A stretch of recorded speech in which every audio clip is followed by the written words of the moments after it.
Hello, welcome boys.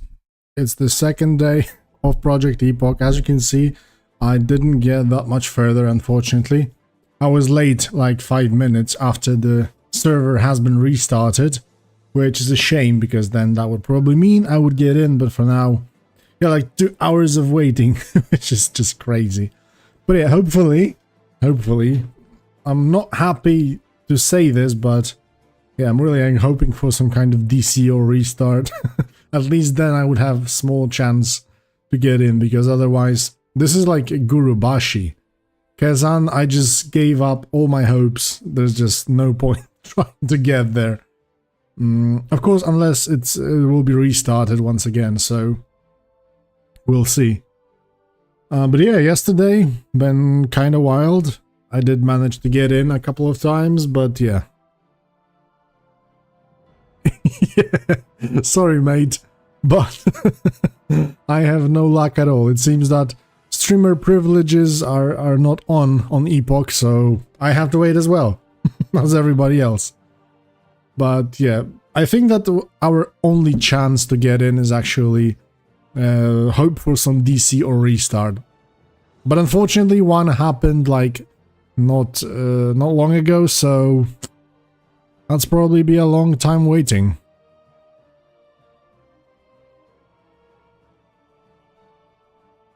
Really? Usually when I go to the... Oh, you can get past login screen. Yeah, yesterday I did manage to get 2 times. One was totally unplayable, second one was a little bit more successful, but...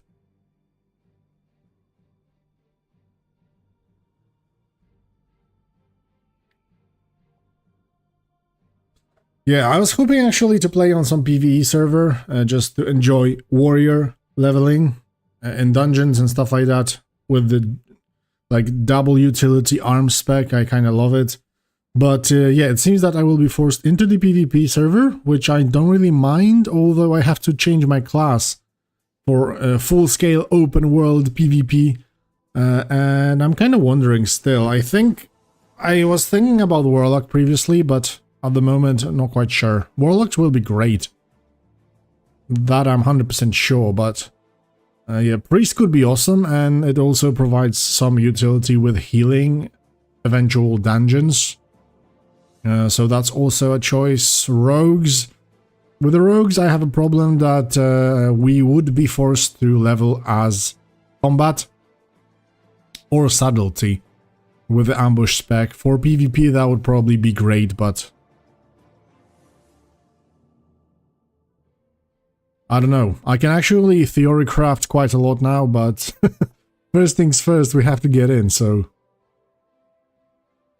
And it's quite obvious that the queues are going really slow, like turtle speed.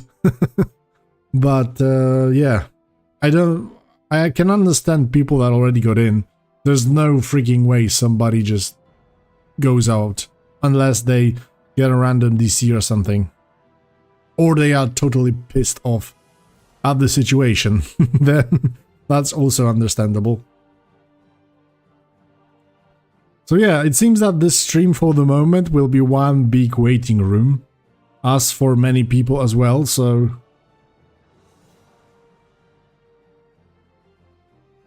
The only thing we can do now is kind of theorycraft a little bit.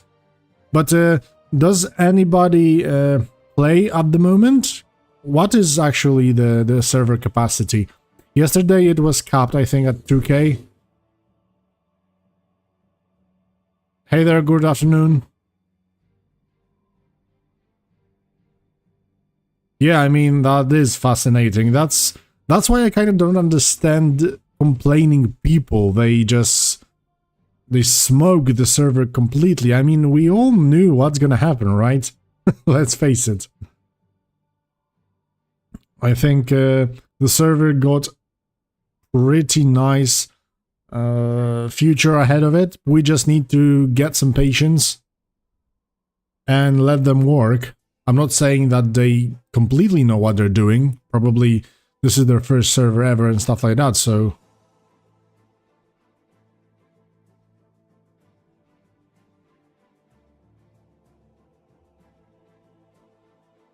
Yeah, exactly. That's true, Alex. The queue waiting time is irrelevant. That's true. And yeah, let's face it, people don't have any like no reason to leave if they already in, so. Or you could let someone else level to 15. Yeah. I can pay you, mate. Just let me in.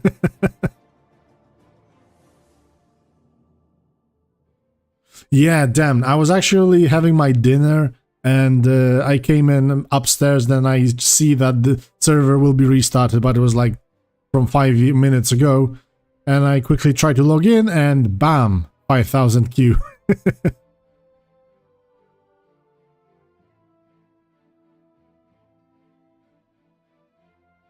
Hey there these days, bro. Thank you for the subscription. Welcome on the channel.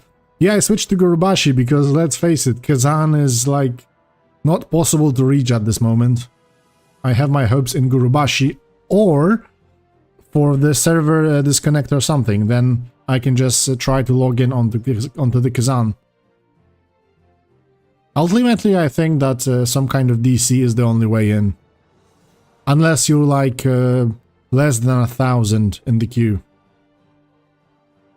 And this is launch day, many things can crash the server and stuff like that, so I know that I shouldn't say things like that I'm happy that the server will crash.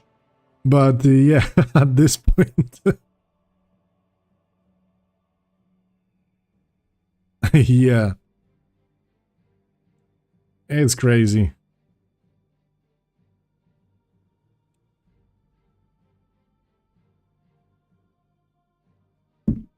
Yeah, I was there, actually. It was when I was almost finished with my stream. The cap was 3,500, but it got really, really laggy. And simply everything just crashed.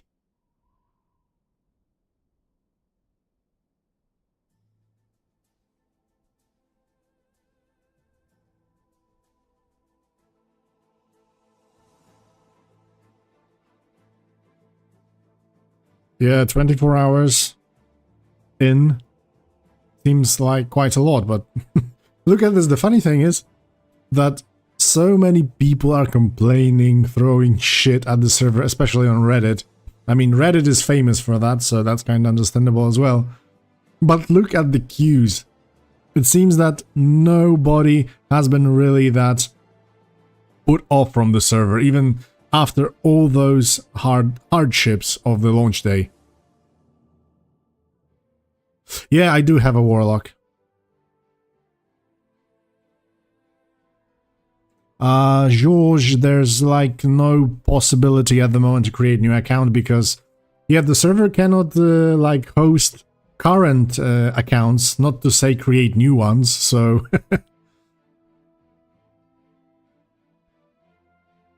No, I did create a character on Gurubashi previously, but that's a good point, because I was actually wondering to change a character to something different.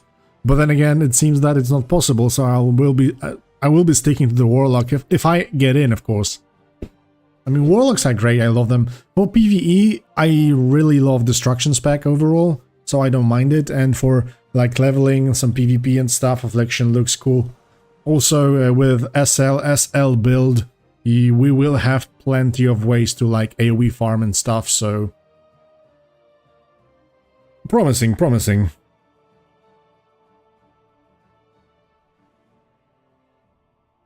Yeah, exactly.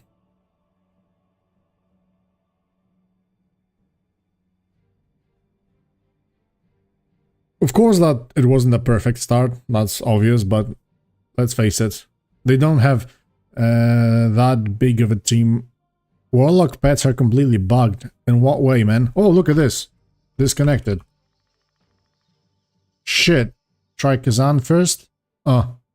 No, that was a random disconnect. What the fuck, mate? Or... Gurubashi just went down.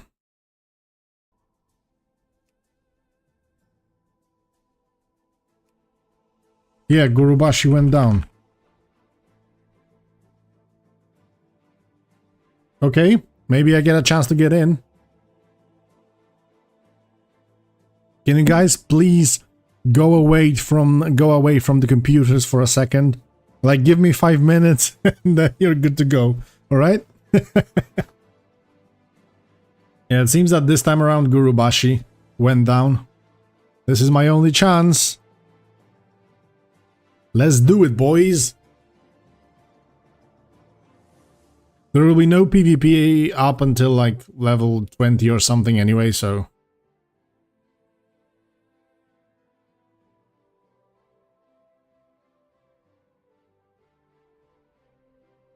Toilet break, finally.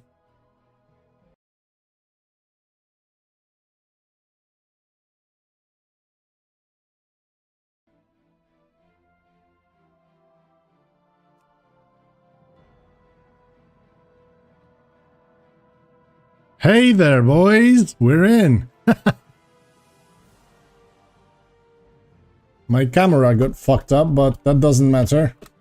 I'm in on the Gurubashi finally.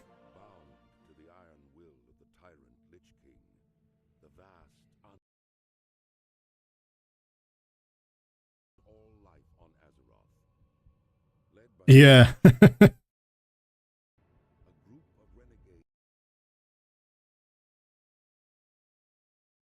Okay, I got it fixed.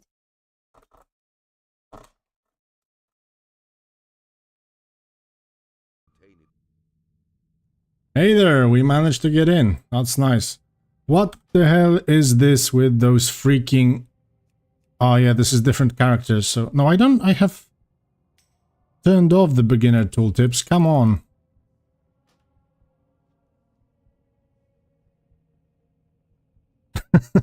Yeah, I was so focused on logging in that I wasn't blinking anymore.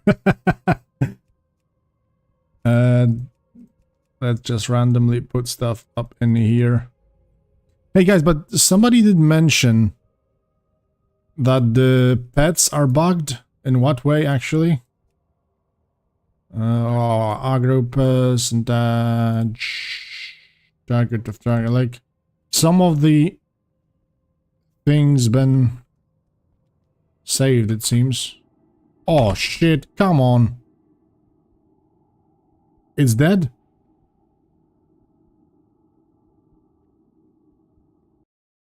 I need to like open the second client just in case.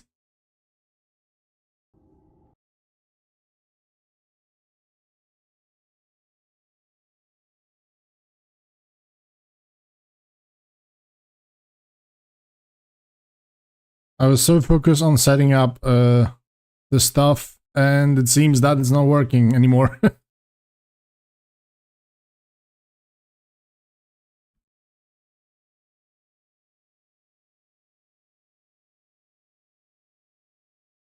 Yeah, it seems like Gurubashi is down.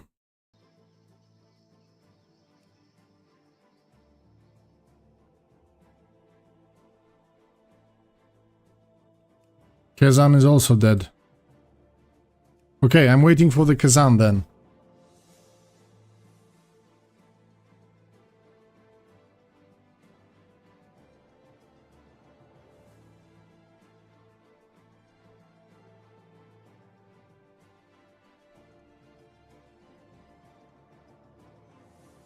Come on, can you please start working? Kazan is up. Connected.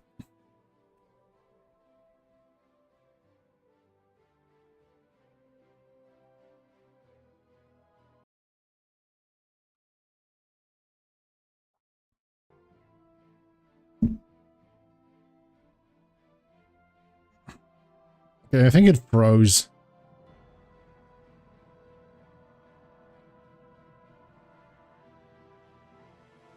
Come on.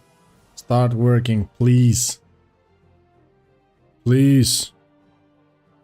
Oh, Kazan is full already.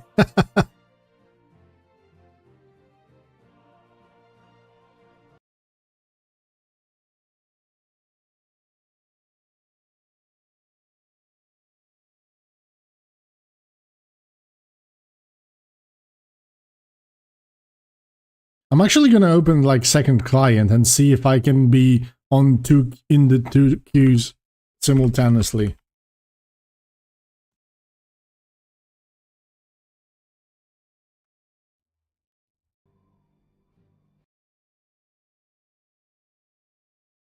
I'm 1800. And for Gurubashi, it stays unconnected. Oh, Gurubashi is 700 actually. Hello. That was a greeting from my son, actually. Okay, I actually got 2 clients up. One is Gurubashi, one is Kazan. You don't see the Gurubashi one, but I'm 600 in Gurubashi. Man, I was already in and the server started to crash. The big problem after the restarts is that many people are just getting in and everything just bottlenecks instantly. It's crazy, bro.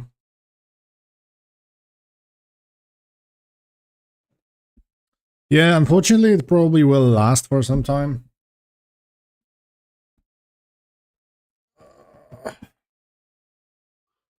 "38 minutes. I mean, waiting time is irrelevant, I would say. Like somebody mentioned before. Because not so many people are actually leaving, so...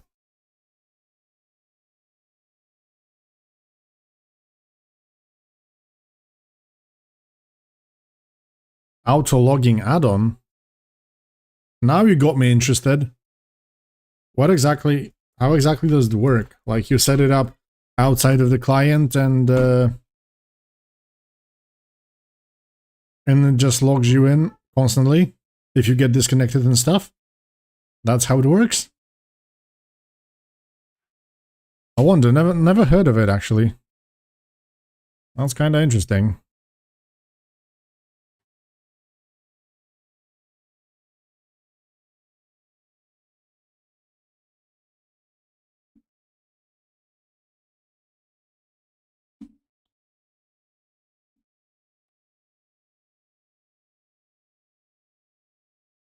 $650 and $1,800.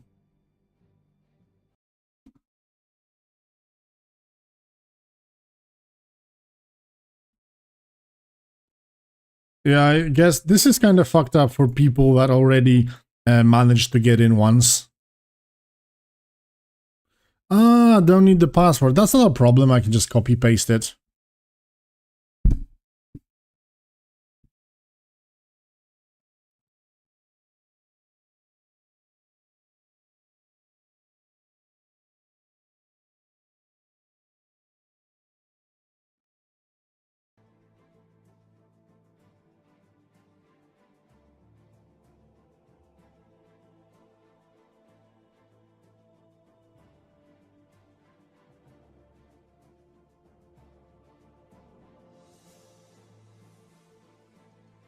Yeah, I mean, the password is not a problem, to be fair.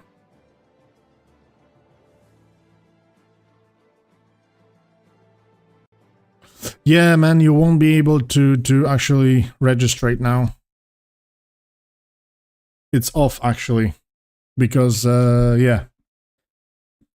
They cannot manage to get all the people in at the moment. Not to say create many new accounts.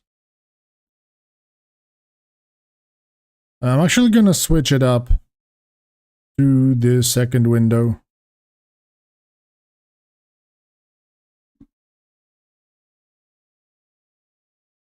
Oh, it doesn't matter. No matter which one I create in OBS, it shows the first client. So it shows you the Kazan, but I'm actually 630 in Gurubashi.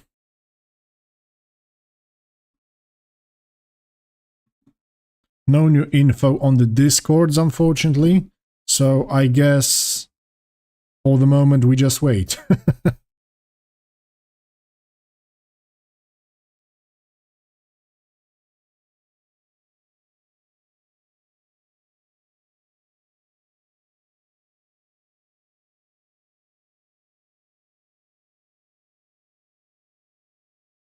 I think actually my subscription from retail finished because I cancelled it like in the middle of the month.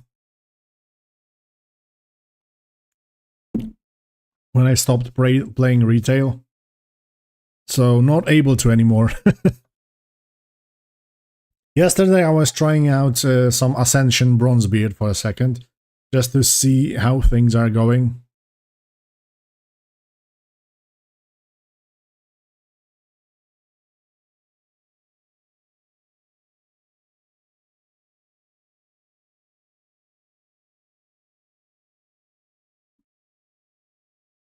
Yeah, probably. I mean, I think that Willy or somebody created a video with actual data on how many people currently raid on SOD and all the other versions of WoW. So it gave like a clear picture how does the population look at the moment. But I don't remember the numbers, to be fair.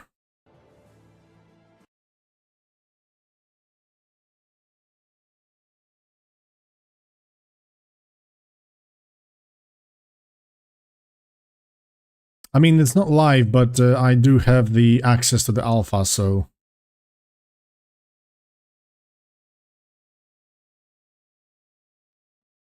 Currently, they focus on the Bronzebeard release, which is a Classic Plus version, another one, of course. So,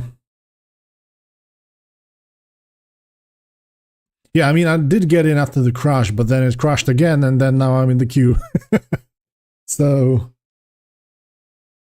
bad luck, I guess. Yeah, of course, but I mean, stress test is one thing when, you know, you've got like 2k people online. This is other thing, because there's like plenty of people online, and on top of that, there's the queue. Everybody just spamming the login screen and stuff like that, so I guess it just bottlenecks everything. But I'm not a specialist in this field, so I'm just making things up, alright? It's not accurate at all, man. It's just some random shit thrown at us. Like, nobody that's inside will willingly leave now, I think. This is like probably only some random disconnects that people get from time to time.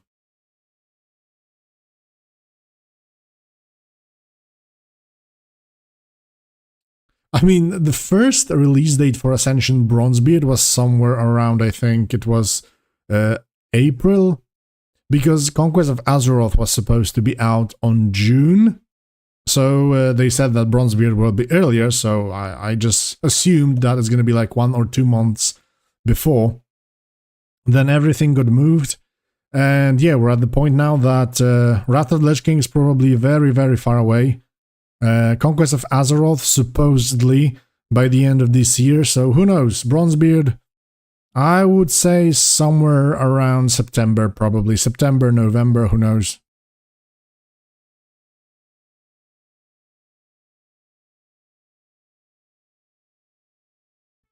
Hey there, Nelson, good morning. Probably something wrong with your version. I'm not quite sure if you did download the Project Epoch launcher and updated it.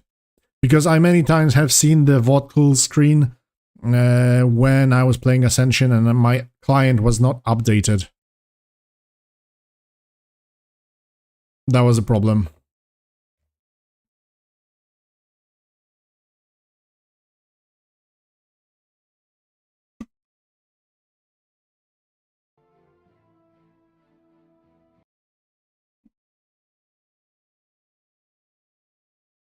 Man, I really wish to get onto the Kazan, but... and play my warrior.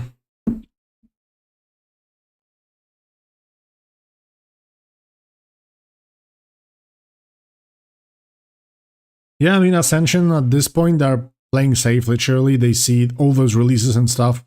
There's probably no point releasing their Bronzebeard at this point, where total hype is on Epoch, although by all the things that happened yesterday, today, and will probably carry on for a week or so, that would actually be a very good release, like, you know, very nice competition for Epoch if they would provide the server open at this moment. But it's, on the other hand, it's probably also not 100% ready, so they probably just hope for, you know, waiting until the Epoch hype it will go down and then they will release it probably after vacation, like, I don't know, September, November, October, who knows.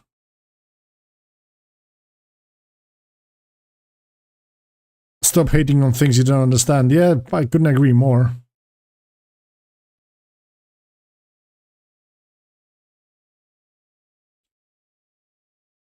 The funny thing is that it clearly shows that still, after all those hardships from yesterday, people are still interested in the server, so that's a really good sign. But yeah, somebody did mention that... Somebody did mention that the Warlock pets are trashed. That they're bugged or something. Hey there, Nikolaos. Hello there, mate. How you doing? It's warm in Poland today, but I can't imagine how it is in Greece now. I wish I was going there for my vacation this year, but yeah, this year I stay in Poland. The worst part is that next Saturday I'm going away for a week, so probably when finally Epoch will be playable, so...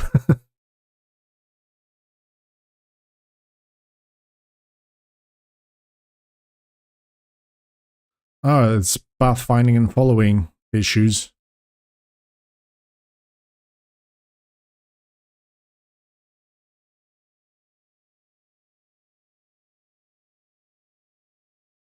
Unless my imp can shoot fireballs, I'm fine with that.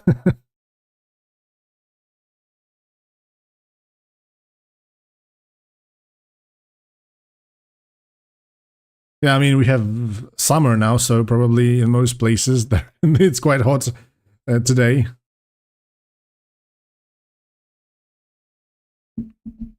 But you know, it's not like hot that the sun is like scorching the ground and you can hop into the water just to, you know, chill a little bit. It's like, you know, that thick fog right under the sky. The sun is pretty much to be unseen, and still it's like 30 degrees plus. So you don't do nothing and you're all wet.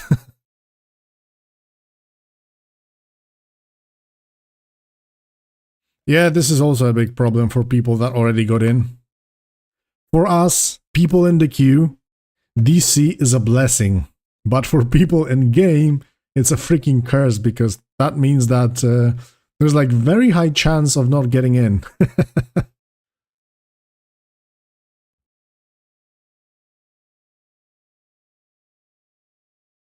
Shema, I can see many Polish people here actually. Very kurwa nice. Come on, can those queues move a little bit, please, or...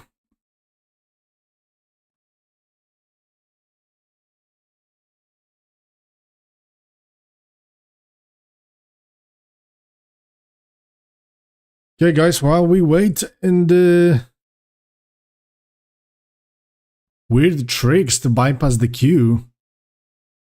Okay, man, I'm all yours. But please don't write this publicly. Just, I don't know, email me or hit me up on Discord. I would love to hear about that. 43 degrees. Man, that means that your computer will start burning in a second.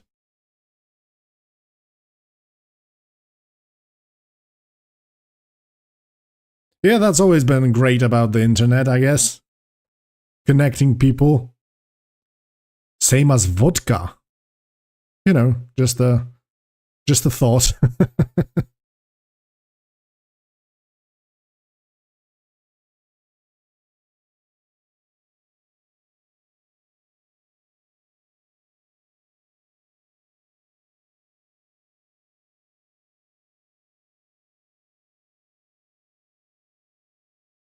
I guess I could try that, just spam logging screen.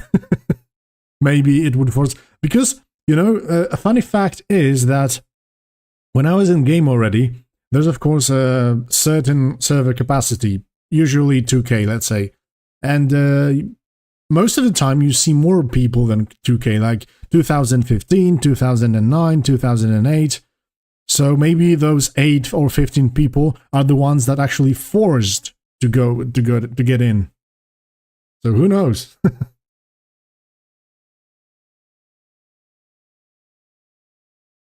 Yeah, I'm not quite sure about add-ons because I did install quite a lot of them yesterday. And when I did manage to get in, most of them are not working, so...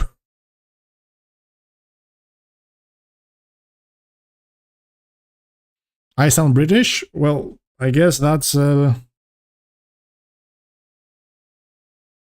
nice to hear, actually, because, yeah, I like the British accent. I was in Britain for a while, but mostly in Netherlands, to be fair.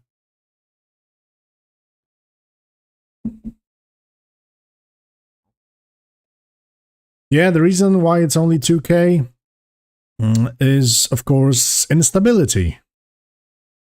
And they did mention on the Discord that they want to, like, limit the amount of people and keep it low, so the ones that are in can at least play smoothly.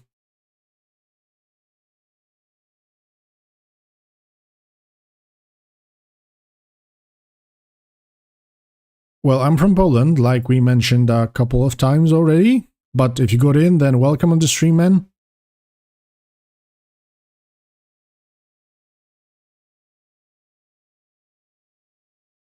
Yeah, Pentax, totally agree. I wouldn't invest in add-ons at any point in time now, because many times it can crash your client and then you're fucked up, so...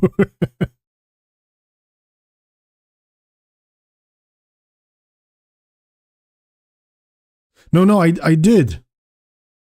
I did rename them. Hey there, James Cardell. Thank you for the subscription. Welcome on the channel.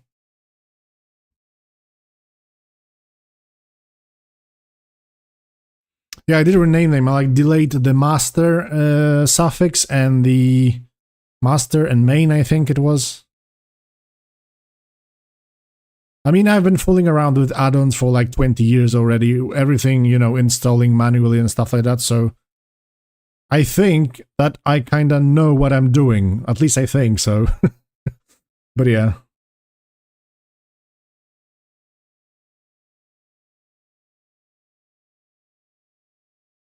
Oh, look at this. The queue of the Gurubashi actually suddenly sped up quite quickly. I don't know why, but let's disconnect it from the Gurubashi.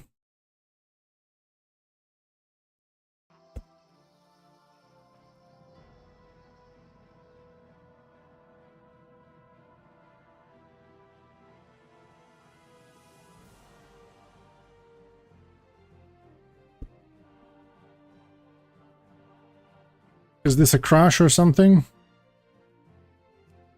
Yeah, Gurubashi is down, it seems. Kazan's still up. So, guys. This is our big chance to get onto the Gurubashi. If it doesn't crash. Oh, Nikolaos, really? How, what level were you already on Gurubashi? You said something that you already did finish the starting zone. Did you go further or went straight up for Kazan?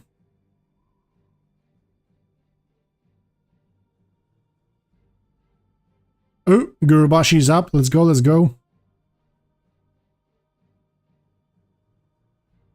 Bashor. Shema. I don't know. They've got a lot of things to fix, so probably we'll have to wait for any news. Discord is still empty, so no info. Oh, there we go.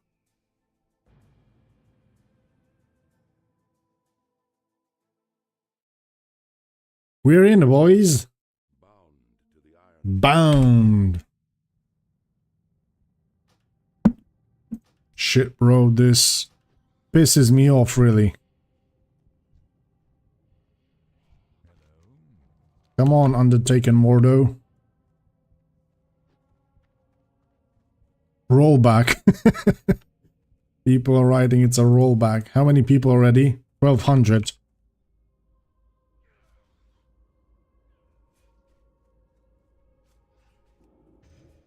Seems not that laggy at the moment, but people are coming in constantly, so it can change very soon.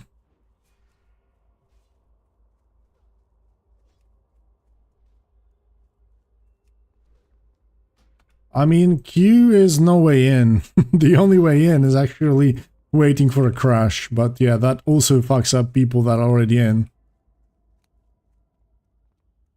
Christ.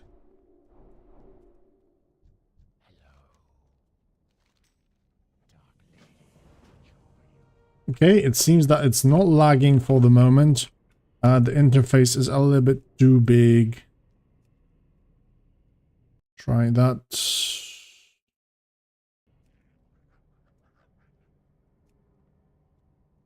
Okay, that's better. Move anything is working. Where is the player? Player. And target needs to be moved as well.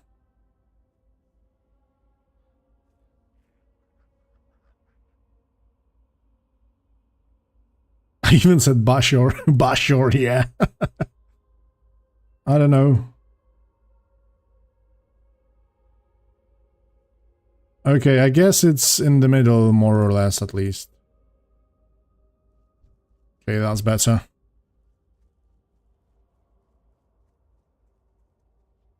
So the very first thing we should do is to finish the piercing the veil quest.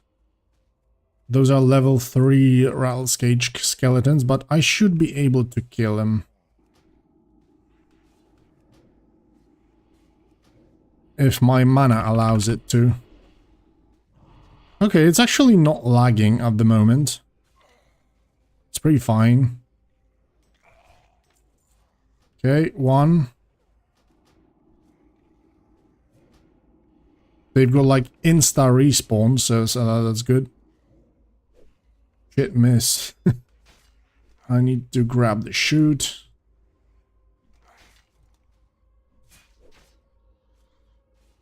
No, I think there's no XP buff, but you get quite a lot of XP for ganking people, killing overall, so. The respawn seems pretty smooth as well. Leave my skeleton.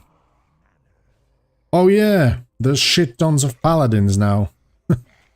And how many people? 2k? It's 1300 only, okay. Was hoping for more. I thought it's 2k. Hey there, John. Welcome on the channel. Thank you for the sub. Come on, let's get this guy.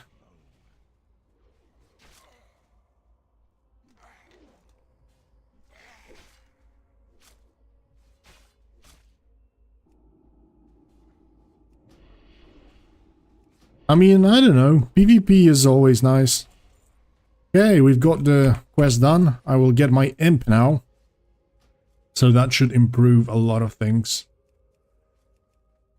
Of course, if we not get rollback, that is. Move anything. Where's the pets? Shit. Ah, the pet is actually tied to the player window, so that's good.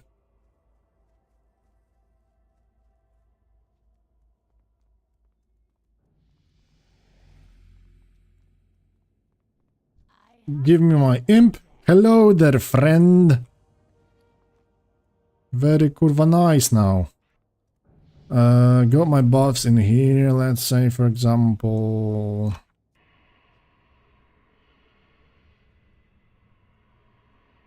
Okay, so with 13,000 people, 1300, it's not lagging, to be fair. So that's good.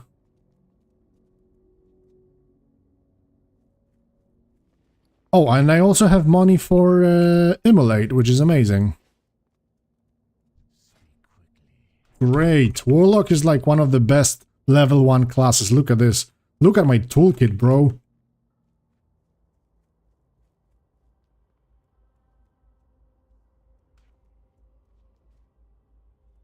I'm already OP. Where's the fucking imp? Karaham! Karaham, let's go, Karaham. Immolate doesn't have the flight path. It hits instantly. Yeah, nice. I already like the Warlocks. It's good, so I can just cast Immolate instantly. It's kind of fucked up. I need to get it down a little bit more. It clutters on my casting. To turn this off, I need player and target. Somewhere around here. Should be fine. Heartstone. It's right above it, so it should be fine.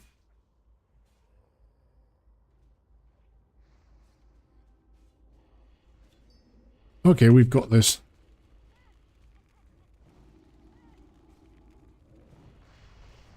I need my macros first. Oh shit, I'm level 2, guys. Immolate. Show tooltip. Cast. Immolate. Pet attack. That's the first macro. And the new one. Shadow Bolt. Show tooltip. Cast shadow. With space or not? Shadow Bolt. Pet attack. That will make things a lot easier, to be fair. Yeah, it now attacks instantly. I don't have to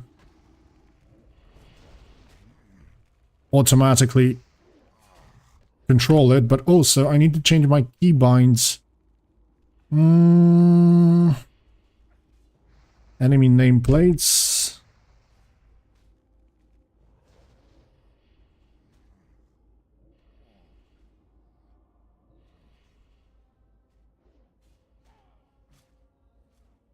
It's this one, I think. Yep, and then zoom in, zoom out.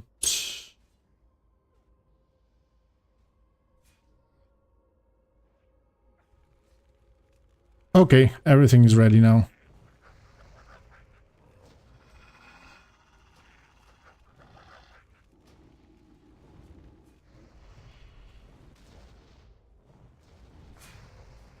Oh, my pet is messed up now. Shit.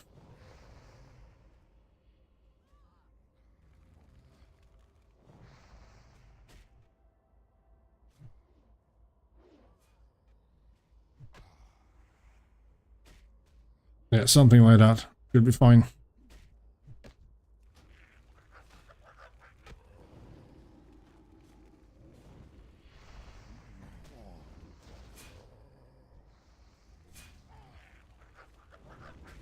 It's nice with Pet and Warlock because I can just put Immolate on, one Shadow Bolt, and finish him off with auto attacks and Pets, then my mana starts regen and I can just constantly fight.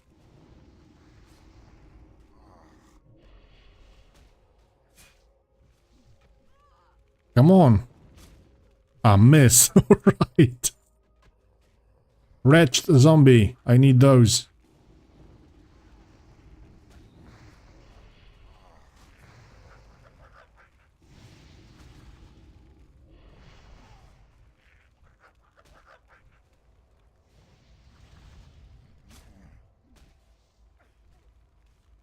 Come on, man. He's not... He haven't got mana. Yeah, I can feel that sometimes it's bugging the pet. Like, he's not doing my bidding. If I start to, like, fight other monsters, or I want to tag different monsters, then tends to bug out. But overall, it's not so bad, it seems.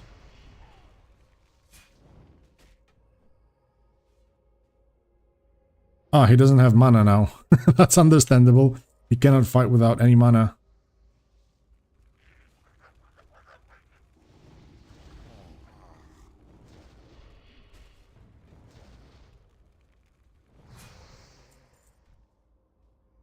You gonna attack him? No. The good thing is that compared to yesterday,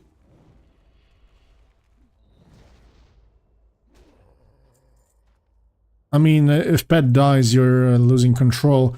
With Warlocks, it's a good thing because, yeah, I can just summon a new one. I don't have to, like, revive him or anything, so it's easier. But yeah, compared to yesterday, many people already did go forward, so it's easier to kill stuff, basically.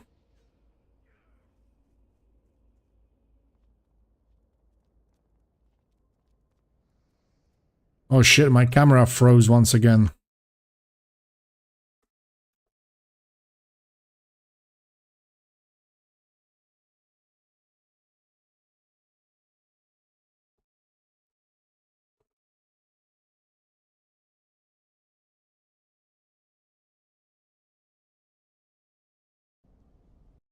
Okay, we've got this. Very kurwa nice.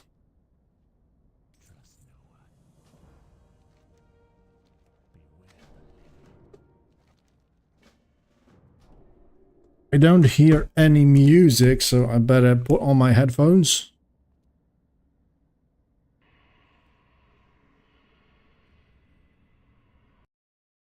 I mean, if you don't have patience, you shouldn't probably still play. Because we know we're gonna get plenty of crashes, rollbacks and stuff like that, so...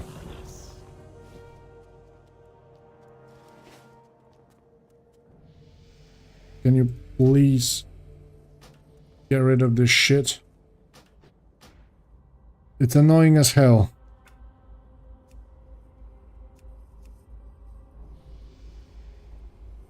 Oh, this one is...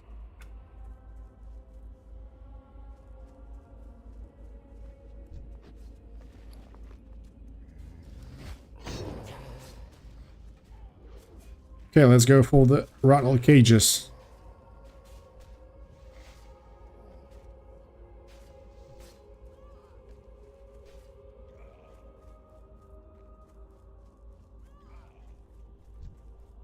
People are spamming them.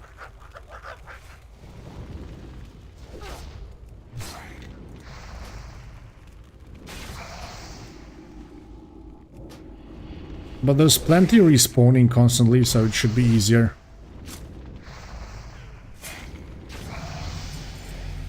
Nice, we're level 3 already, boys.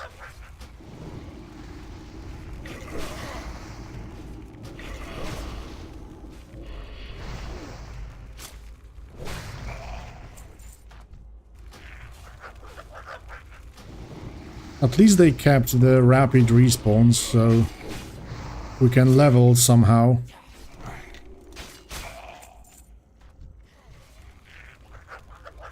Guys, the server is actually playable. The problem is actually getting in. Somebody give me attack power, which will be nice because I'm auto-attacking quite a lot still.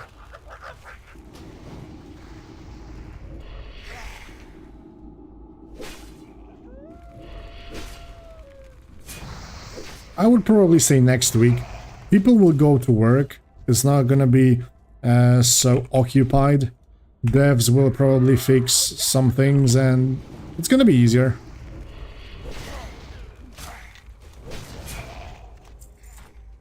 Also, I think they will start working really soon, so... Which can be actually a bad thing for people that already got in, because... yeah, if they will start rolling some changes, then we will be fucked with the DCs and possible restarts.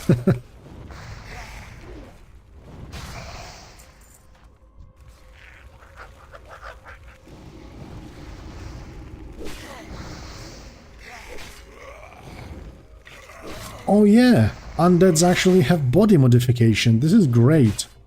I completely forgot about that. Will of Forsaken.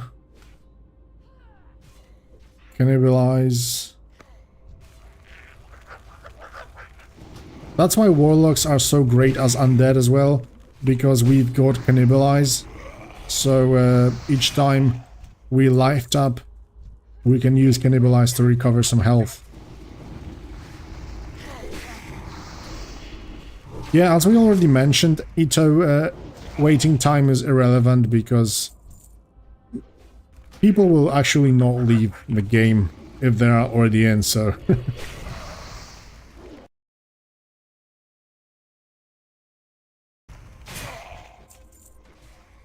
Okay, final skeleton.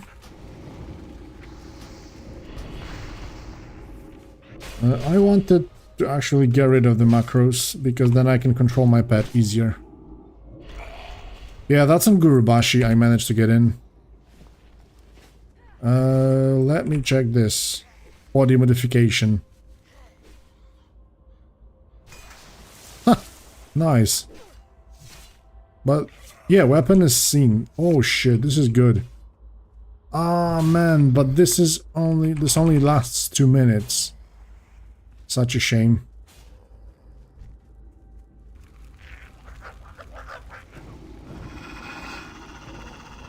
Ferocious Sleep. This is like this new ability.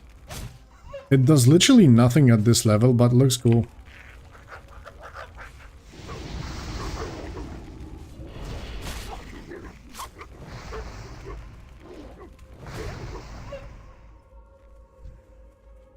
Yeah, actually standing in the queue doesn't really change anything because you will probably not get in.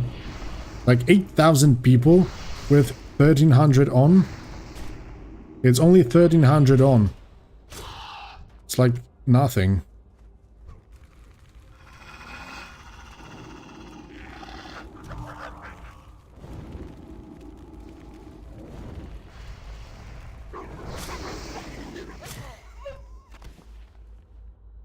Host server for LAN party. Yeah, I guess so.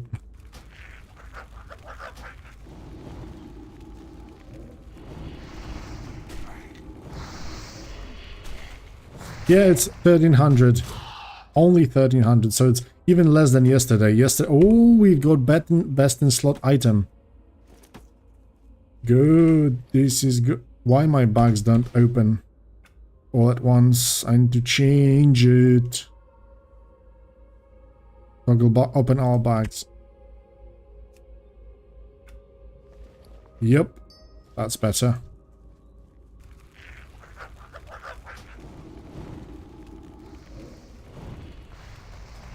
No, man. Ah, yeah, they change it. Because it's Gurubashi. That's true. Because yesterday I was on Kazan and there's a cross-faction over there, so it shows everybody. So it's literally seems to be 2,500 at the moment. You're right. Because Gurubashi is not cross-faction, so you don't see, of course, Alliance in this case.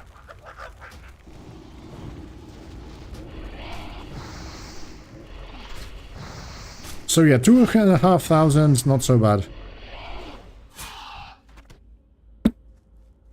So we've got 5,000 on both realms, plus, how much did you say? Almost 3,000 in a queue and 8,000 on Kazan, which is 1,100, so yeah, 1,600 people that want to play in the evening. Evening in Europe, of course.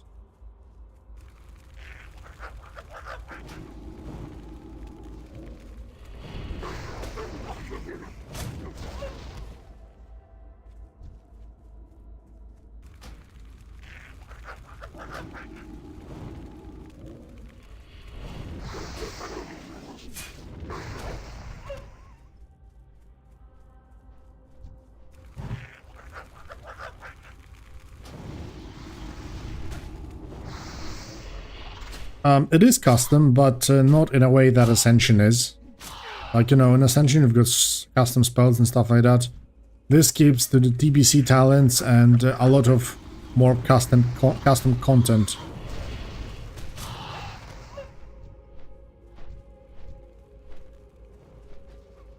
Why do I need scavengers now? Yeah, I mean, it doesn't work. I did try to turn it off, but... I feel usually a relog actually did help it.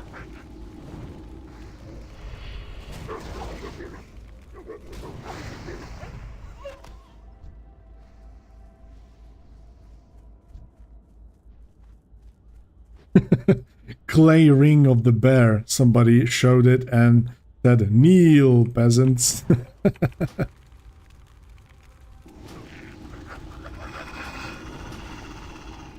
Ah, true. Reload could help. That's true. Hey there, thank you.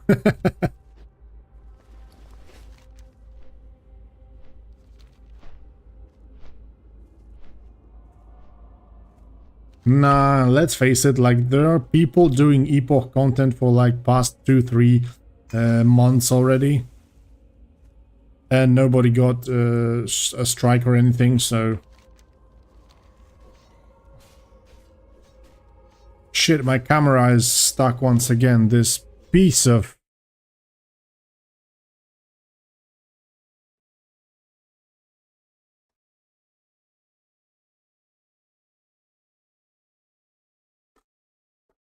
Little piece of shit, though.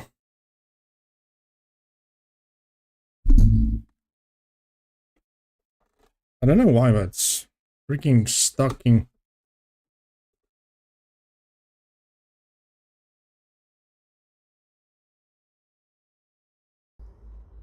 Two people got banned today? Who? Never heard of that.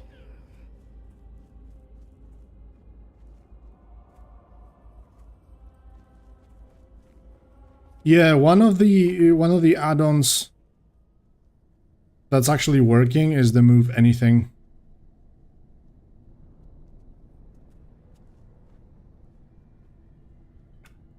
It actually does work. And I don't know, for me quest tracking is not working, but that can also be because of the... Hello?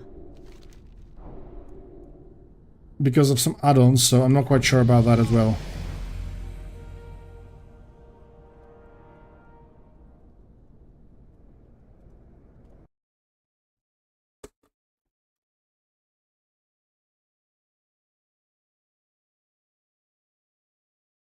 Man, this camera.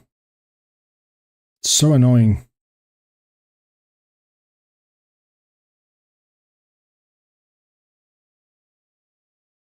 I think I need to switch it up from Wi-Fi to the cable, then it should fix it.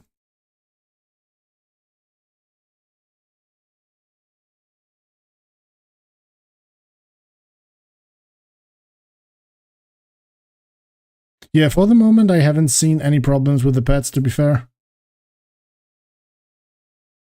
They're working just fine.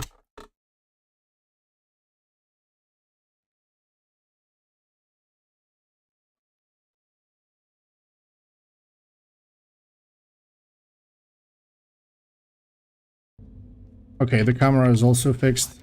Should be fine now. Get some best-in-slot equipment from those.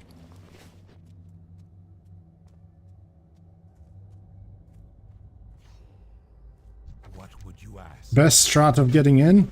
Hope for a DC. That's how I got in, actually. And then just spam logging screen. I actually wouldn't recommend spamming logging screen because most of the time you can just hurt yourself with it rather than help. Beware the living. I'm level 4, I can already... Yeah, you can make an account at the moment. It's disabled because we've got problems with people that are online now, not to say with even more.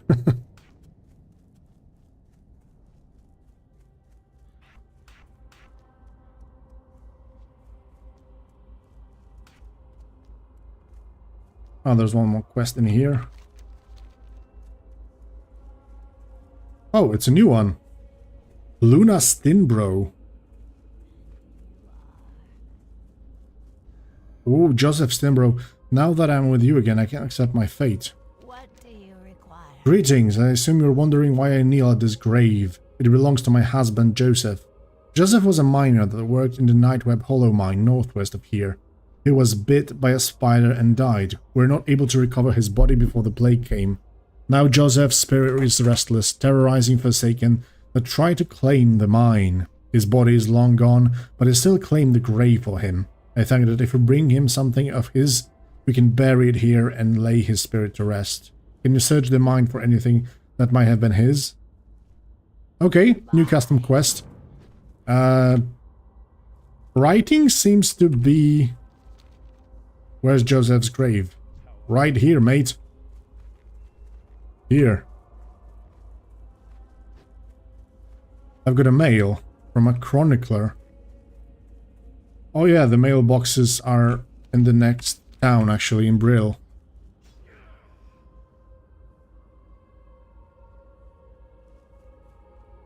Yeah, if it says connected, don't touch it.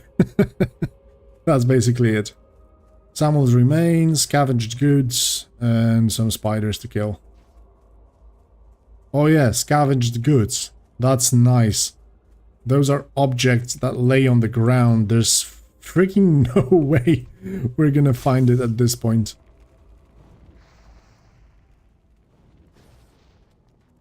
I can check the houses, but it's probably not possible to get those now. They probably did increase the respawn rate of the mobs, but the objects were probably unchanged as usual, so it's gonna take forever.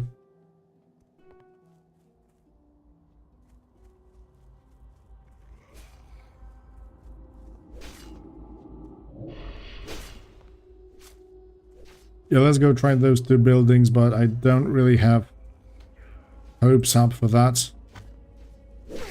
It's really strange to see paladins popping their seals in the undead zone. We'll need to get used to that. Shit, bro, this quest is literally, like, not possible to finish.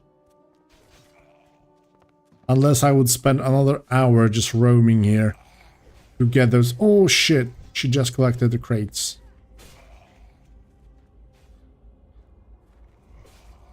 Never mind, let's go for the Samuel first.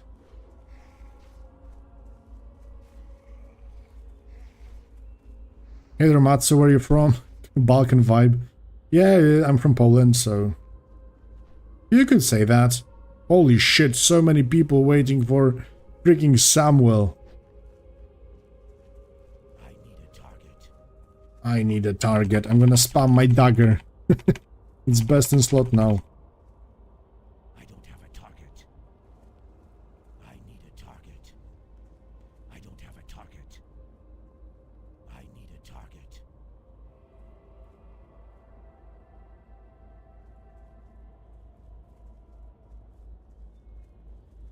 I mean, I have installed PF Quest, and I've from a logging screen I've seen it's there, but it's not working.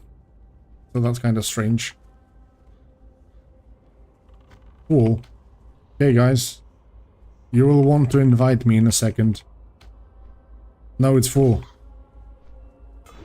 What was your first guess then?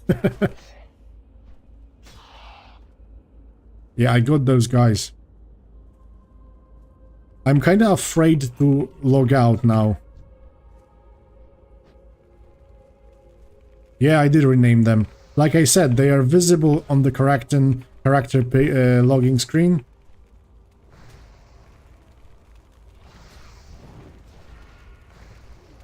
It's working. But I'm afraid to log out now.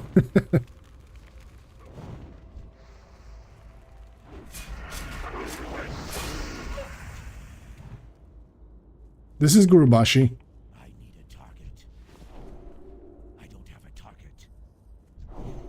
I can't attack that. They can't join our group. They can't join our group. I need a target. I don't have a target. They can't join our group. I can't attack that target. Shit, that was too fast.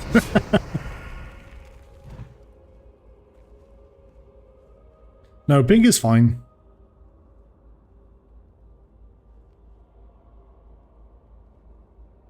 Mr. Sir, I know about that. I did change it. They can't join our group.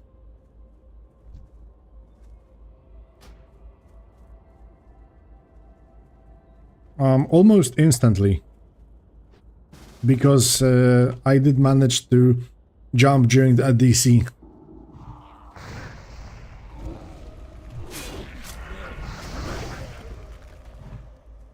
Yeah, Q unfortunately is no way in.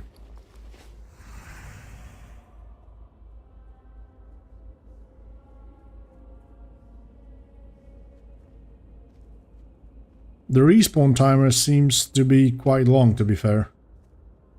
But we've got 5 people army in here, so I need a target.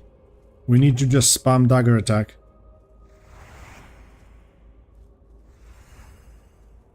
It's 2,500. The Who shows 1,200, over 1,200, but it's only Horde. This is Gurubashi PvP realm, that's why it doesn't show Alliance.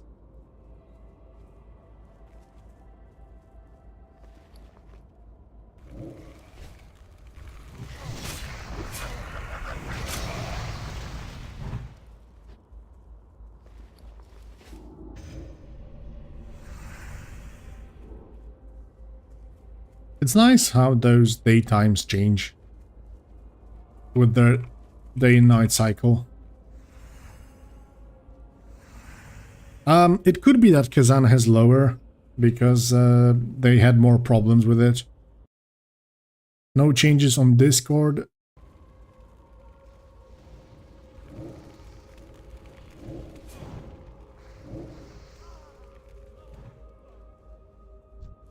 I don't have a target. Did we get it? No way. Somebody else got it.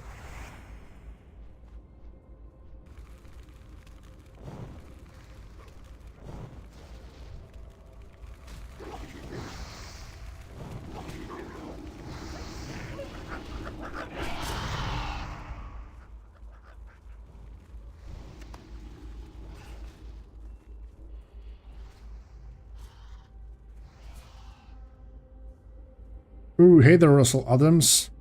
Welcome. Welcome back. I remember you from yesterday, if memory serves well. But yeah, thank you for the sub. Welcome. Background is not working. I just changed keybind so it opens all my bags at once.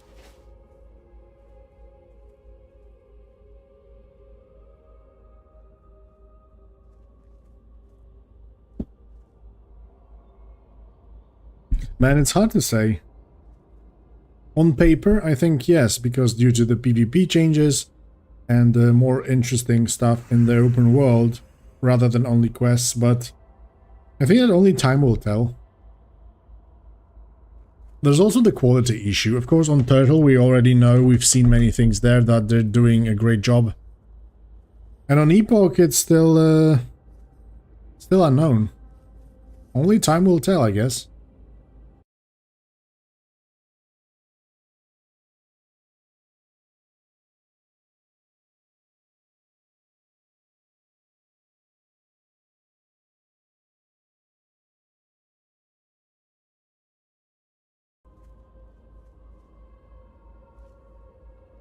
On paper, it looks pretty dope. I don't have a target. I need a target. I don't have a target. I need a target. The funny thing is that eventually we will have like 3 versions of Classic Plus on private server scene. It's Turtle, if of course it's stable and have a high population, pretty good of course, with all the changes that they made so far. Then we've got, which is like, I would say more the most conservative server. Oh, we got it, nice. Thank you. Thanks. So, Turtle, like the most conservative server, as closest to the like classic or vanilla plus mods, so to speak. Then we've got Epoch, which is like a middle ground. It's like have plenty of classic plus stuff that's good, but also is not afraid of making some more modern changes, more modern approach, let's say, with like things like TBC talents, for example. So pretty good, and all the quality of life that 3.3.5 brings. And on the other hand, we will eventually also get Ascension, which is like the most modern from all of the 3 servers.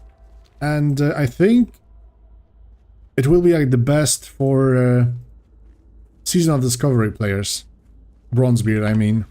This is mainly due to the thing that Bronzebeard didn't really care that much about like custom quests and stuff, but focused more on... of course they did change, made some changes to the open world as well, which were pretty nice too, but they also focus a lot more on the endgame content, so I think ultimately Sword players will enjoy Bronzebeard the most, and also has like the most modern approach with both spells, client, quality of life, with things like transmog and other things, so that's my opinion at the moment. We'll have 3 amazing servers, and everything will be up to the player. If you prefer like conservative server, like middle ground between those two, or a more modern approach like Ascension has.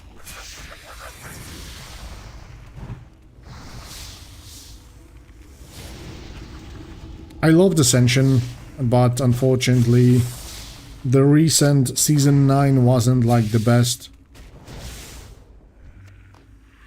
I mean, at the moment it's pretty okay to play with the changes they made over the course of 3 seasons, 3 leagues, let's say. But it's kinda already too late now, so...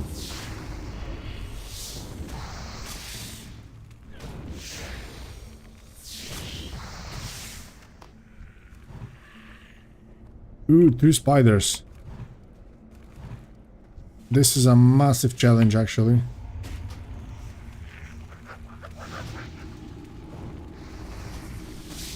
How I'm playing? I'm streamer privileges.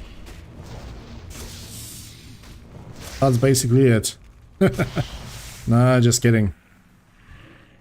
I did happen to come in when the DC happened. And that's how I got in. That's my story. Story on Epoch.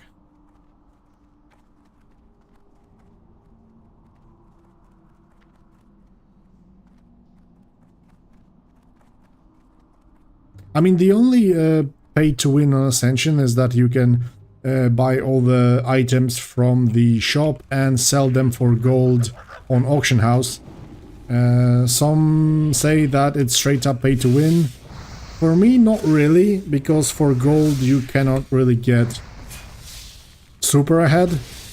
But yeah, it is a very convenient thing, let's face it. Nightweb Matriarch. I don't remember it being here normally. But to be honest, I've never really reached that far in that mine because we killed those spiders only at the entrance. What? Dots already tag mobs? Not so strange. Usually it don't. You have to hit like the target. I need to check with corruption actually.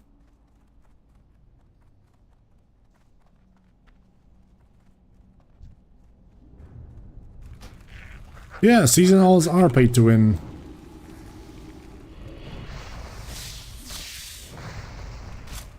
I mean, maybe not pay to win, but pay to progress, so... Because like I said, you can buy many convenience item or cosmetic and sell them for gold on Auction House. The gold in itself doesn't give you like an upper hand, but you can, for example, I don't know, finish quests faster, buy second specializations quicker and stuff like that, so there are some upper hands in it, but I wouldn't say that it's completely like makes you overpower or something. It's not like you can buy straight up full gear on their shop or something.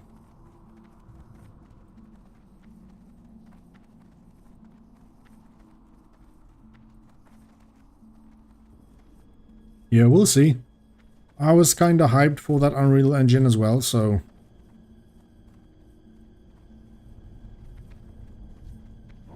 And Turtle is pretty awesome overall. Yeah, it seems that dots are tagging the mob now, straight up. So Shadow Priests are actually pretty OP then.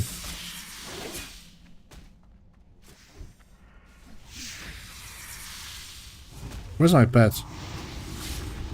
Oh, there you are. Ah, he was attacking actually the other guy. Pay to save, yeah.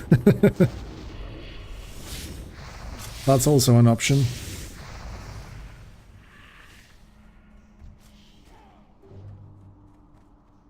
Can I get those guys? Oh, it's a lag.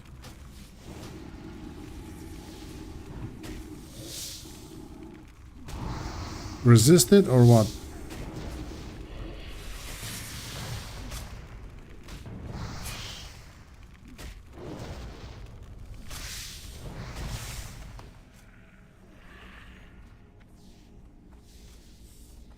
Yeah, I think monthly subscription would be nice. Maybe not so high as in Blizzard, but for example, if everybody from those like 40k people would pay $5 per month, I think that's kind of reasonable.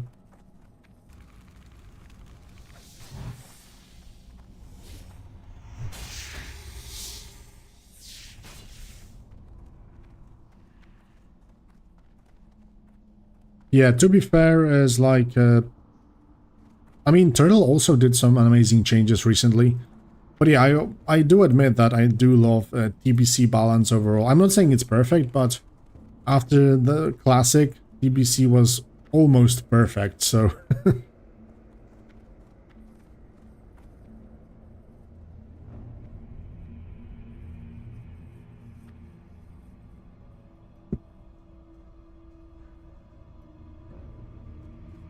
Yeah, and I mean like $5 or something wouldn't really hurt that much, and I think that most people would be able to afford it.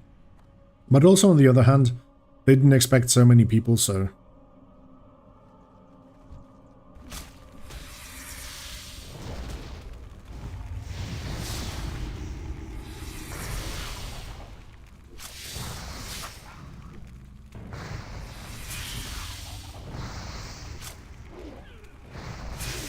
Yep, exactly. Quickly, until he charges. Oh, it's a paladin.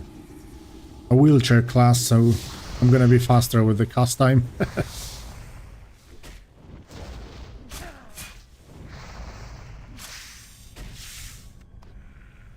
Okay, those spiders.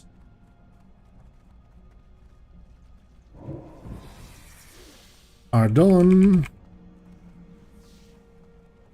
Yeah, I mean, probably many people would pay, like I said, $5 probably not that much, so... Oh, nobody wants this spider? Okay, I take it.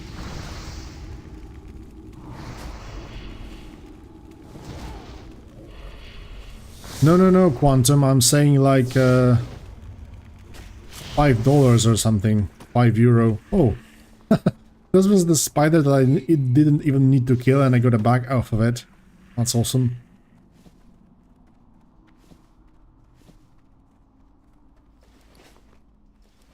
Yeah, exactly. No affliction all the way. From what I checked on the tree, I can level up until affliction was level 53, I think. Then you can unlock SLSL and you're good to go. Is this really necessary? That imp.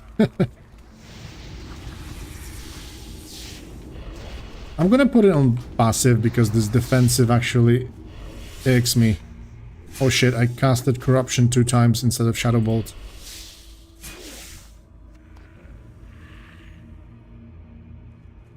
Yeah, the time is basically irrelevant, so...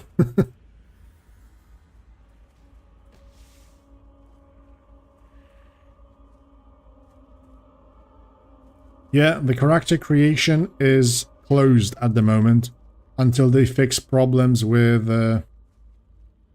current population, let's say.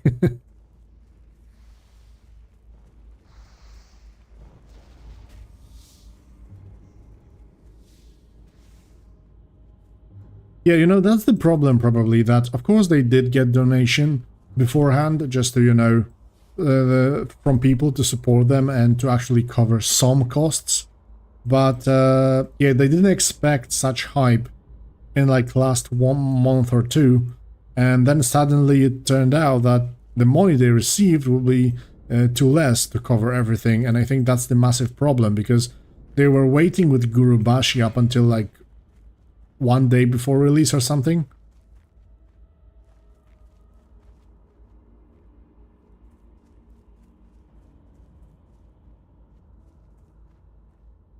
Come on, where are all the spiders?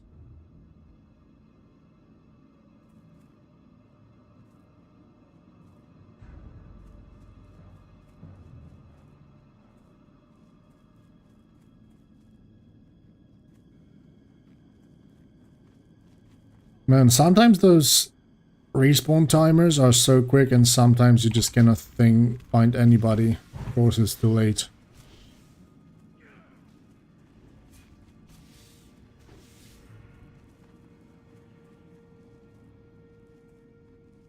Oh, there's a spider over there. No! Crap. I thought that there's more people inside the mines, but outside it's crazy as well. Yes.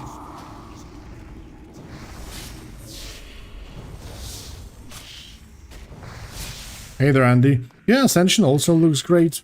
I mean, our situation for Classic Plus fans will be amazing. We will have 3 great servers to choose from, whichever you prefer, then you go there. And I do know that people will still complain. There's always like that. This is shit, this is that, this is this, this is blah blah blah. Man, you've got 3 servers, each very different from each other. You can choose whatever you want, whatever suits you, and just play, enjoy yourself. But I guess we have all that hatred around the internet and all that kind of jazz, especially on Reddit. Reddit is crazy, man. Oh, there you are. You are mine. Your soul is mine.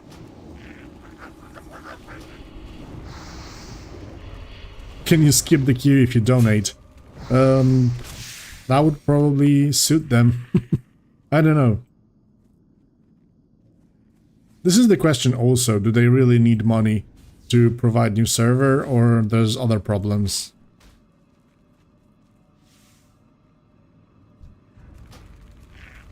Yeah, I think 1 week in we will be fine.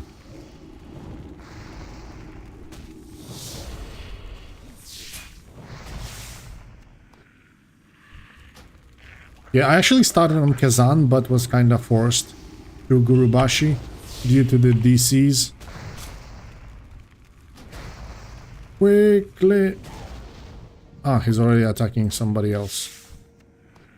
Never mind, I just need 1 more. Please charge us $5. Yeah. You see, people are so hyped about this that we are asking to charge us even. And they still don't want to do it. Okay, finally. Shit! I completely forgot all that peace and death quest.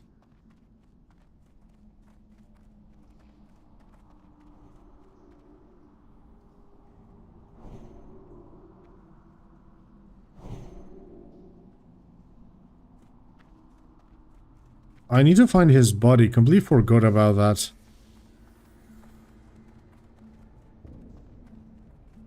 But where is it?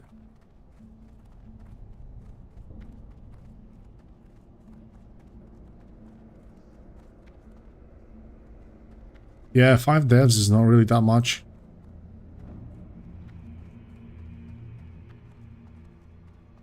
Does anybody know where is this Joseph Strinbro?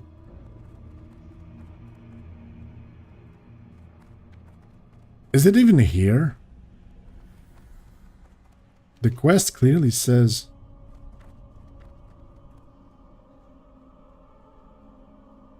Terrorizing Forsaken that tried to claim the mine. Ah, I have to bring something of his. Oh yeah, Joseph's watch. There you are. Found ya.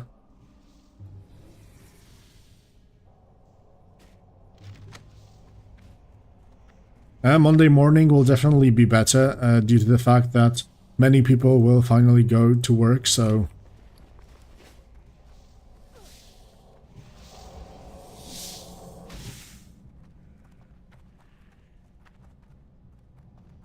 Yeah, Haggard, that's actually pretty accurate.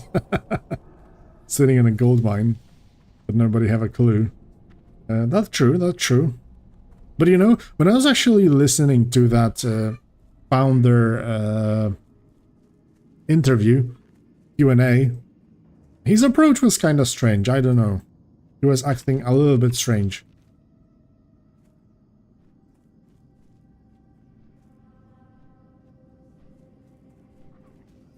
On one side, he kind of sounded like he knows what he's doing and he's, you know, he's got certain goals and he just wants to invest in that, what he believes. But on the other hand, some of his, like, answers were kind of strange. Like the same one with the, when they asked about the hype. He did say that he didn't expect that, but he said also something that he's not really going for like the biggest server or anything. He didn't have such aspirations. Which, I mean, come on. If you're creating something like that, it's obvious that you want to charge people for it as well and to earn some money off of the server on top of everything. I can't believe if somebody says no.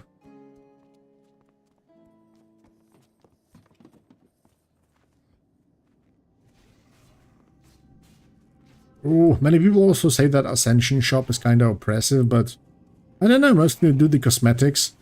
XP potions and auras are fine with me because I like to use them as well. Like on Ascension, leveling is just a, you know, a chore, let's say, that you need to do. Although when I was like first trying when I was first trying out the classes, the specs, all the new things, it was really awesome. I actually loved leveling. Trying it out in mana storms, in dungeons, things like that. It's pretty amazing, but, you know, further down the line when you do it for like 15th time already or something, then it got annoying, so all those potions and auras definitely came in handy.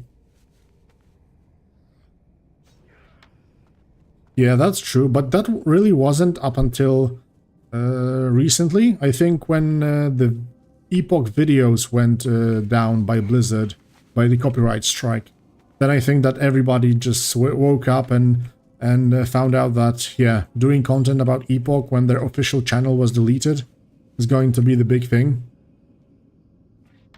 I have to admit that I myself was kind of late to the party.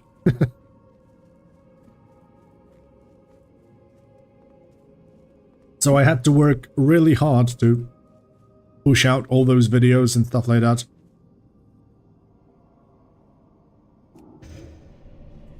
But yeah, eventually it's nice. I'm listening. So, this is his grave. Oh, I just need to use this watch, probably. Bury Joseph's watch. Hello. Luna, words cannot describe how good it is to see you. I only stayed in that mine so that I could be brought back to you. Now that I'm with you again, I accept my fate. Goodbye, my love. Oh, the love story in the Undead starting zones. Hello. How sweet. Embrace the shadow. Embrace the shadow. He just confessed love to her and she says, embrace the shadow. Level 5, boys. This had better be good. Ooh, has been added to your appearance collection. That's actually pretty damn good. I don't like those vests, so I'm gonna take the most expensive thing from here.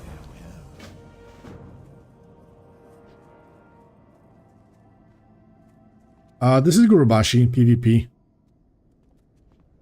But I did only manage to get in because of the DC.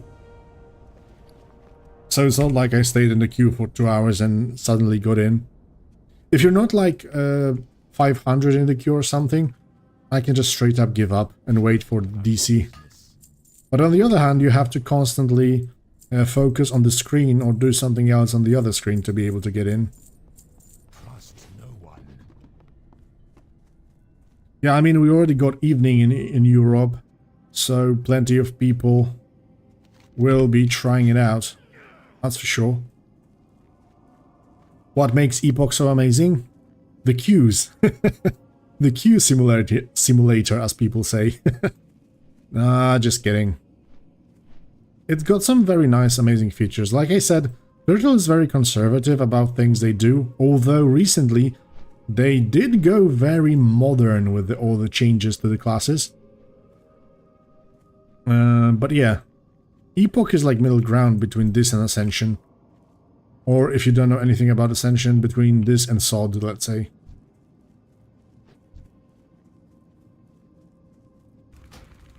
The thing is that Epoch is even not out for that long. And they already have quite a lot of content to do and very nice changes. When Turtle actually was released, it was pure Classic Plus, so... It was Classic Plus, sorry. It was clean vanilla. Then they started to add things, and that's when the server got bigger, actually.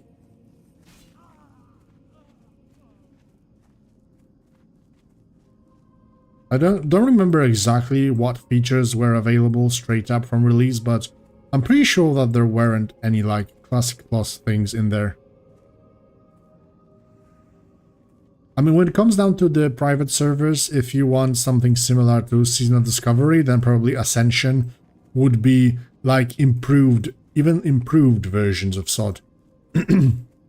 Because let's face it, Season of Discovery did steal the rune system from Ascension in the first place, so that only tells about Blizzard. Why those people are spamming save. This is not some freaking Trinity core from 2010.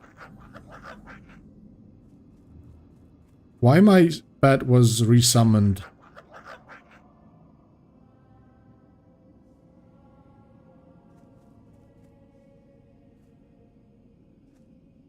Like phasing or something?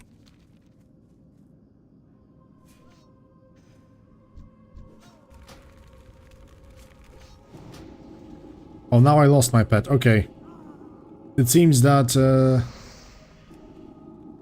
pet problems are beginning to show up.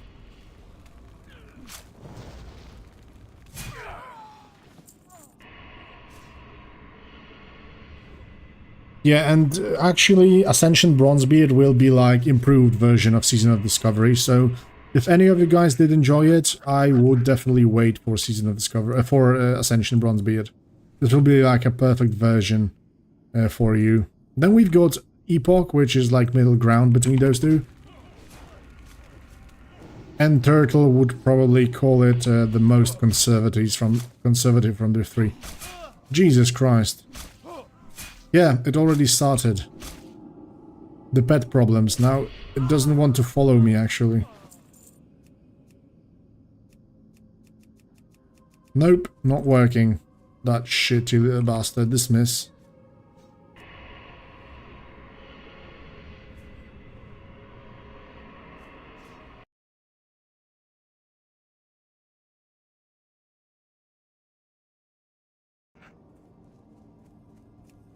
You coming, bro?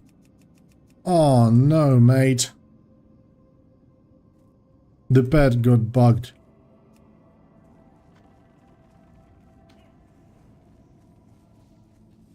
That is not good at all. This freaking phasing did break it, I think.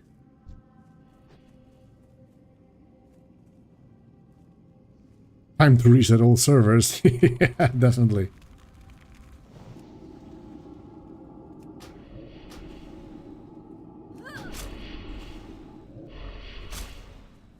Okay, you're gonna die to dots. Let's grab this guy.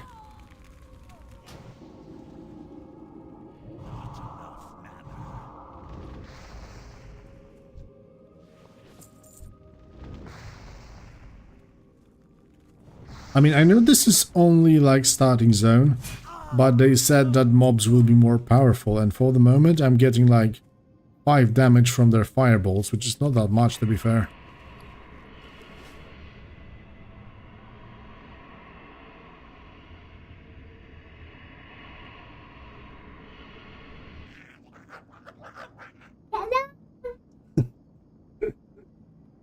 My son just greeted you. Hello. Yeah, it's completely bugged. It doesn't do nothing.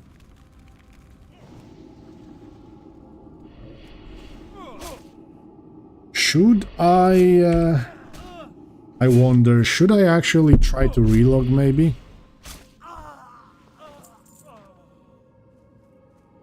I don't know, I'm afraid, guys. I'm actually afraid to log out with the character selection screen. How do you think? What do you think? Relog?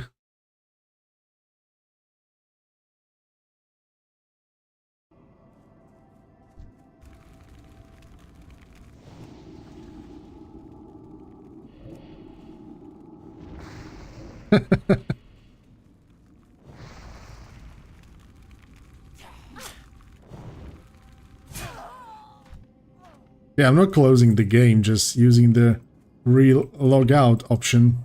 No. Reload just saves, it just fixes the interface. Die. That was obvious. But there are no mobs literally, so it's gonna be hard to even die. No, reload only fixes the interface things.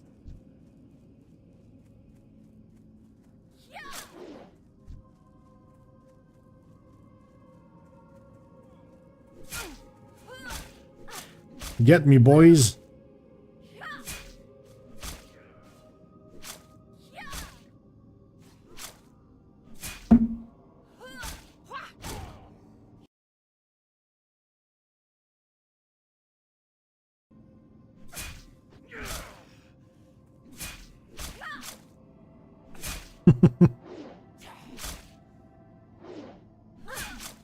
Yeah, I'm just gonna kill myself. Thank you for the suggestion, actually.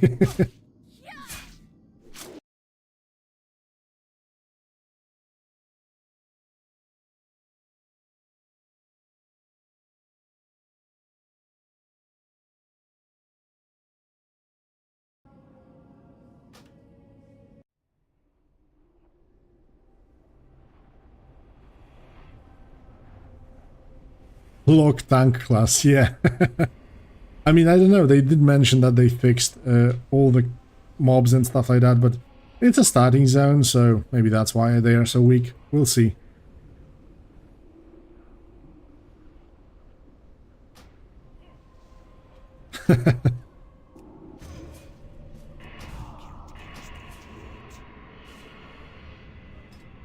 Yep. 1200 almost. It's probably 2.5 in total. Not true, but I have to kill those any... Nope. Not working.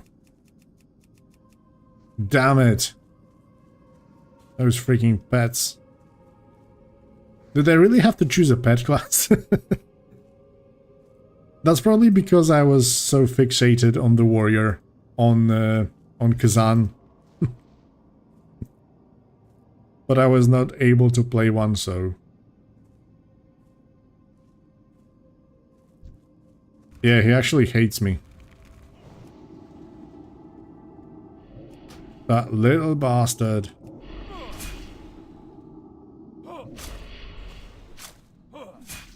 It's only one side, it's only Horde, because this is Gurubashi, so no cross-faction.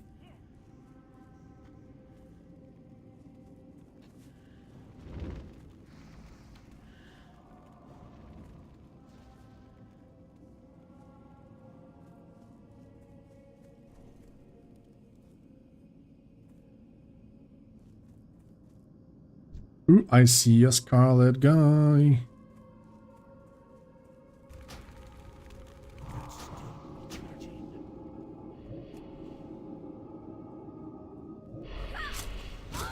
I don't know, the hype for the server is massive, so... Oh, got a massive two-handed weapon. Would love to use it on my warrior. It looks pretty dope, it's not like a standard model.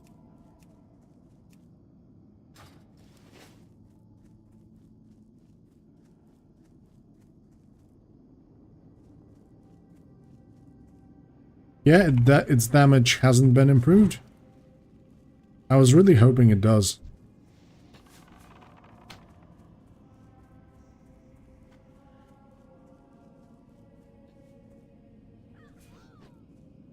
That's also true.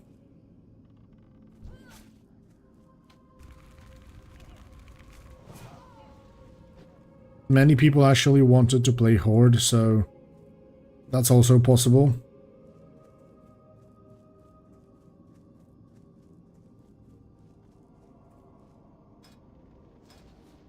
Hmm, 10 to 15 probably. Holy shit, so many. How many 15s? 58 people already. 16? Yeah, 15 is level cap now, so do not allow people to go that far when server is actually unstable. The XP is original, so ×1. Can I find some of those bastards in here? And Duskbot's only down.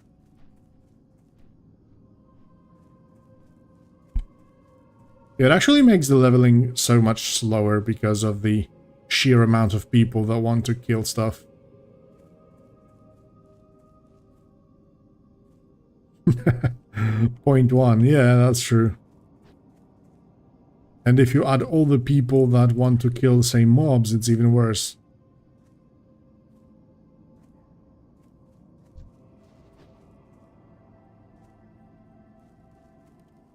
Any Scarlet Band...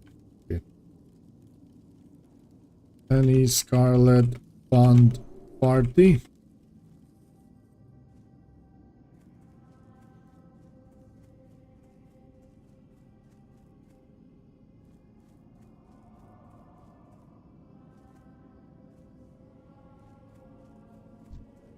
Initiate.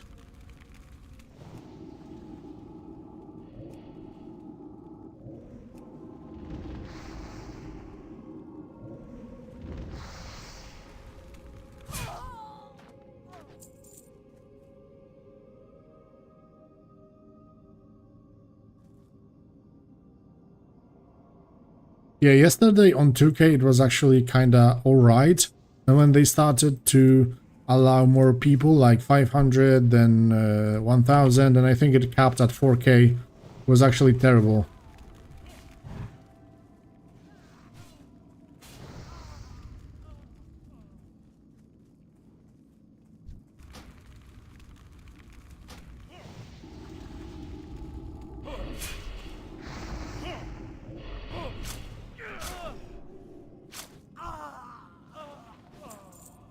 I mean, it is actually adjusted. The thing is that only, like, the first monsters were... Oh, shit.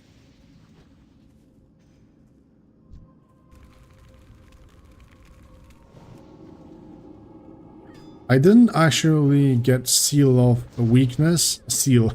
Curse of Weakness, but it seems that it's tagging mobs.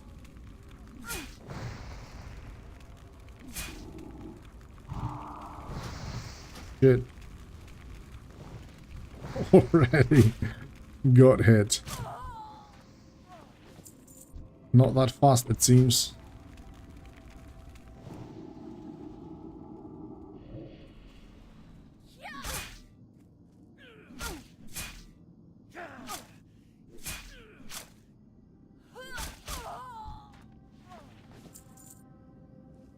It seems that we're kinda in Season of Discovery, but Season of Discovery had level cap of 25, and we are actually on level 15 at the moment. Of course, everything is from different reason, for different reasons, but Yeah, it's still the same. It's quite stable. I mean, played. I'm playing already over 1 hour, 1 hour 10 minutes, because I started from the very beginning. So, and around 2K online. So there's no lags whatsoever. So at this point, server is stable. But yeah, the capacity is not that big, so that creates a massive problem. To be fair. Hey there, Addy. How you doing, mate?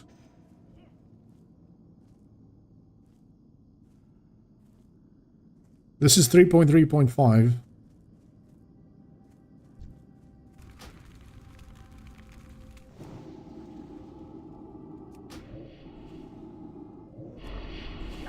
So Wrath of the Lich King, literally. But the talents are ported back to TBC, so... Okay, just one more armband and I'm good to go, finally. I shouldn't be that happy because I will have to wait for this freaking Marvin Torgal or whatever his name is.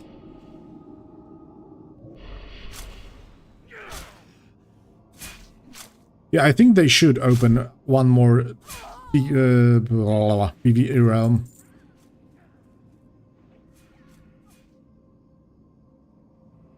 But first they should probably fix problems and on the current realms, you know, just try to let more people in and then create new one, fresh one.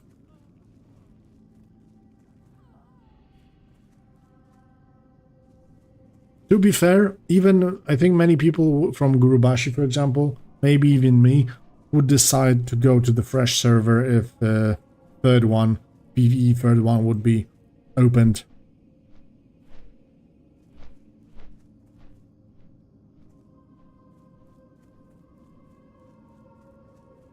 You're waiting from 2 AM? Man.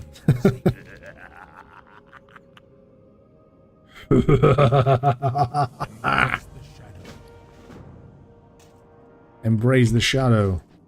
Sure, I will. Nice, this one additional quest turns out to bring us to level 6 when we finish the Red Messenger.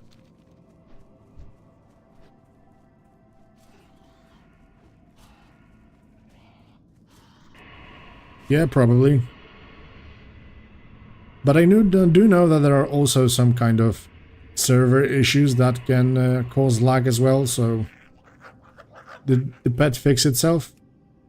You freaking bastard. I'm not paying you for this day.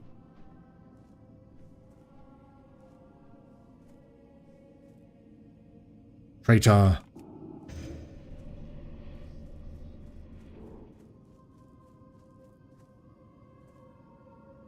Okay, it seems that he has been killed for some time now.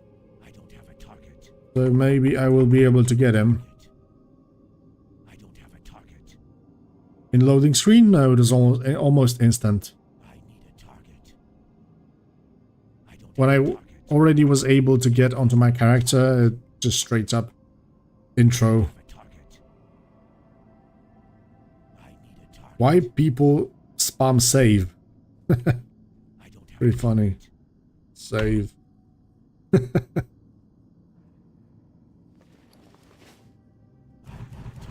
I've got Blessing of Might. I probably deal more damage with my dagger than with my dots. I don't have a target. I need a target. Miska, yeah, that's a good way of helping them out. Like we talked previously, if this would be like for like first month or two, paid subscription for like $5 or something, we would have ideal servers. Maybe not even that, but when the hype started to like, you know, wind up, they could have asked for like a charity. Yeah, that's also true.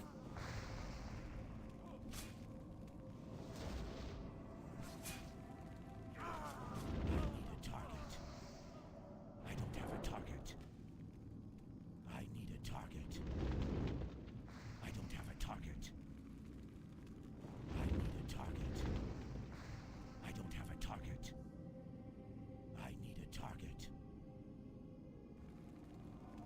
Well, yeah, that's fair. It could have been planned and made better. It's not like they... Ah, shit.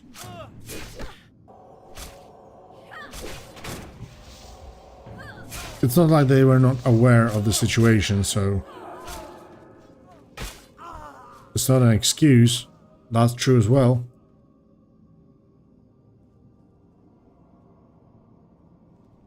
I mean, it's gonna be fine. Some people will, of course, still remember the launch and that it was a fail and stuff like that, blah blah blah. But I think that ultimately in a week time, we will be playing pretty smoothly and everybody will forget about the release and enjoy a very good server, especially in PvP with the PvP realm. But hopefully all the PvE stuff will be quite fun as well, so...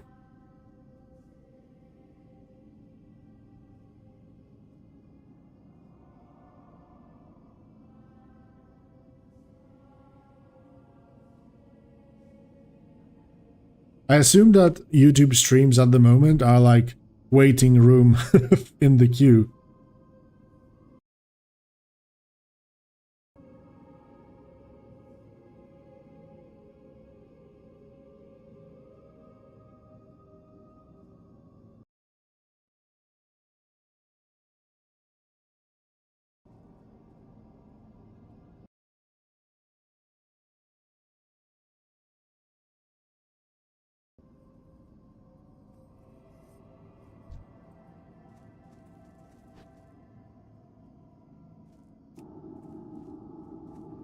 Oh, it starts lagging.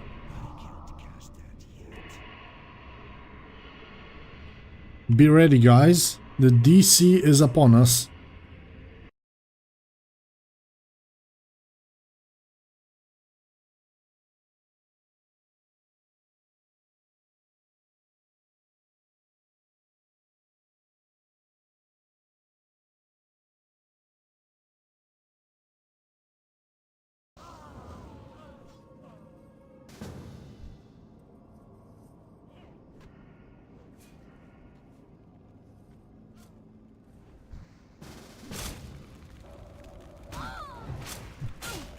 I mean, the lag is getting bigger, strangely.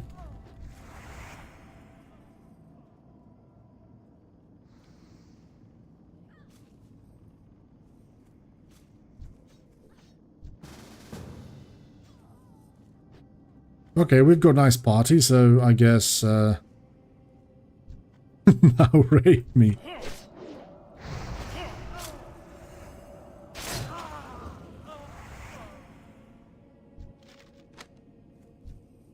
Oh, it seems that quest is working for some other people, but I'm just afraid to relog at this point. Good going, well played. At low-level quests.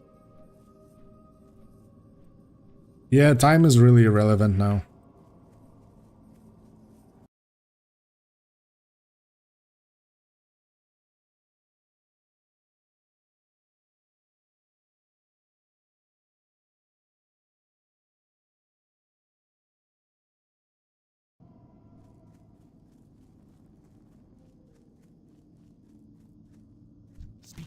Like I said previously, if you're not like 500 in the queue or something, the only way in is just hoping for a DC or a restart.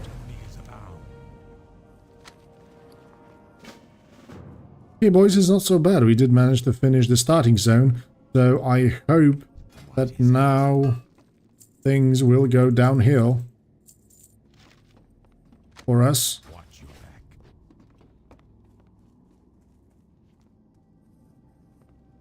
Yeah, that for sure. It certainly affects your brain.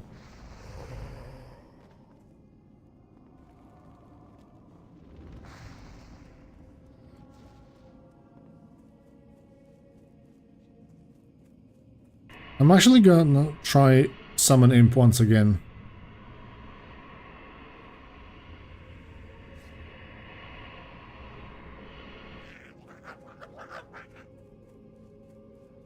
Saber? I don't think so, man. I do know that attention spans are pretty short nowadays, but The hype was already a little bit too big for it to just die like this. It's not like it has like 10k people and 5 is gonna get pissed off and go away. Many people already seen what was happening yesterday, and still see how many people are trying to get in today.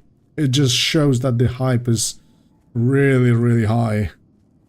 It's not gonna die so easily, believe me. Especially many other servers actually had a bumpy road. Maybe not like that, but also they didn't get such an attention, so...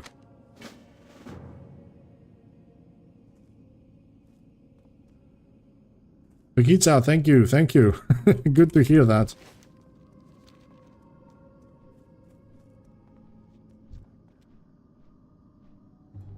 Okay, now we should be on the lookout for some new things already, I think. I wonder if Brill has been changed, same as Goldshare, for example.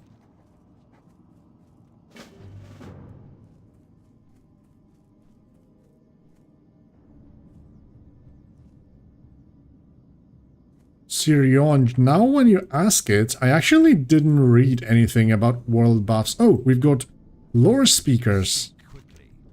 Message for the historian.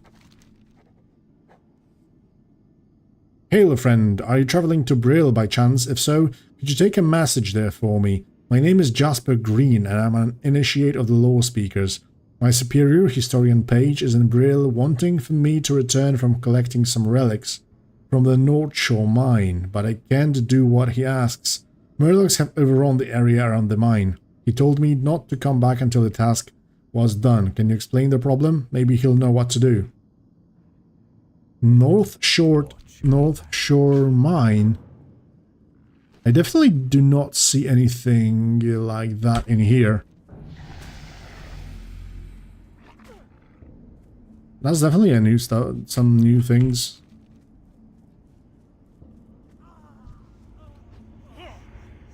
And we don't really need the farmers, we need the pumpkins, and it's totally empty, it seems. And the object quests will be so awful. Because for mobs, at least you've got some active respawn and stuff, but... for pumpkins? Unless you can get some off of the mobs, but if I remember correctly, you can't. Shit. Attack.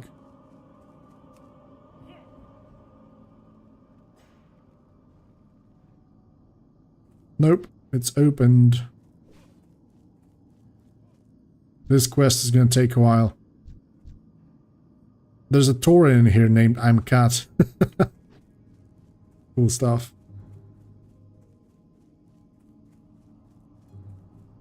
Ooh, I think I'm gonna get my first pumpkin. Look at this, just people spawning right on top of me. Shit. She was already collecting it when she showed up. What the hell is this? People just show up from nowhere.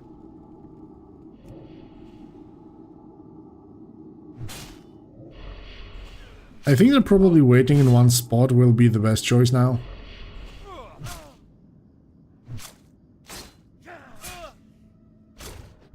Yoink. No, I think they don't drop those pumpkins. We need to pick them up manually.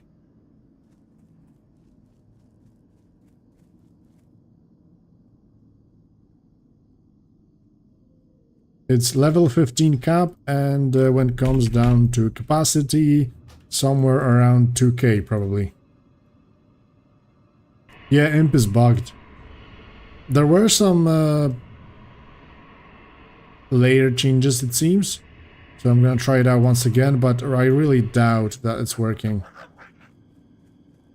Yeah, this bastard is still standing in one place.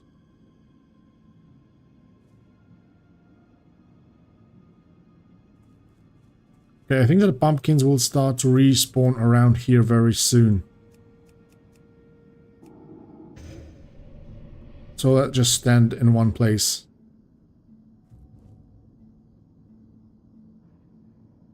Oop, there you are. Oop. I hope that this time around nobody shows up suddenly at my pumpkin.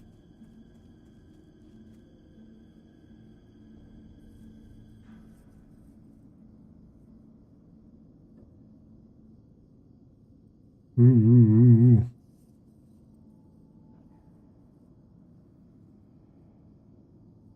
One of the worst scenarios is when somebody is just randomly going through and a pumpkin spawns right on top of them.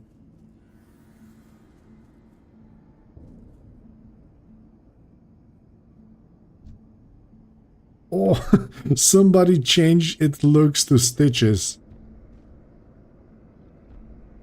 To Gordo, sorry.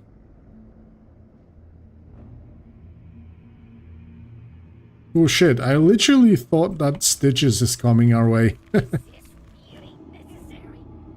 Yes, this is necessary. Attack him. Firebolt.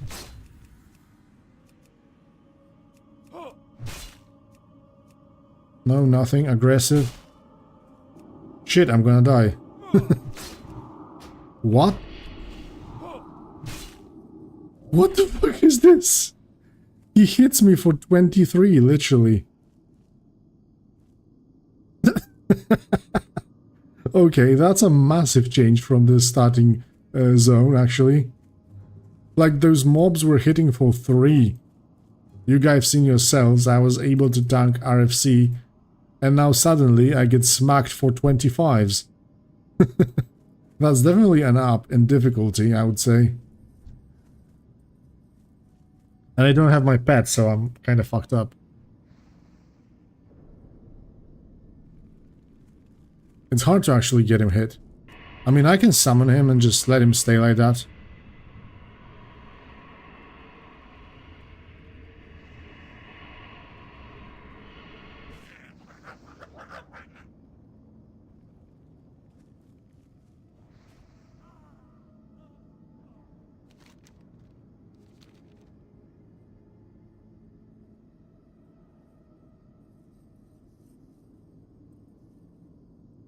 Where are my pumpkins? First, Lloyd's. There you go.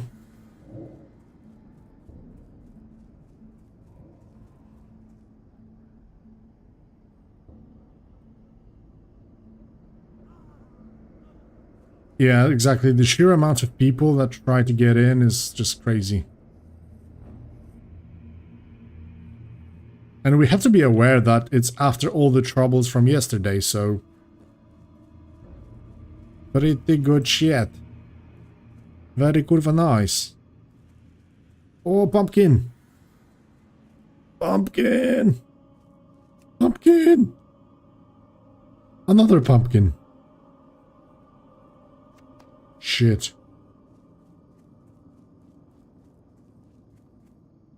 Yeah. I mean, for Azeroth, 20k people, that would be really crazy.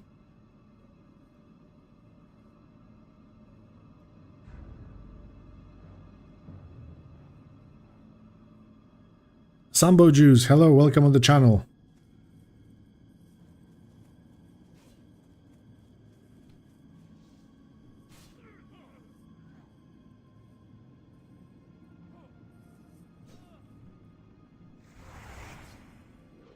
We don't really know, but that's what the queues actually show up, so...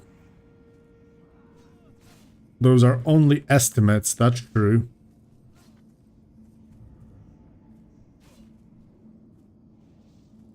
But yeah, even nowadays, from the queue times and server online, I think that 15k is pretty accurate number of people willing to try it out. Oh, this is gonna be close. Shit, he managed to get it first. But this is mine.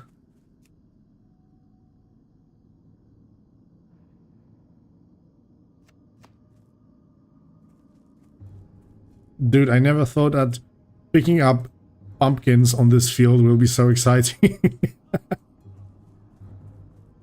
No, Louis. How could you, Louis? I'm summoning this imp constantly in this place because there's like a scarlet bastard respawning.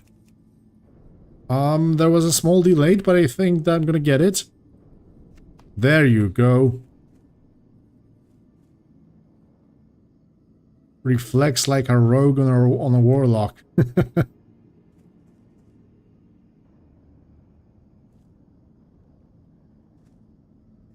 Hey there, Andre.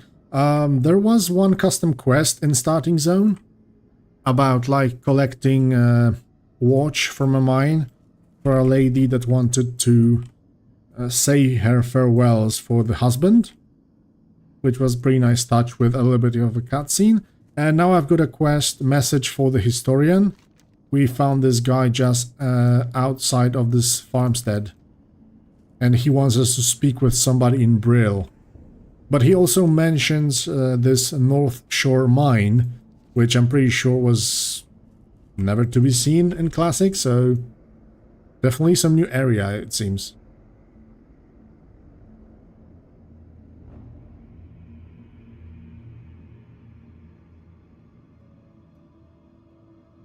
How the F did you get in? Just by sheer luck. Or you can say streamer privileges. Either way. But we have to handle that luck is a big part in our lives, because there are literally too many factors influencing what happens to us along the way. There are just too many people around. So yeah, some call it destiny, some call it luck, some call it God. But there is some kind of power out there that influences everything, so... Hey, attack this little poor guy. Go. Go there. Go! You lazy bastard, you're not getting your payroll for today.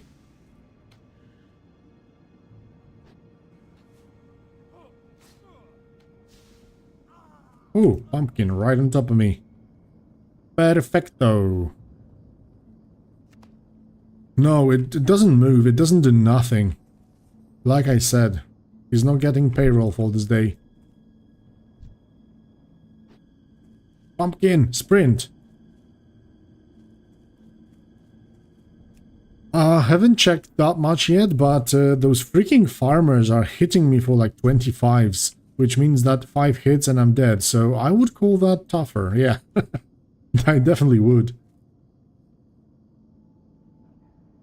If this is the situation, like Frost Mages will be best in slot because you cannot touch them, and Warriors will have even harder experience while leveling, so it can be really tough. Shit, look at this Arthas. He's gonna get 2 pumpkins? No fucking way. Maybe. Who knows? Shit.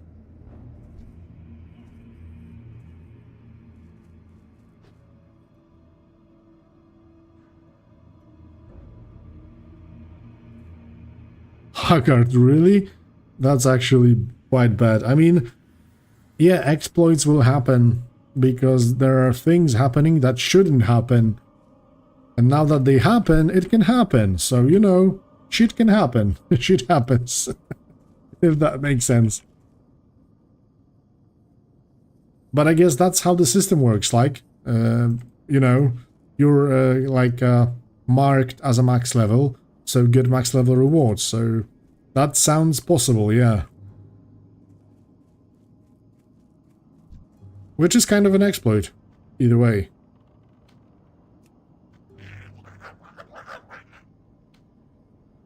How the hell am I supposed to get him attacked if he can't move?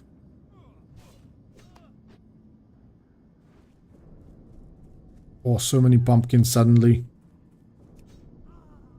That one will be taken. Possibly, yes. Oh, nice.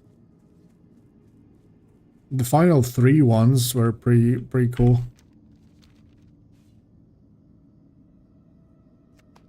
Okay, we've got our shit done.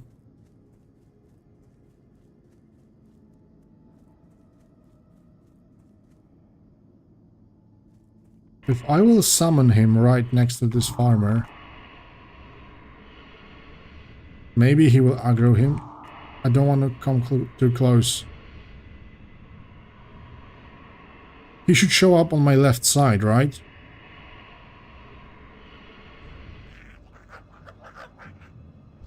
Come on, smack him.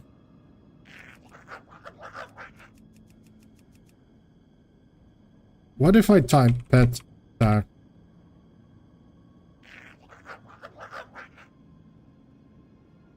Cast firebolt.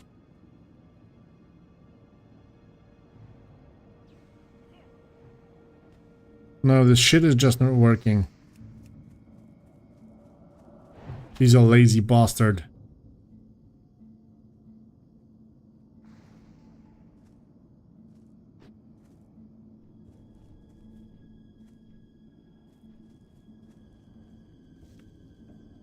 No, I think you cannot create new characters. No new accounts, no new characters.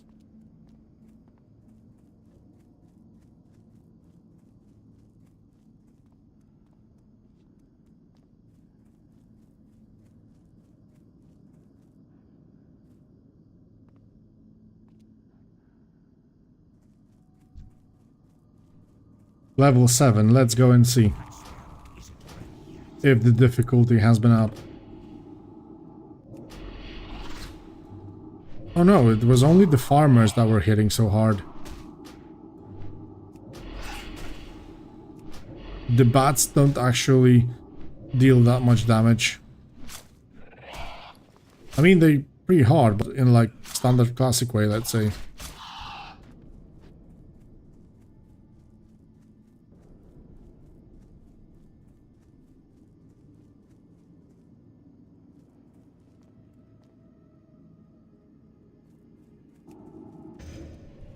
I see already quest items on the ground, but I cannot pick them up.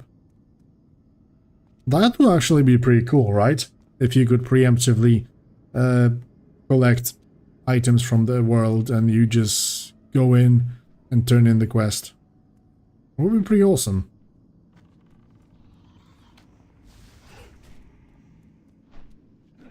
And also with this spell, body modification for undeads. Possibly we can turn ourselves into Sylvanas. Or Varimathras. Varimathras could be really, really cool. Oh, look at this. It seems that Gordo should be somewhere around here then.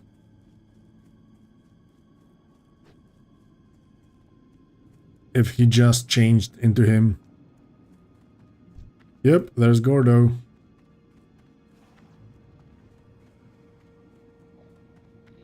There's probably no more interesting NPC around.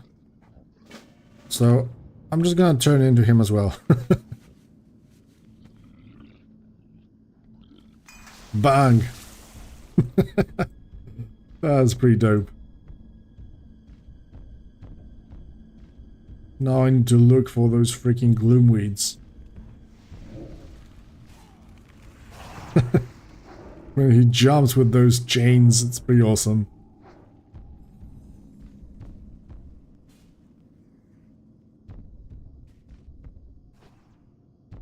Bam, bam, bam, bam. You can hear the sound of his feet smacking the ground. There you are, Gloomweed. I've got a perfect hook for it. I should be able to grab it from like miles away.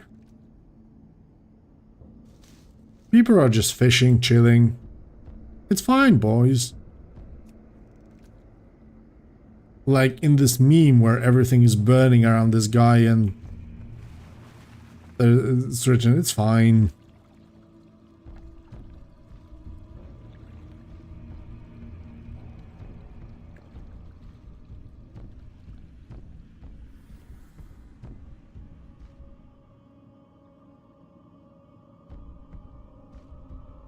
Oh, there you are. There's the last one.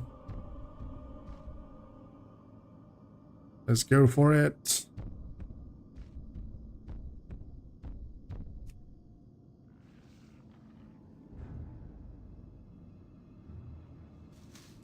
There we go.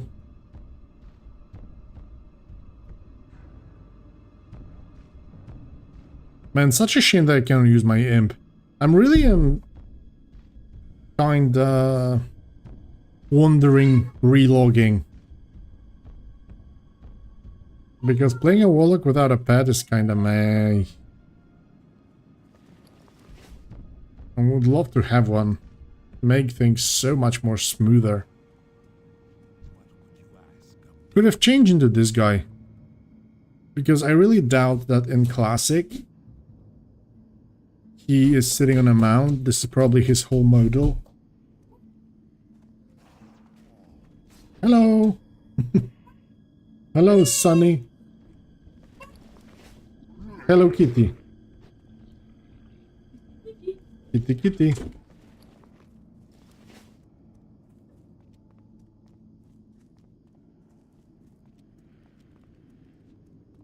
I've got a couple of things that irks me now in this playthrough, like I'm not having my quests set up. I mean, I almost know those quests by heart, but still.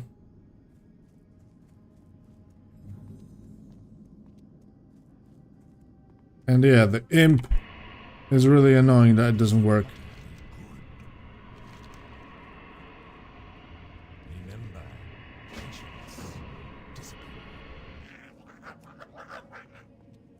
That freaking bastards. This is Gurubashi. It's the PvP. The shadows beckon.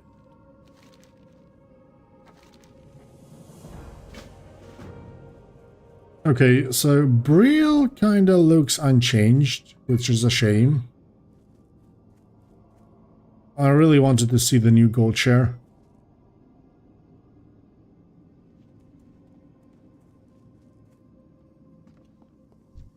What is it? Goodbye. Our time will come. Okay, so we've got standard stuff in here. Should I take any professions? Alchemy is pretty good for Warlocks as well. What now? With all the health regening stuff. Embrace the shadow. And for PvP could really be useful, to be fair. And to be fair, you kinda learn it along the way. Don't have to like farm cloth or anything especially to advance further, so I'm just gonna pick herbalism and alchemy. What will you require?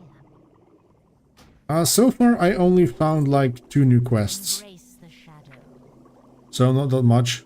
Oh, natural talent. Your resistance to all schools of magic is increased by 2. Cool stuff. And mixology.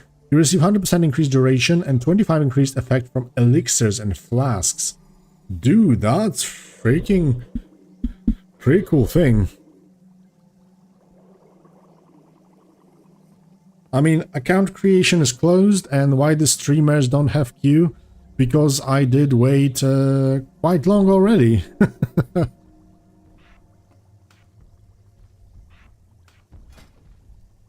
Okay, we've got some stuff in here. What now? This is just a trainer. We'll probably have to grab some files later down the line. Just need to check one thing. Where's the riding trainer? I haven't got all It's level 40, right? Yeah, 100 gold, so beware our enemies. standard stuff. What is it? Proof of demise. Everything seems... I mean, those Taurens with these totems on their backs look so freaking cool. That's one thing I envy of people playing Taurens. It just looks amazing. Oh, we've got more Gordos running around. Probably when the servers will get more stable. What now? So my initiate fails again to complete a simple task. Perhaps you can succeed in his stead. What say you? Are you willing to brave danger in the pursuit of knowledge? Oh, hey. Knollshaw Mines was established shortly before the fall of Lordaeron. You'll find it west of the Solidon's farm, past the end of the road, set a little back from the Whispering Shore. The mine was never profitable for ore, but a report was once sent to the capital city, stating that miners had uncovered strange ancient relics. This report was recently unearthed from the old documents recovered by the Undercity. As far as I can tell, the box was never collected and should be moldering in the mine, so head up there and find it. Okay, we've got some new quest. New area. He's got 2 quests, actually. Return to Jasper Green with Historian Page message. If the mine is beset with murlocs, then Greenie needs to be put his big zombie pants on and take care of the problem. This is the second time he failed to complete a simple task. Go back and tell him to take care of whatever is in the mine that stands in his way. Field work is dangerous, and if he can handle that, I need to know now.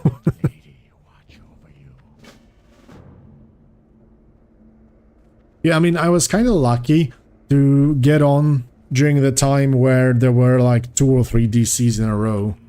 And I managed to get in both times. Blessing of Might buff, please. Somebody is just spamming this constantly. Chronicler Valariel. This is hardcore mode, I think. I wish to be branded. Perhaps in another lifetime we shall meet again and our conversation will end differently. Soul of Iron. Yeah, this is the hardcore mode. Chronicler Valariel. Pretty cool stuff. It's kind of strange though that they moved it to Brill. But on the other hand, Steamweedle representative, all you adventurers are in such a rush. Ah, this is the challenge that cut your XP gains in half.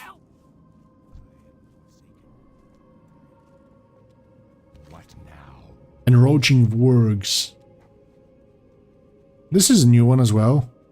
You seem like the type who enjoys being sent out to deal with other people's problems in exchange for pocket change. To our southwest. Oh, there's the cart. I was just about to click it, but then I would have to come back, so... They occasionally attack wagons. Okay, that's great. So, what's waiting in the mailbox? A path of iron awaits you. Oh, so that just inform us about the challenges available. Not interested. First aid, of course we take first aid. For a warlock is a mandatory thing. Do we get something from the first aid? I guess not, this is just a secondary profession.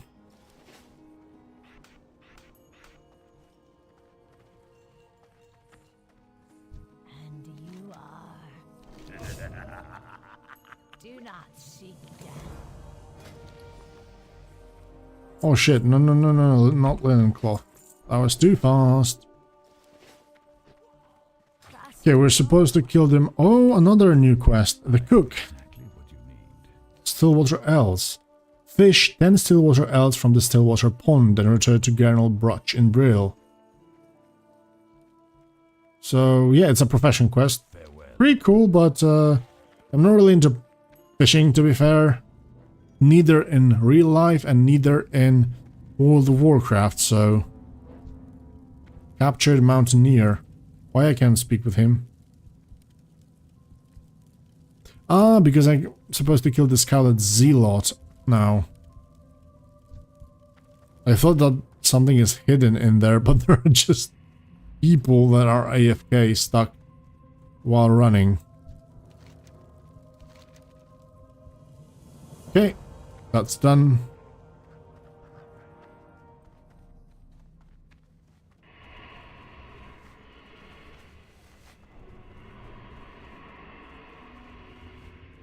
Oh, this is not yet available? I'm already level 6, what the hell? Hello. This is good because I can tag people with it, so I'm gonna pick it, Life Tap, Shadow Bolt.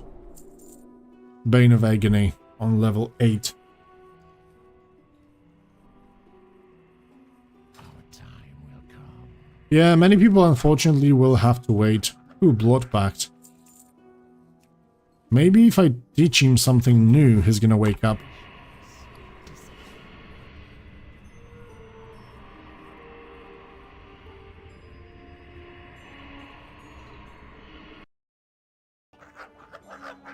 Guys, I haven't even asked, but what about the volume of the game? Is it okay? Is it silent or... Come on, cast it, you little bastard. What's in it for me? What's in it for me? I'm gonna give you what's in it for me, you little lazy bastard.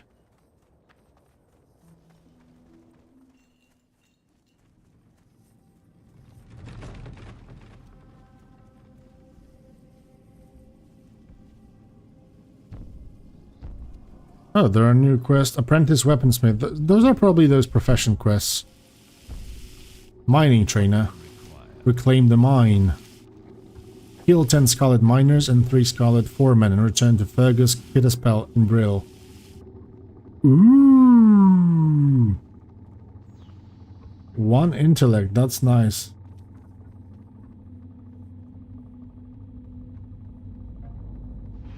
Kidderspell Mine.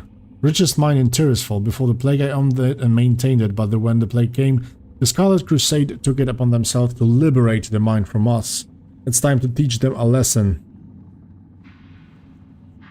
Out of Brill South, make a left at Fork, and keep going until you reach the Balnir Farmstead.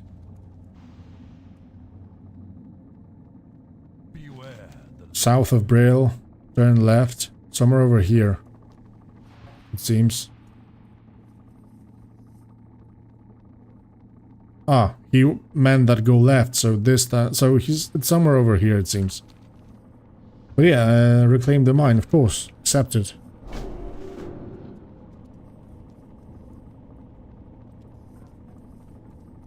speak quickly.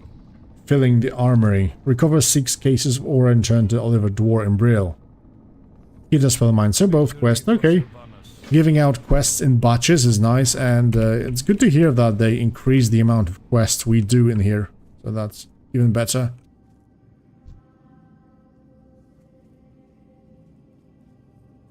Nice. But I'm not going that way yet.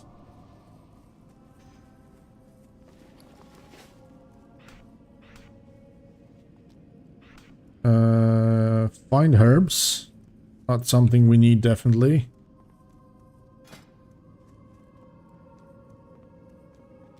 Life up. Curse of Weakness will be like instant mob tagging, so that will be nice. Yeah, there actually is level 15 cap at the moment.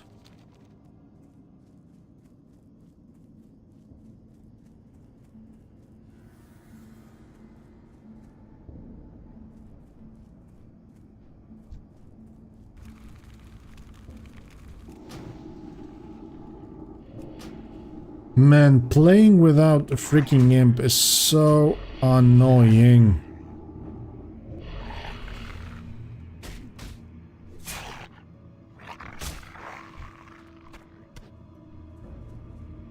It will make me kill stuff so much longer, to be fair.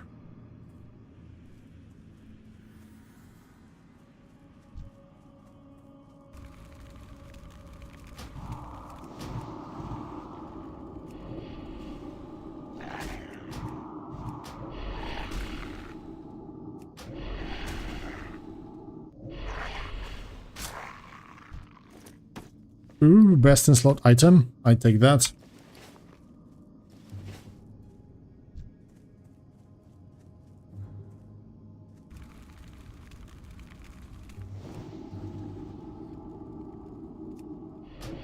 Yeah, it is annoying. Can't do much about it now, unfortunately.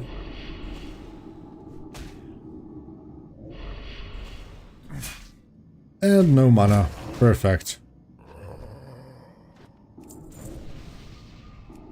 Couple of life taps, and let's go for Cannibalize.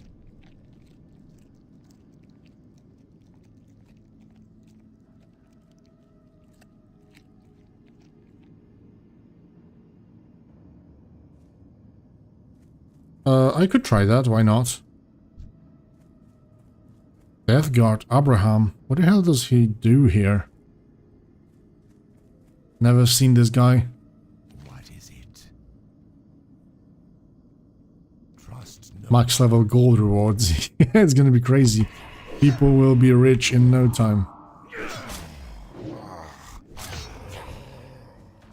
Oh, he just kills everybody in here.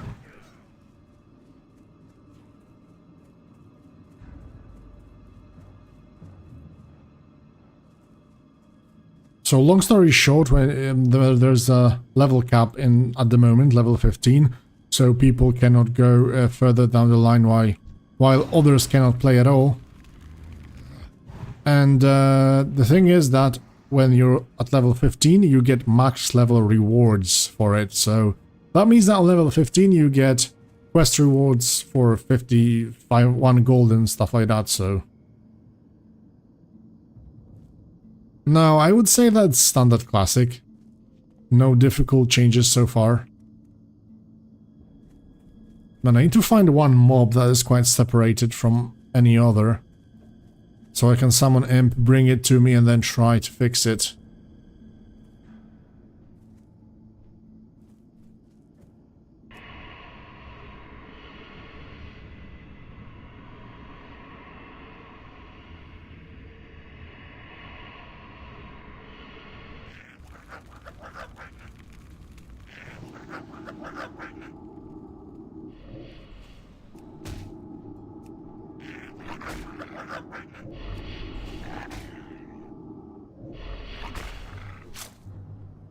Shit, he's gonna kill me, I think. Maybe not.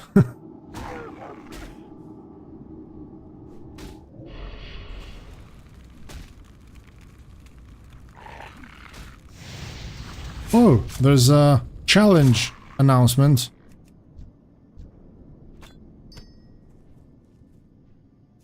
Nah, he's still not doing anything. Arcane gods fell to the blows of Searing Blade caught at Ragefire Chasm and now brandishes a tarnished soul after reaching level 11.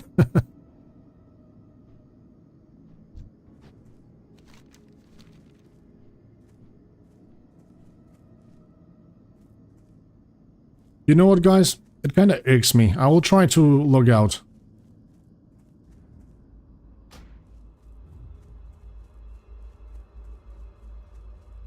But then again, it will probably get bugged very quickly.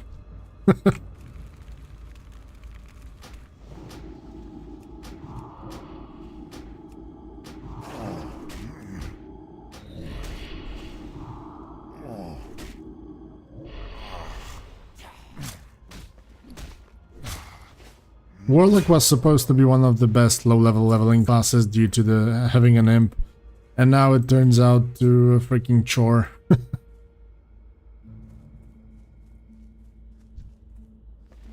And I have absolutely no luck with the drops.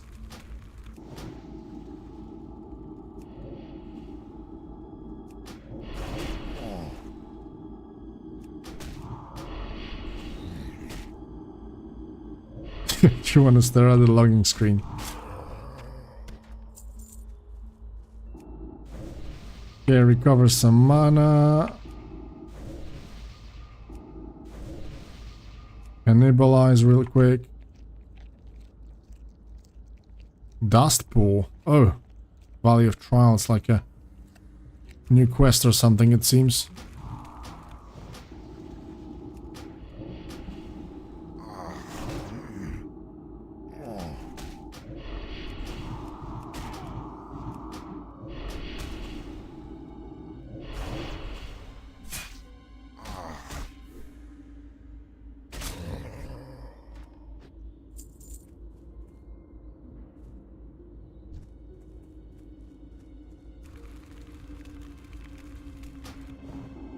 No!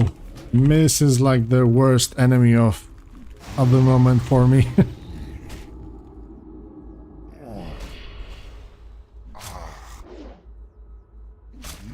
Oh shit.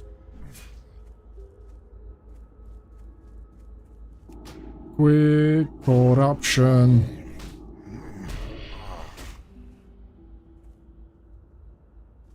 I should be able to finish him off with the corruption ticks. Just don't run into another mob. No! No living combat! What the hell are you doing, bro? Ah, that bastard. It took too long. Yeah, undeads are cool. Actually, this zone is one of my favorites. But also, on the other hand, I actually did it so many times recently that I wanted to really try Elven Forest and New Gold Share. But yeah, for PvP server, I didn't really think about it too much, just created Warlock Undead instantly, and now you cannot create other characters, so that's kind of a shame.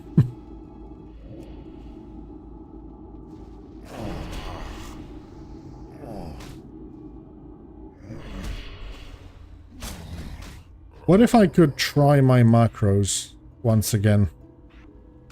Maybe they will actually make my pet active. Look, this is true classic plus. I killed so many of those zombies and still...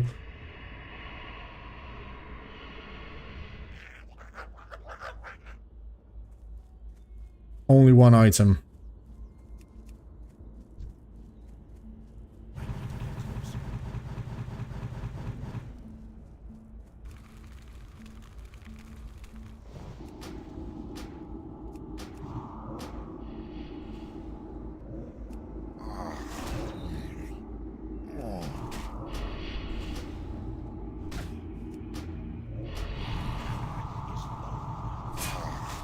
Nope, not working. Yeah, like character creation and creating accounts is completely locked off at the moment, so...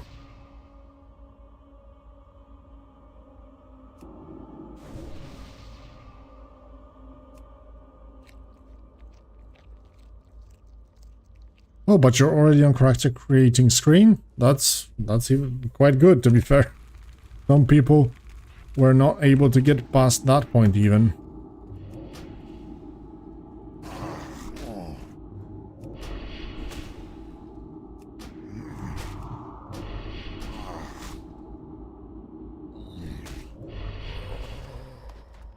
Man, the drop rate is awful, actually. It wasn't that bad even in Classic or Vanilla.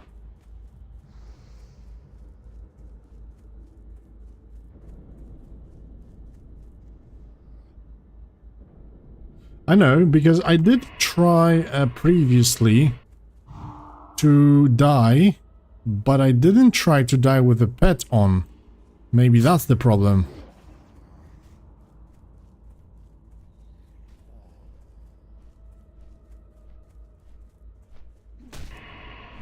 I'm gonna summon an imp and then try to die. Maybe that will fix it.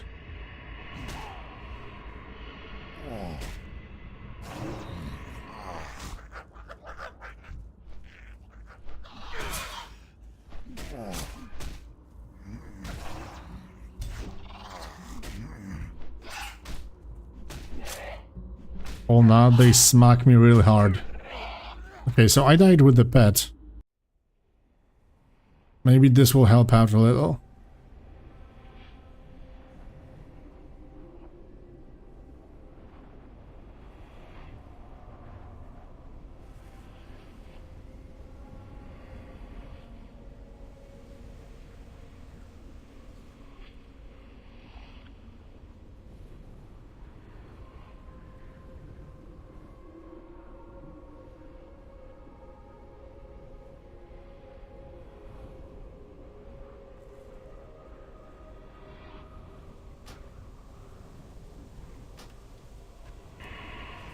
Okay, the moment of truth now.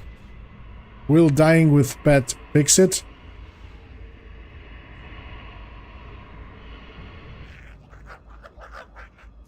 Of course not.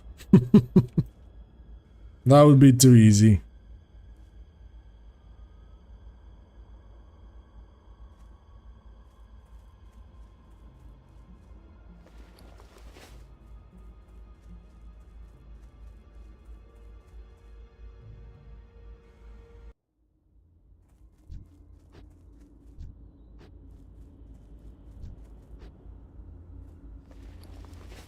No, it's not working. Reloads, stuff like that, it just simply won't work.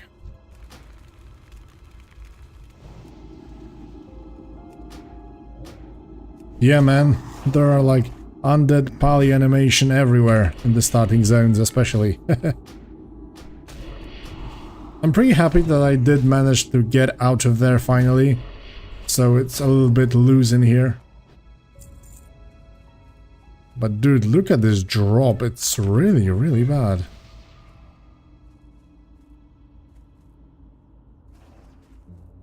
Because first they were not prepared, and second because they've got awful servers at the moment. Is that t-shirt from Crop? That's possible. Shit, I did cut out that little small paper.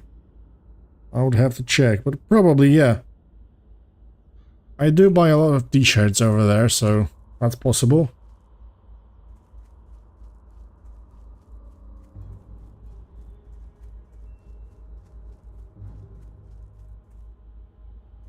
I'm kinda shocked that you noticed that.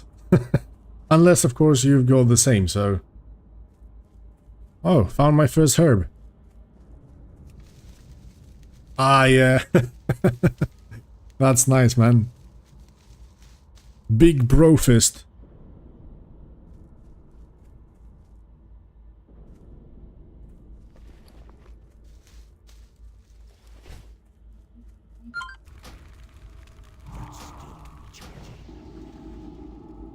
I also got like second one, very similar, but it's more darker and with like skulls on it. It also looks pretty cool.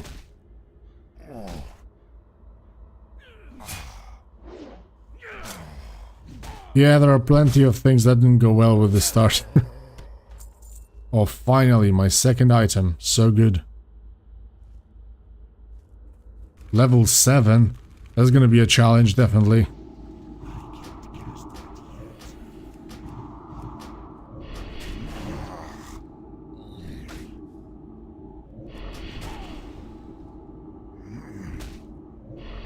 Oh, Ifke, thank you for the subscription. Oh shit, he used the skill and I died. Jesus. Christ. Oh my god.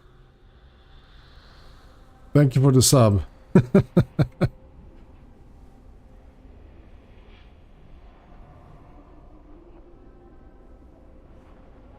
No, they will for sure increase it, but it will take time, you know, they need to fix their shit, like buy bigger servers and fix all the performance issues. I think that 10k is pretty easy and will be running pretty smoothly, but it just needs time. To be fair, if you don't have like an account or haven't done too much on the server yet, I would probably wait up until like tomorrow at least to try it out. Hey there, G's. Thank you for the sub. Let's try again to kill this bastard.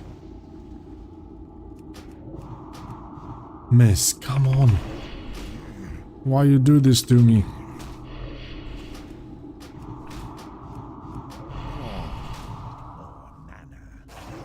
I better start fighting him once again. Those guys are scary, man.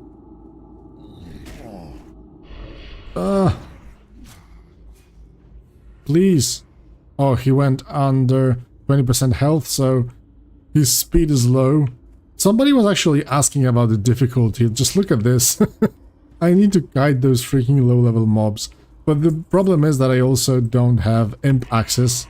I'm gonna try once again because I died. But leveling without a pet is so annoying, holy shit.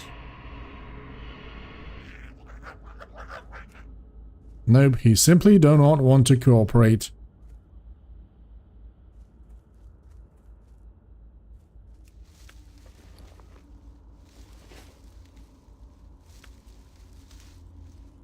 Server leaves. Yeah, I can create some healing potions and minor defense. Lion strength is probably not the best.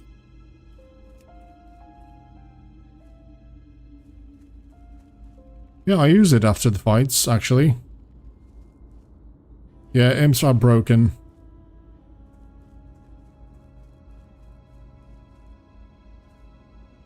Hey there, congratulations, man. Which one did you get in? Yeah, wand would be massive. Maybe actually drop that freaking...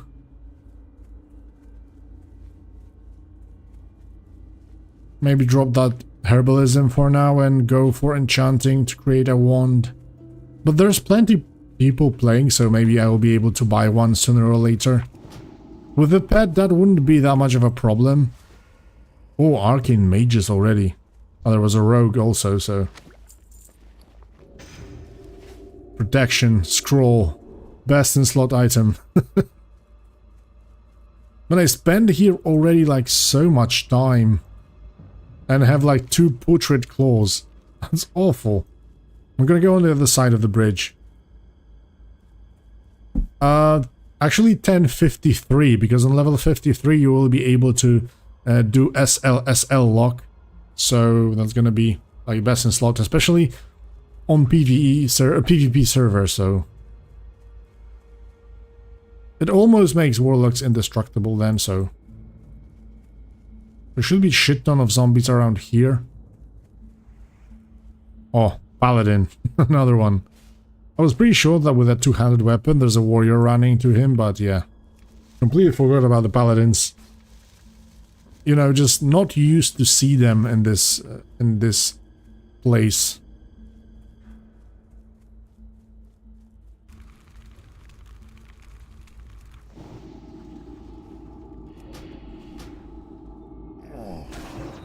Oh, actually my demon skin went down.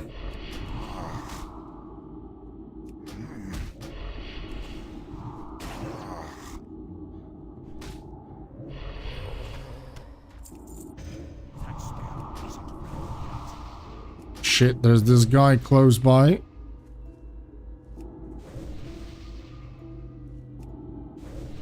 Yeah, I should be fine.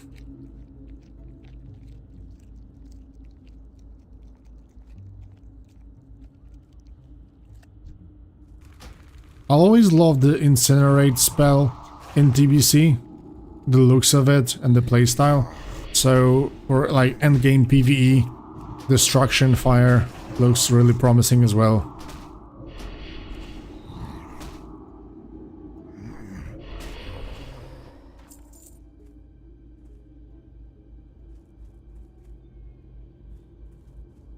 Yeah man, it's probably not gonna be that fast.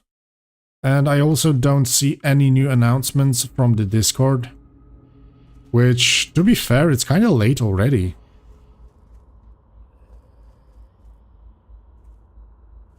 Really? Number 2? That's crazy, man. Oh, another minion. I completely forgot I also need to kill those Dark Hounds as well.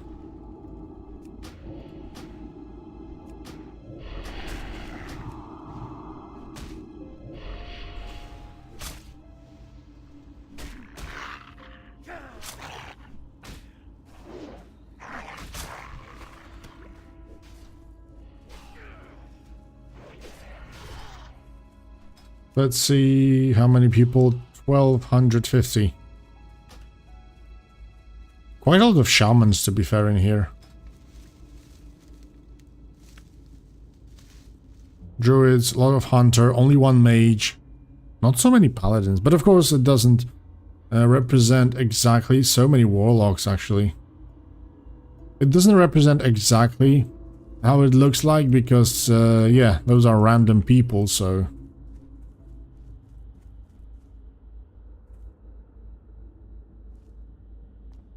Yeah, if you're not crazy, then probably you could play your own server for like next 2-3 days.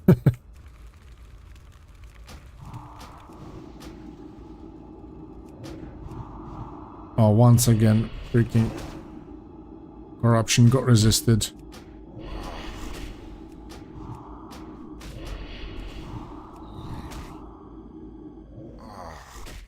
And a miss, and I don't have dots. Oh, dude, my life without imp is terrifying.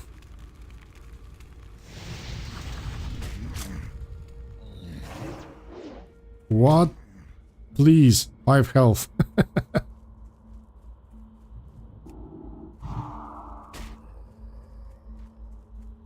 Oh, you're number 1. Nice, man.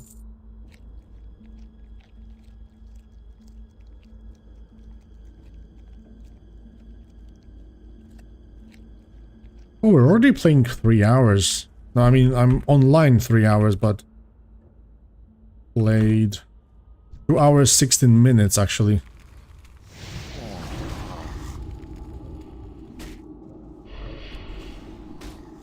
Summon the imp and stay in him for 3 minutes, it will fix him? Really?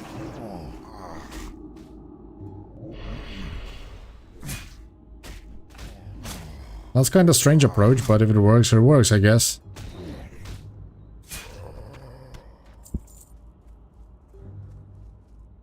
I could possibly create some... okay, let me go back to the road. I don't want to AFK for 3 minutes here in the middle of these freaking zombies.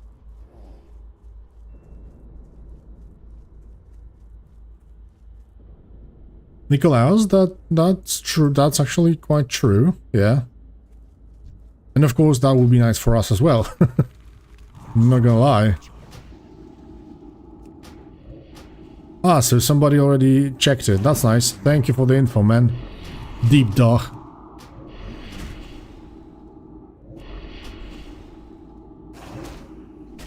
Yeah, full mana for one mob without imp. It's crazy. But at least the drop rate kinda increased in the recent kills, so that's nice to hear. Let's get back some mana.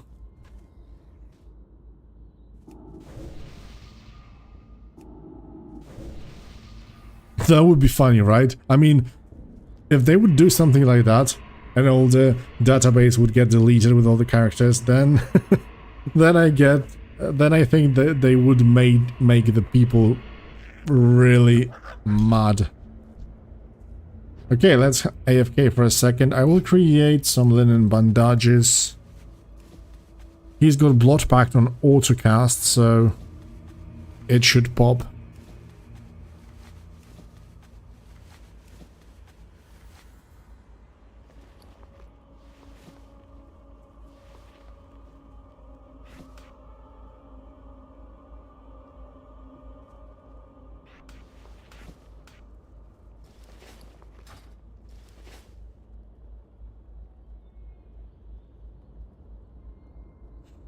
Yeah, that's true as well. With so much gold, unless they will just roll back those people on level 15, I don't know. They already have quite a lot of work and they're just making it a little bit harder, so...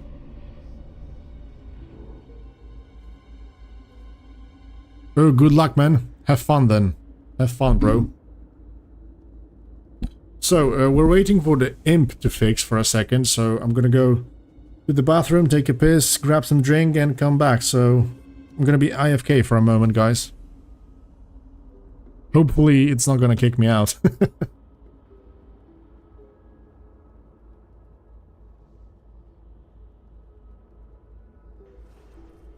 Oh, that's a good question, actually.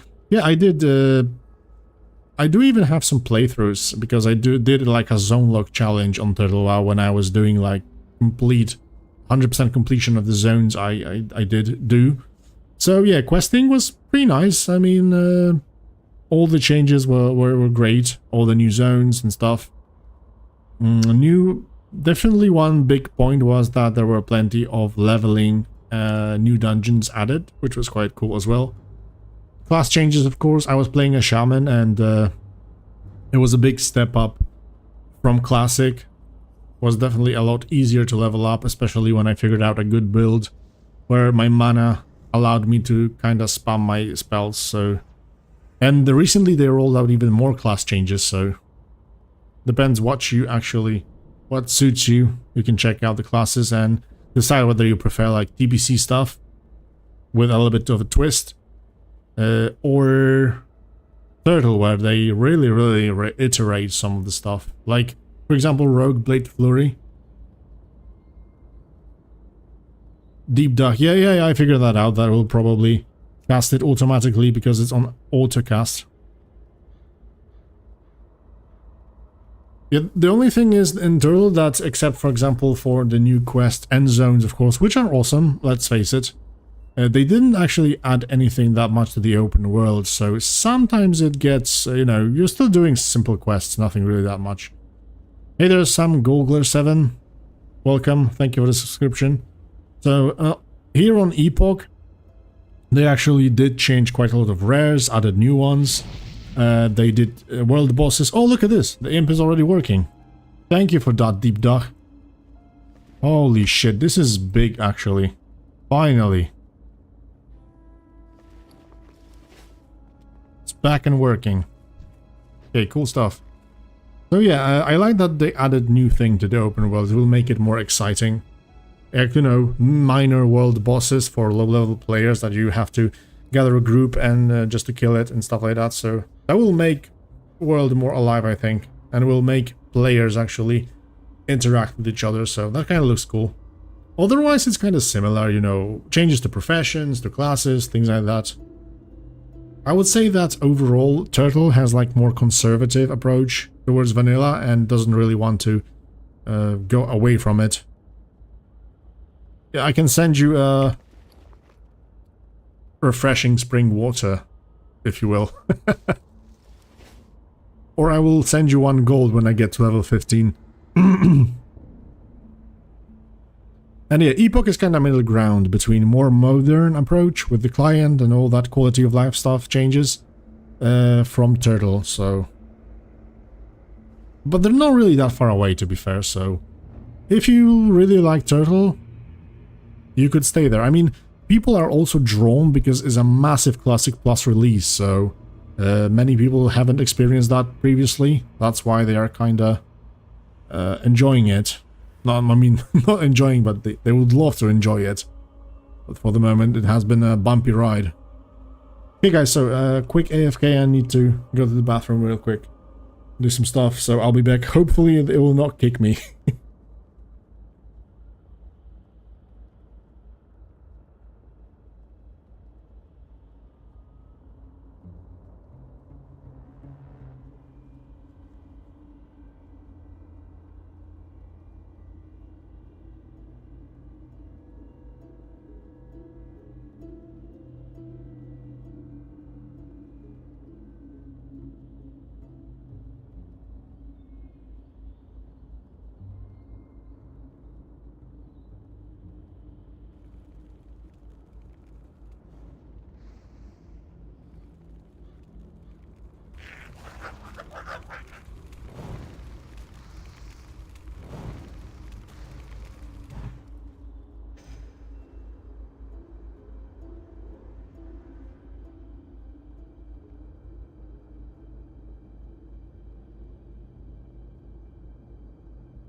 Hey guys, I'm back for a second, but yeah, I'll have to go away to AFK for like an hour or so, maybe even longer. Oh, hello there. You can wave. So yeah, I will have to go away for a second, work a little bit.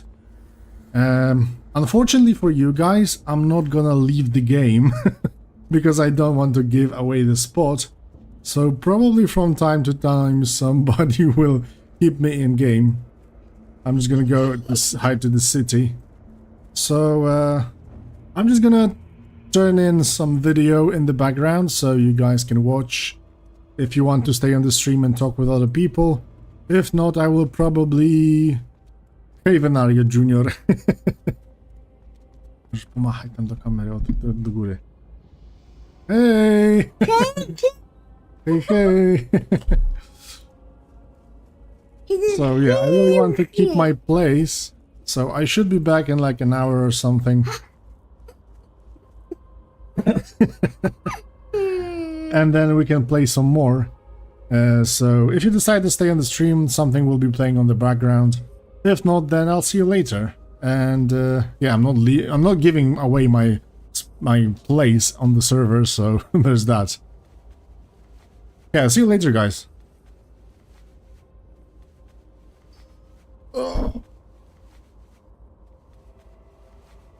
Kabelki przeszkadzają. Tak. Teraz podłączałeś niewielkiego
with spell damage, so it's a massive buff, especially that I've heard that already some of the tier sets for paladins actually contain both strength and spell power on it, so it's going to be a massive buff. Hammer of Wrath received a massive change as well, because now it's not entirely treated as a spell, because it will not any longer reduce your reset your swing timer. So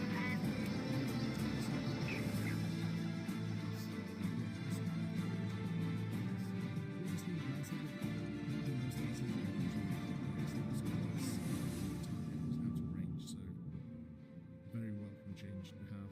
Like I mentioned previously, Sanctity Aura increase all of our holy damage by 10%. This will of course affect Crusader Strike as well, so yeah, massive thing to have.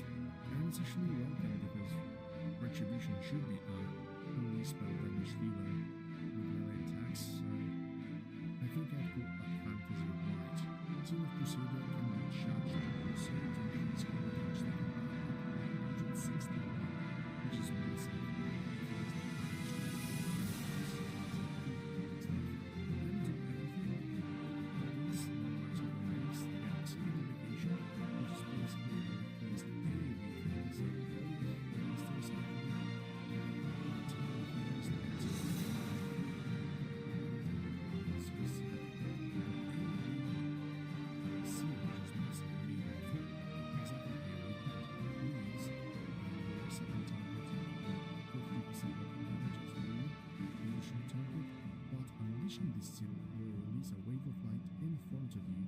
Dealing 200 holy damage to all targets it hits. There's also one drawback to it, because 35% of the damage dealt by this wave will also damage you over 6 seconds, so for tanks it can be a little bit dangerous, but yeah, no paladins. Uwaga! Poszukiwane są kształty Cheetos Crunchos. Na znalazców czekają nagrody. Wybierz ciekawy kształt Cheetos Crunchos. Co ci przypomina? Gitarę? Zrób mu zdjęcie i prześlij mnie wraz z zapisem. Good define with it. Either way, it's pretty cool, and the minimum level is 46, so any level isn't that much, especially with that, so backfires usually. And in some more situations it can be useful. And then we get into the visual numbers like I mentioned, which rates seriously useful. So let's get this is what you can see.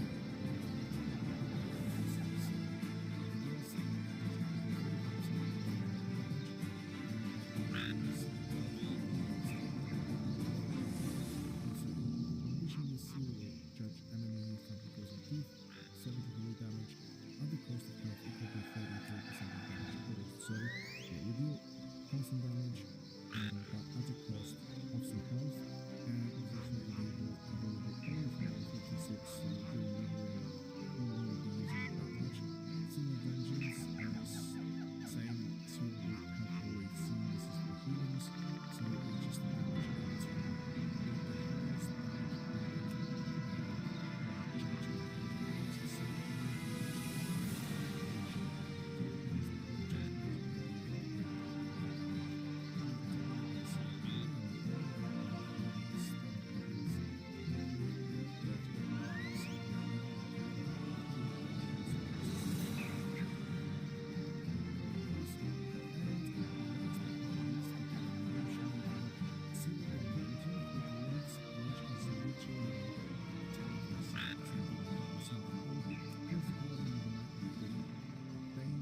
against giving your attacks a chance based on weapon speed to gain 110 and 9 armor to increase the damage of hammer and increase the damage of hammer of wrath by 3% for 10 seconds. This stacks up to 5, so amazing armor and a thread from the hammer of wrath.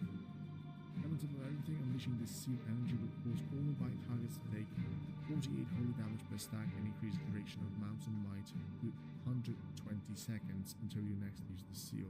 So yeah, amazing for tanking. We also get AoE attack off of the judgment, a must have to be fair as a tank. In standard game you would actually have to become a dwarf no matter what if you want to be a tank, but thanks to the racial mode system, you can swap out the races depending on the role and with the spec. Again, quite difficult. If you ask me, I would say that Seal of Vengeance is the more versatile but if you want to specialize in roles,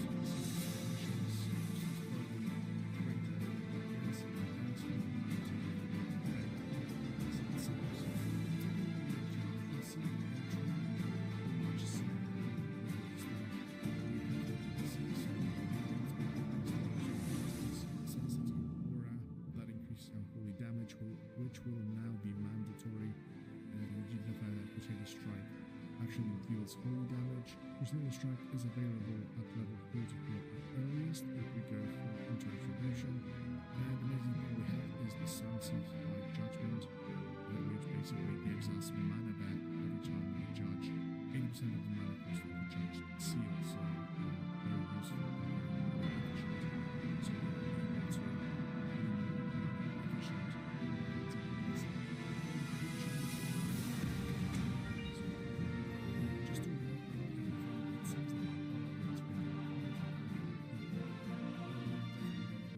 pretty good healer in TBC overall, and with all the changes and some AoE stuff that we've seen is going to be even crazier. Prot Paladins receive plenty of quality of life stuff with the TBC, and from Epoch with the seals, an instant Avenger shield, which is going to be amazing. And Red Paladins, like I said, I'm not saying they're going to be like straight up best DPS class overall. On paper it really looks promising, especially for people that can master the seal juggling technique and combine, for example, Seal of Vengeance with Seal of Command for pure damage while always judging the Seal of Vengeance. It will be amazing, to be fair. So yeah, is Paladin any good though? Definitely, both of the three specs look really powerful on paper. Still has to be tested in practice, but overall I definitely would recommend it. To be fair, I feel that we're gonna have a crazy amount of Undead Paladins on the server, but we'll have to wait and see.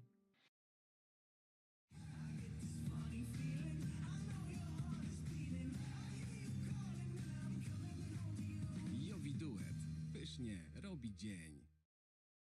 Lodówka to luksus? Nie, to standard. Klimatyzacja w mieszkaniu to też już standard. Zacznij cieszyć się wygodą w swoim domu i wybierz nowoczesną klimatyzację na Rotenso.com, bo twój komfort to dla nas standard. So first and foremost change for the Shaman in the Epoch universe is of course allegiance to the Alliance. We can create a Dwarf Shaman which has all the counterpart quests from the Horde seamlessly fitted into the existing Alliance vanilla world. Second thing are totemic improvements, which basically is a standard color of the elements from the Wrath of the Lich King, but with the exception that you have to cast it for 3 seconds straight. Fortunately, it can be cast while moving, and it can be learned at level 30, with additional 2 sets at level 40 and 50. To top it all off, totems are now raid-wide, similar to the other classes' raid buffs, so it's going to be easier than ever to buff our party members in Vanilla World. The problem with the nature immune bosses has been addressed as well, as there are plenty of those in Vanilla World. Therefore, Shamans have received a new ability, which we're going to go into in a second. So last but not least, we receive Soothe Elemental, which is a similar spell to Druid's Soothe or Priest, which basically reduces the detection range of the hostile elementals, meaning that they will not aggro us from the very far away. So a very useful and thematic thing for Shamans. Alright, now let's take a look at the spellbook. So first we're going to get into an elemental, which I think is pretty damn cool. First and foremost, as you can see, we've got Call of Ancestors, Call of Elements, and Call of the Spirits, so the spells that allow us to cast 4 totems at the same time with 3-second cast, castable while moving, which is great. In TBC, we get the Elemental Totems, which allows us to summon a powerful elemental entity at our disposal with 20-minute cooldown, so quite powerful. Then there's our new spell, Molten Blast, which literally hurls a ball of molten lava at the target for 344 fire damage and resetting the duration of your active flame shock effect. This would mean that possibly spamming Molten Blast will be more effective in the worlds, it seems, as it also refreshes our flame shock level 3, but that also depends if it also resets our damage stakes, because if it resets it completely, then it's going to go, because it will only happen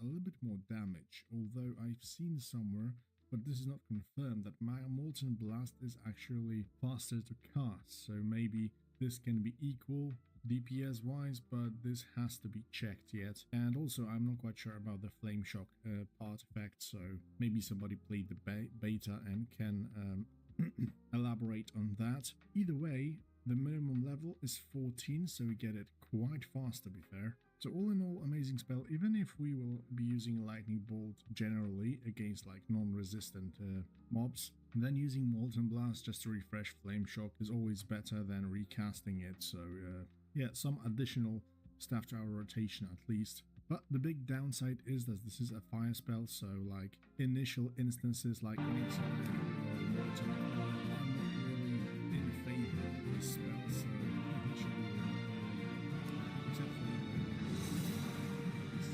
not much usage for this spell. By the way, we also get some as we have spoken about previously, we get some routines and returns in the ground, which is literally Hipstone in elemental tree, which increases the chance to hit and critical strike by spells for 3% for all party and raid members, so very nice buff. Although, if we take a look at the enhancement changes, we can see that Flame Tongue Totem now gives us spell power, same as Flame Tongue Weapon. So at maximum rank it gives us 45 spell power, which is quite crazy to be honest. In TBC that was actually non-existent, so it's a Wrath of the Lich King stuff, but this will probably increase elemental damage by a little bit and help us with the DPS, which is of course a welcome change. But yeah, having Flame Tongue Totem to increase spell power for all of our raid can be a hard decision making, although in the right scenario of course we will probably have one shaman with Totem of Wrath and one shaman with Flame Tongue Totem, so not a big deal. We'll just have to make a choice in a small scale, let's say. But yeah, if we take a look at the talent tree, first thing you can see here is that we can acquire the Lightning Master, which recently is the Lightning Master. This will be used to which is nice because this will definitely help us out to level as elemental. On top of that, we'll also get elemental focus, so clear casting state reduces the amount of cost of the next 2 damaging spells and fire total by 40%, which is massive. So the more quick we have, the better. And as you can see, we can start picking up Grid talent at level 30, so by level 35 we can have at least 5% additional crit chance. On top of that, elemental fury is before, which increases the rate of damage. And we have, of course, from TBC elemental storm, which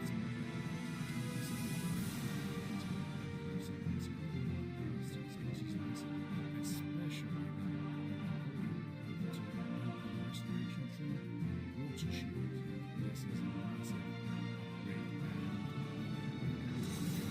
28, so as you can see, by week 30 we have maxed out on storage, generate mana for it and water shield on that, which means that basically from level 30 or even before, I'm not quite sure. But yeah, from level 30 onwards you can level up as a shaman, elemental shaman quite freely with additional magma blast on top of that. I think it's pretty tempting to try it out, to be fair.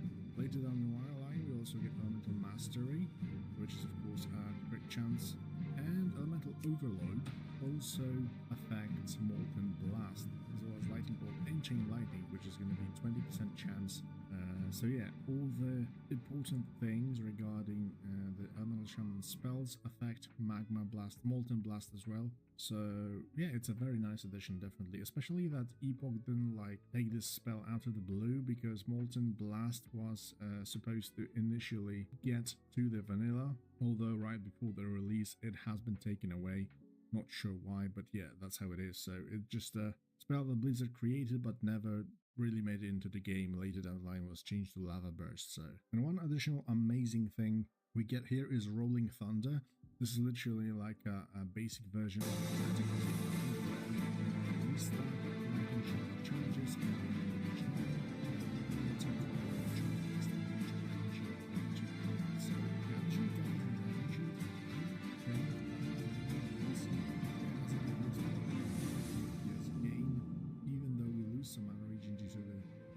water shield. It's probably going to be quite easy to maintain mana even with like Shadow Priest in the party as a mana battery, so this should be playable in PvE scenario. In PvP probably could be harder because yeah, you don't really have that much time to free cast, because you also have the option to consume the surplus charges above 3 with your Earth Shock, which would be a massive burst, but yeah, you don't have that much time. Also, standard TBC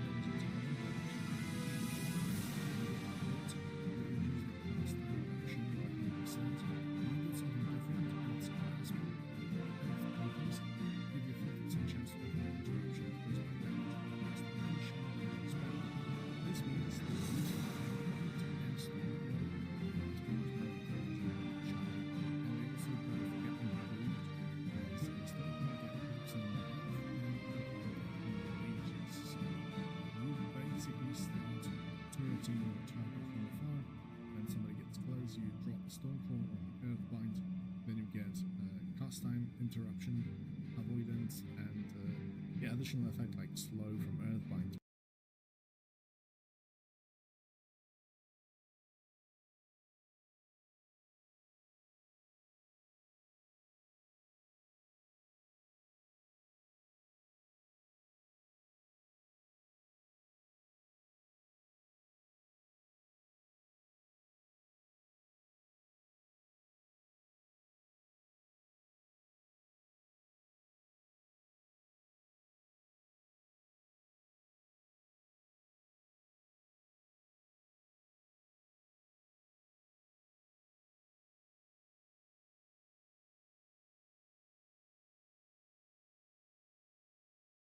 It will be still a pain in the ass to fight melees, but against casters we shouldn't be that bad with Earthshock, Interrupt, and Grounding Totem. So, but yeah, when it comes down to the changes themselves, definitely looking promising on Epoch. When it comes down to enhancement, of course, we get Bloodlust. We can bring her back. Spoken with an angel.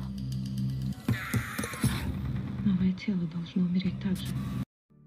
As from TBC, with Earth Elemental Totem as well, which we can summon a tank. All the totems have been updated because of that raid-wide utility. Flame Tongue, as I said, not only gives additional damage, but also adds some spell power. Grace of Air Totem increased agility. Grounding, we all know. Heroism for the Alliance. Rockbiter Weapon has been reverted to Classic, and now attacks made with it actually generate more threat. I'm going to address Elephant in the Room. Shaman tanks are not viable on Project Epoch in the end game. There are some talents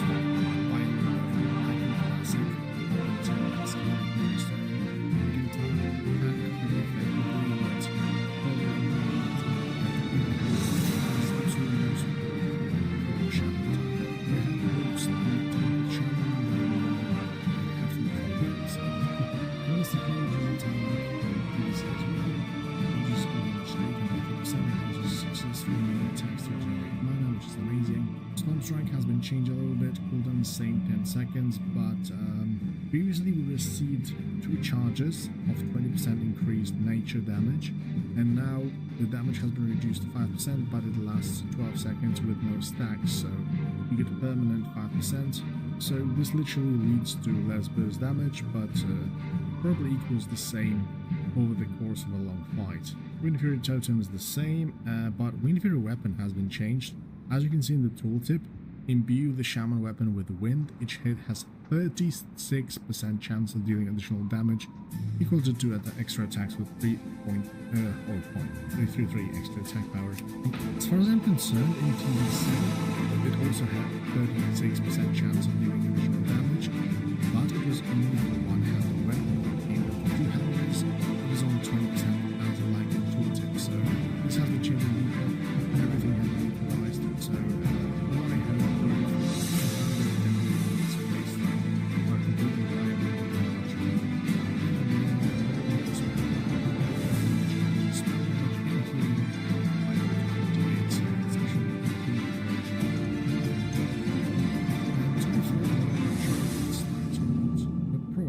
this increases spell power generally, and this gives you like an imbue in the weapon.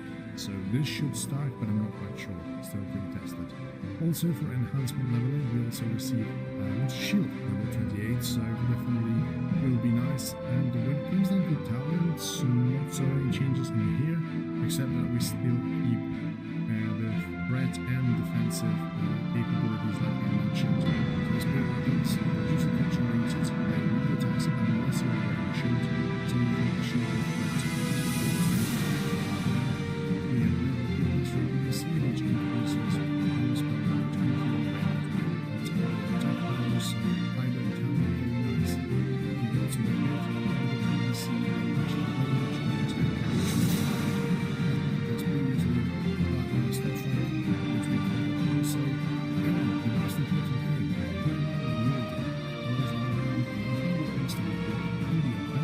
which literally means dual wielding, you see the quote. But additionally, your lightning bolt and molten blast spells no longer delay your next melee swing, but deal 50% less damage if cast within 4.5 seconds after melee attack. This literally means a spell weaving shaman. Meaning that you can use your Storm Strike, use your Shock, and then basically you have a downtime between your Storm Strike or Shock is back up. So in that time, you can use Wise Attack and then weave in the spells in between, because they are not going to reset your auto attack swing timer. This is going to be especially easier to use while using a two-handed weapon, because then you have a pretty long time between next attacks. But I think that generally lightning bolt has 2.5 last time. So if you get slow on hardware weapons, you can basically manage to do so as well. But I think this is mainly for the two-handed weapons, where you can definitely lightning bolt between the next swing time happens. So actually very good place out. This is the kind of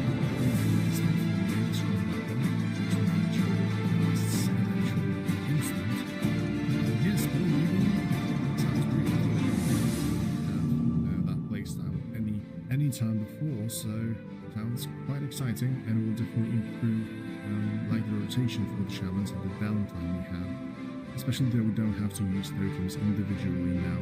So yeah, pretty cool talent. I like the idea. Maybe it's not like the super fun to play or the best method to do things, but I think that it fits that hybrid playstyle very nicely, so good to have something like that. As always, enhancement is great. You get all the shield building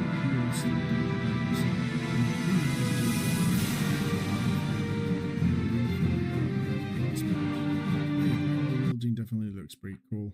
So for shamans, yeah, primal leveling build, definitely enhancement, but there are some changes that were addressed in the elemental tree to allow us some freedom in the choice of the spec for leveling. When it comes down to the water and the restoration tree, you get Earth Shield from PvC, of course. Healing Stream Totem has smart healing for the moment, so it's gonna heal the lowest HP target. Other than that, we got standard stuff like Nature Swiftness, Totemic Recall, which is also a TBC addition, and the most important thing in here, which is Water Shield. In the talents, literally not so many changes. We've got Earth Shield as a capstone, of course. For Mana Tide Totem, of course, will be useful as always. And we get improved chain heal from TBC, so even more chain heals from us. And restoration also got its scaling as more intellect we have, more spell damage and healing we will be able to dish out. So shamans didn't actually receive, from what I see, any AoE healing talent like the previous specs, but to be fair, shamans were already crazy when it comes down to AoE with the chain heal spam, so I guess they just simply didn't need it. Either way, shaman healers were overall very powerful in TBC, and I think it's gonna stay that way. That's why probably it hasn't been touched that much. I love definitely the elemental changes, enhancement looks pretty damn cool as well. So is shaman any good though? Yeah, definitely, it looks pretty powerful. If we take a look at the elemental, the problems were addressed perfectly. We're gonna see how it turns out, of course, but yeah, every single problem of elemental has been addressed somewhat. We get water shield on top of everything. For leveling, we get all the important talents like cast time and mana regen quite early. So amazing for leveling. I think it's going to be quite powerful in PvE as well.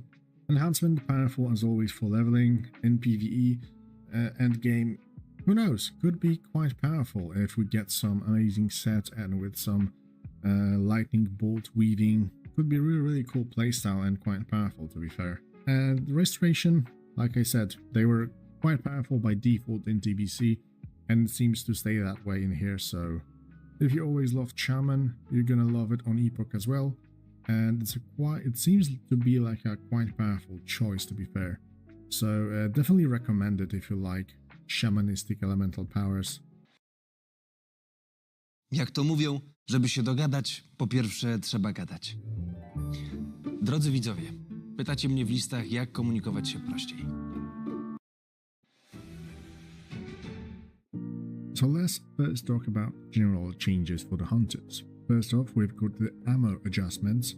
This is due to the fact that with the implementation of Slingshot, hunters use like double the amount of ammo they used to have in vanilla.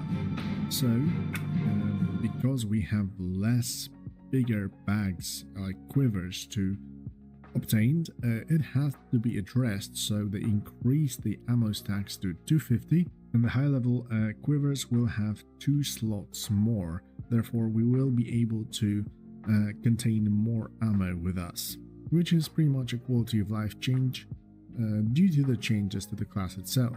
But there's also quite a lot of changes to the pets. First off, their scaling has been increased, so they seem to be quite more powerful on level 60 than on level 17.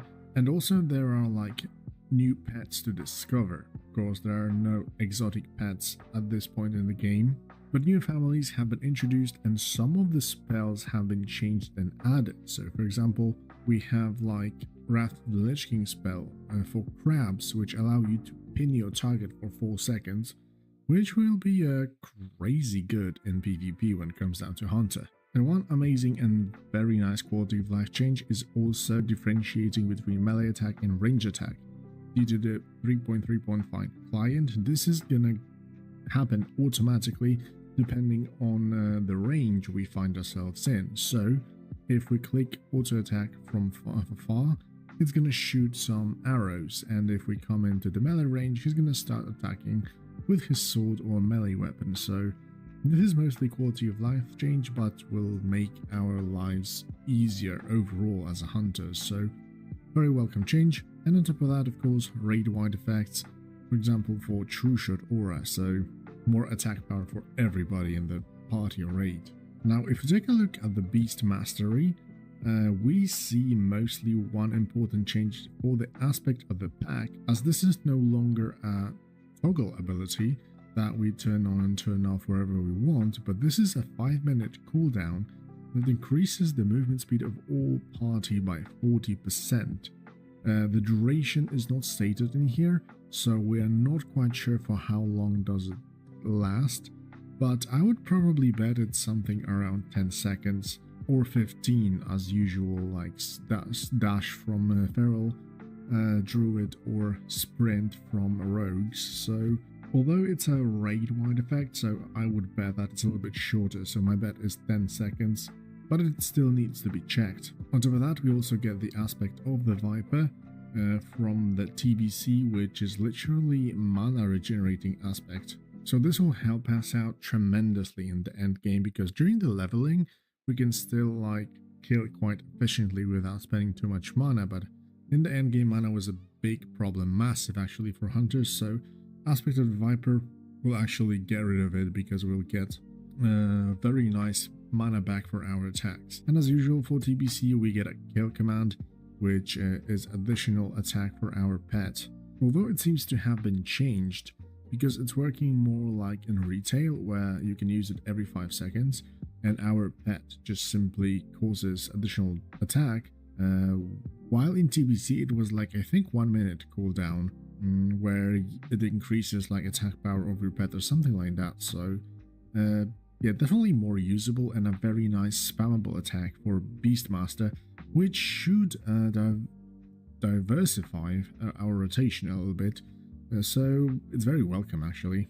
When it comes down to the talent tree, to be fair, I don't really see any changes whatsoever. I see standard stuff from TBC. We've got of course Bestial Wrath and the Beast Within, so both the pet and we are going to get some very nice damage increase boost. Ferocious Inspiration, which is an amazing raid-wide party effect that increases all damage dealt by 3% at maximum. So in marksmanship we've got attack power, in this one we've got all damage done, so at least 2 hunters will be welcome in every raid to provide those buffs, so very good to have. Other than that, we've got standard stuff that increases the power of our pet furthermore. And while we're at it, the Wrath of the Lich King talent trees for pets are staying. So yeah, that's why also pets will be a little bit more easier to train and probably more powerful due to that as well. So Beast Mastery seems like a very solid choice for initial gaming and of course PvP, because yeah, they were a menace in PvP. In marksmanship, first and foremost, we see Hunter's Mark update, and it seems that it increases the ranged attack power by a default amount, but then it increases further by each time they are attacked by a ranged attack. So it's going to increase even further. There are some mathematics included in here, so I'm not quite sure by how much, but still, this means that we've got more ranged attack power against our targets, which is nice to have. And of course we get a new toy from TBC, which is a steady shot that causes base weapon damage plus 58 and causes additional 145 against base target. Although we do get it quite late because on level 52, so it's more like a end game melody rather than leveling, although quite important thing in all of our toolkit for all the specs, so it's here, it's there, it's usable for us. Silencing Shot, it has been changed with True Shot Aura, so the Aura is a capstone now, and Silencing Shot is available a little bit earlier, which we're going to get into that in a second, because otherwise we don't see any changes in the marksman, to be fair. As you can see, Silencing Shot is not the capstone, which is crazy good, because for PvP, because in PvP we can use Silencing Shot, go until Silencing Shot, and then either go with survival or beast mastery. So yeah, more choice for us, to be fair, because in PvE probably you want to grab True Shot Aura anyway. So Concussive Barrage is a very nice talent because, as you've seen, the shot deals more damage to dazed target, and successful auto shots will have 6% chance to daze the target for 4 seconds. Unfortunately, it doesn't work on bosses like in the Mage tree, where Frostbite could affect immune targets, but either way, it's a nice random RNG stuff to have to slow your enemies down. Otherwise, Careful Aim, which increases our attack power by intellect, so intellect gear will be welcome, which is going to increase our mana as well as attack power, so multi-shot buffs, and standard scaling stuff where our ranged attack power is increased by 10%. So, and then we go into the survival tree. Unfortunately, as in many other Classic Plus servers, survival hasn't been changed into a melee hunter, which is a shame, to be fair. I always imagine a survival hunter being a melee, although Epoch has a different view of it, maybe probably because they use DBC stuff in it. But anyway, first and foremost, we receive a massive change for Disengage, as this is the same version as in Wrath of the Lich King, which is a leap to the back. Although it's very limited, because first you have to be in combat, second you have to have a target acquired, and third you cannot use it while jumping, which means that it kind of limits your gap creating ability. So very useful probably in PvP, but the gap creating will probably won't be that amazing, let's say. So good to have, but nothing really that amazing. Other than that, from TBC we get misdirection, which is going to be great for additional threat for the tanks. Snake trap, which is another utility spell for us, mostly for PvP, and that's basically it when it comes down to survival, so not really that much, especially that in the tree itself there are absolutely no changes, or I don't know, maybe I'm blind, but I haven't seen anything in here, to be fair. Readiness is the capstone, which finishes the cooldown on other hunters' abilities, which is really not that great. I do remember Wyvern Sting having its uses in PvP, so yeah, probably survival will be like a PvP backup tree where you can grab some stuff. And just to finish up your build, although I think that in PvE also at least one hunter would be welcome due to exposed weakness, which literally increases attack power of all of the attackers against the target if we crit. So it's possible to go up to here and then go, for example, into marksmanship and to do a little bit more damage, but also provide this debuff. So basically survival is more about the crit damage, while marksmanship is more about ranged attack powers. So that's the difference, it seemed, in here. Otherwise, Hunter looks like, maybe not to say that it haven't been touched at all, but it seems that the TBC version is pretty good, and except for like some swaps here and little changes in there, there's not much to it, to be fair.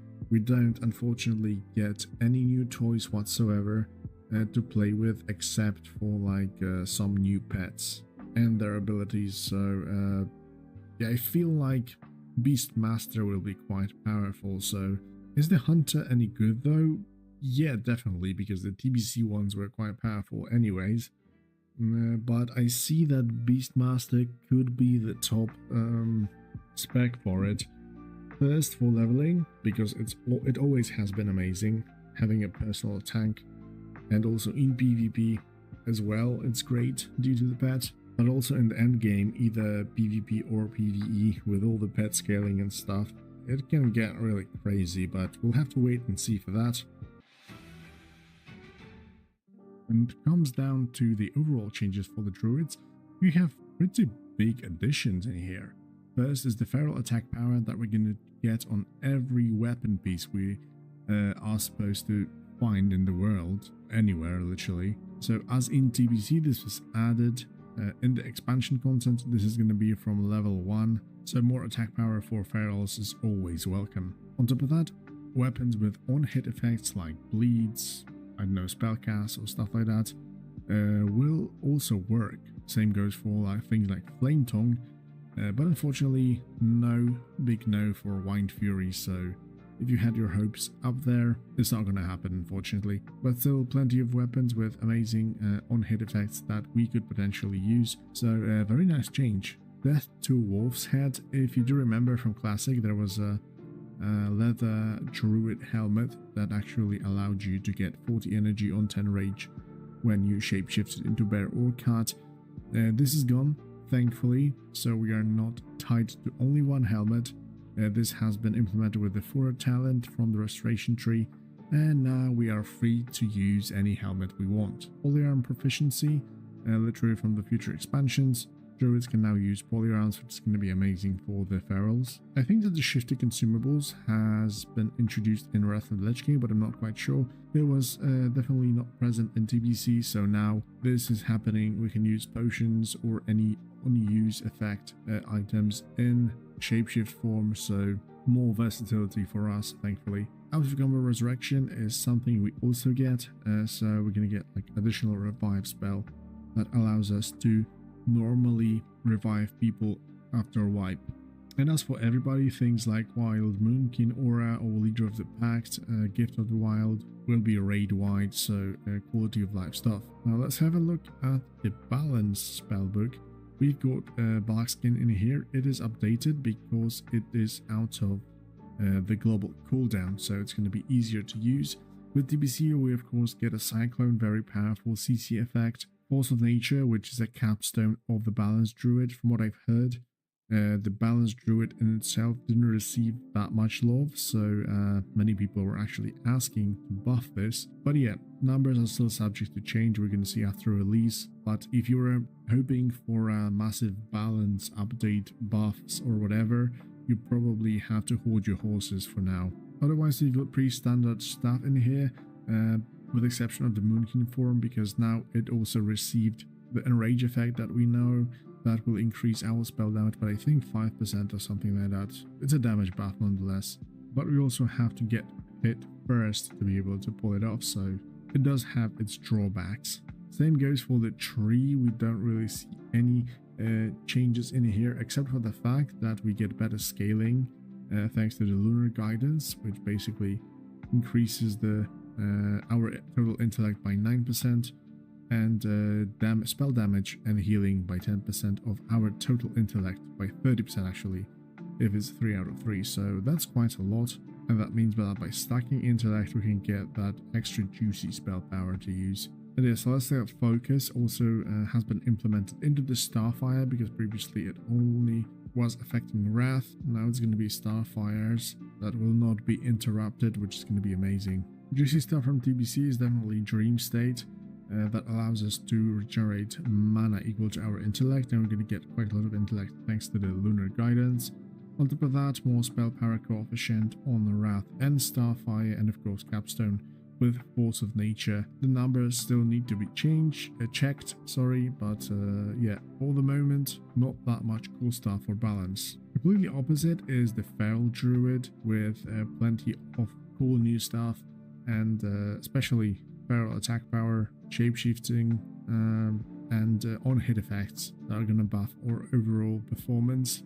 As you can see, this is new custom stuff. Feral attack. All equipable weapons will receive additional feral attack power based on weapon DPS. Only a druid may see this one as stat, so it's implemented as a passive, which is nice. Otherwise, we get Lacerate from level 56 as a new toy from TBC to bear form. Single target bleed, nice to have. Leader of the Pact has been made raid-wide, as we mentioned. Maim, new toy that can allow us to stun from cat form. Mangles, of course, are new things for both cat and bear from TBC. And a very important thing in here, improved Tiger Fury.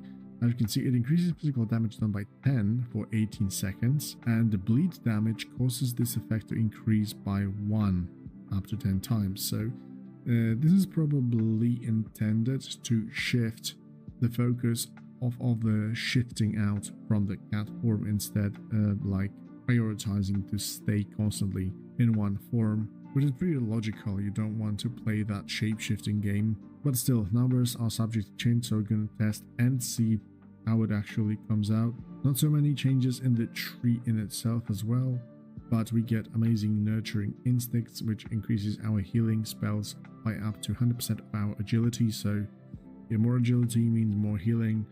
So a big buff to our survivability, an amazing thing to level with. Also, we get improved Leader of the Pact, so another self-healing, Predatory Instinct, a new toy, more crit damage, and Mangle, of course, as a capstone for a very nice spammable attack for both bear and feral. As for the tank, it was pretty good in TBC anyways, with high health pulse and armor, and unfortunately we didn't have any good mitigation.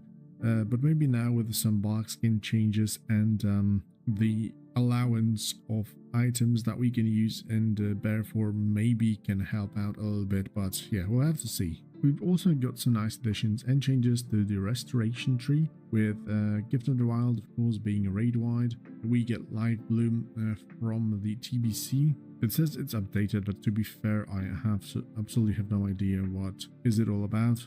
Not that much into healers, to be fair. Overgrowth is a new spell. It seems like it's a 1-minute cooldown, applies rejuvenation to your friendly target, and that targets party members. So it seems that's an AoE heal. with a rejuvenation on 1 minute cooldown. Yeah, possibly pretty cool to be fair, especially that Druid didn't really have any AoE capabilities from before except for like hotting everybody manually, so very welcome change. Moment of Clarity has been changed into passive, so we no longer have to buff us up every now and again. Welcome change, of course.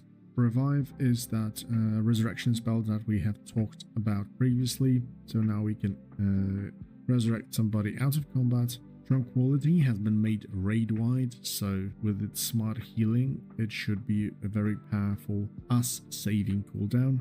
And last but not least, we've got Tree of Life, which is an addition from TBC. We can become a tree and power up our healing tremendously with it. But unfortunately, our speed is reduced by 20%, so very static healer, let's say. The tree looks literally same as in TBC, except for the addition of the overgrown, for example, with the addition of overgrown, of course. Other than that, like I said, from TBC, we get Tree of Life, Empower Rejuvenation, so better HOTS, some spirit increase, so very nice for our sustainability, especially that Tree of Life increases healing received by 25% of our total spirit, so amazing thing to have. As for leveling, we can of course try out balance with some more intellect stacking, but we would probably still have mana problems in it.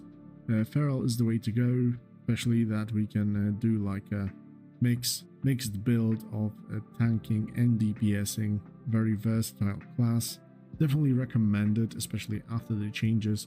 So in my opinion, Feral looks the most promising. I also like the small additions to the healers, although if we remember Paladin from the previous episodes, I think its version of AoE was much more powerful than the Overgrowth, but yeah, it is what it is. It seems that each healer is getting one of those. And as for balance, nice scaling changes, but yeah, numbers are still subject to change, so we'll have to wait and see. To wrap things up, to be fair, Druid received a massive amount of quality of life things and some passive additions that are just literally improving our experience. We don't really have any new toys on Epoch, so that's kind of a shame, but if you go for efficiency, Druid is definitely good. So is it any good though? Yes indeed. Feral especially, with both tanking and DPSing.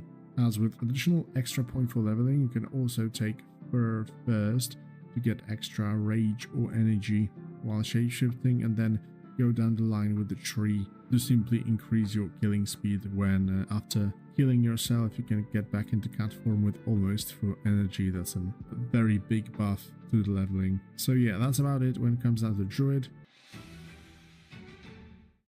So when it comes down to the overall changes to the Rogue, we can firstly see axe proficiency, increasing the variety of weapon we can equip, meaning that weapon improvement during the leveling and overall variety for the endgame content weapon choice will be much bigger with that pull. Combo points have been improved so that this time around, if you deselect your target, combo points will not vanish. They will still stand until you hit another target with a combo point generating ability. Sometimes it was annoying when you, by accident, deselected your target or just switched through the targets themselves just to kick or something. So very nice quality of life change. Lockpicking seems to be quite important in the open world and dungeons. So having a rogue in your party will actually allow for some quick skips if your lockpicking skill is high enough. Also, since this is going to be like a Wrath of Lich King client, but everything about the classes is around TBC, the energy region also has been reverted to TBC, so we get 20 energy 2 seconds. Okay, so first we're going to take a look at the assassination, which is literally my favorite rogue spec overall. It just fits the fantasy of, you know, using your bleeds and poisons like a true assassin. So of course with TBC we get a deadly throw, which is a combo point spender that can be used at range. We just simply throw a knife. And Venom is the new capstone, Envenom is a new spell that we get, which literally consumes deadly poison, and depending on the doses we use, it's going to increase the chance of poison application depending on the combo point and doses consumed. Exposed armor has been improved, so it no longer applies your version of the armor reduction, just refreshes like the very top one, so it should be easier to use. Mutilate is of course a capstone from the TBC in an assassination tree, but on Epoch it received a massive buff thanks to the positional requirement takeaway. It awards 2 combo point and costs 60 energy, so it's quite high, but the damage of this is also increased by 50% if we use it against poison targets, so ultimately it should be used on the deadly poisoned target in the DPS phase. If we take a look at the tree of the assassination, we can see some very cool things in here. First being poisoned knife, so standard throw and deadly throw now have a 100% chance to consume 10 minutes of your offhand weapon supply to apply it to the target. So we can either, for example, use deadly poison to throw knives and just simply apply it constantly for the damage every time, or we can just simply use crippling poison to be able to constantly kite our enemies.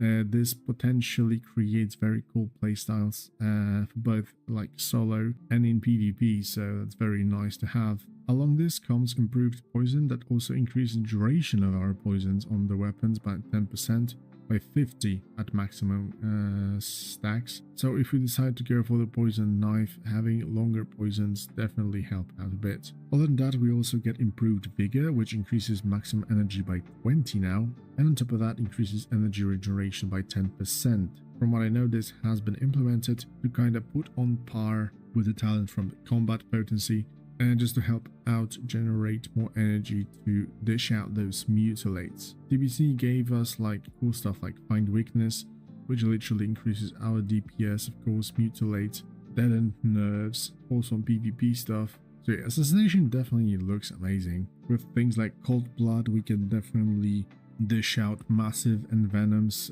which should be cool to play really. As for the combat, we've got standard toolkit in here, with the TBC capstone of surprise attacks, where finishing moves can no longer be dodged and damage dealt by sinister strike, backstab, shiv and gouge abilities increased by 10%. Not a very exciting capstone, I would say, but yeah, it is what it is. Additionally, we receive shiv, which is more of an assassination buff, because shiv instantly applies offhand weapon poison to the target, so I really think that occasionally we will use shiv in our rotation as assassination. And on top of everything, we get redirect, which allows us to actually change combo points from target to target. It's on 1 minute cooldown, but still very usable as we haven't been able to do so previously. When it comes down to the talent trees, there is one very important change for lightning reflexes, as it now increases our total agility by 2%,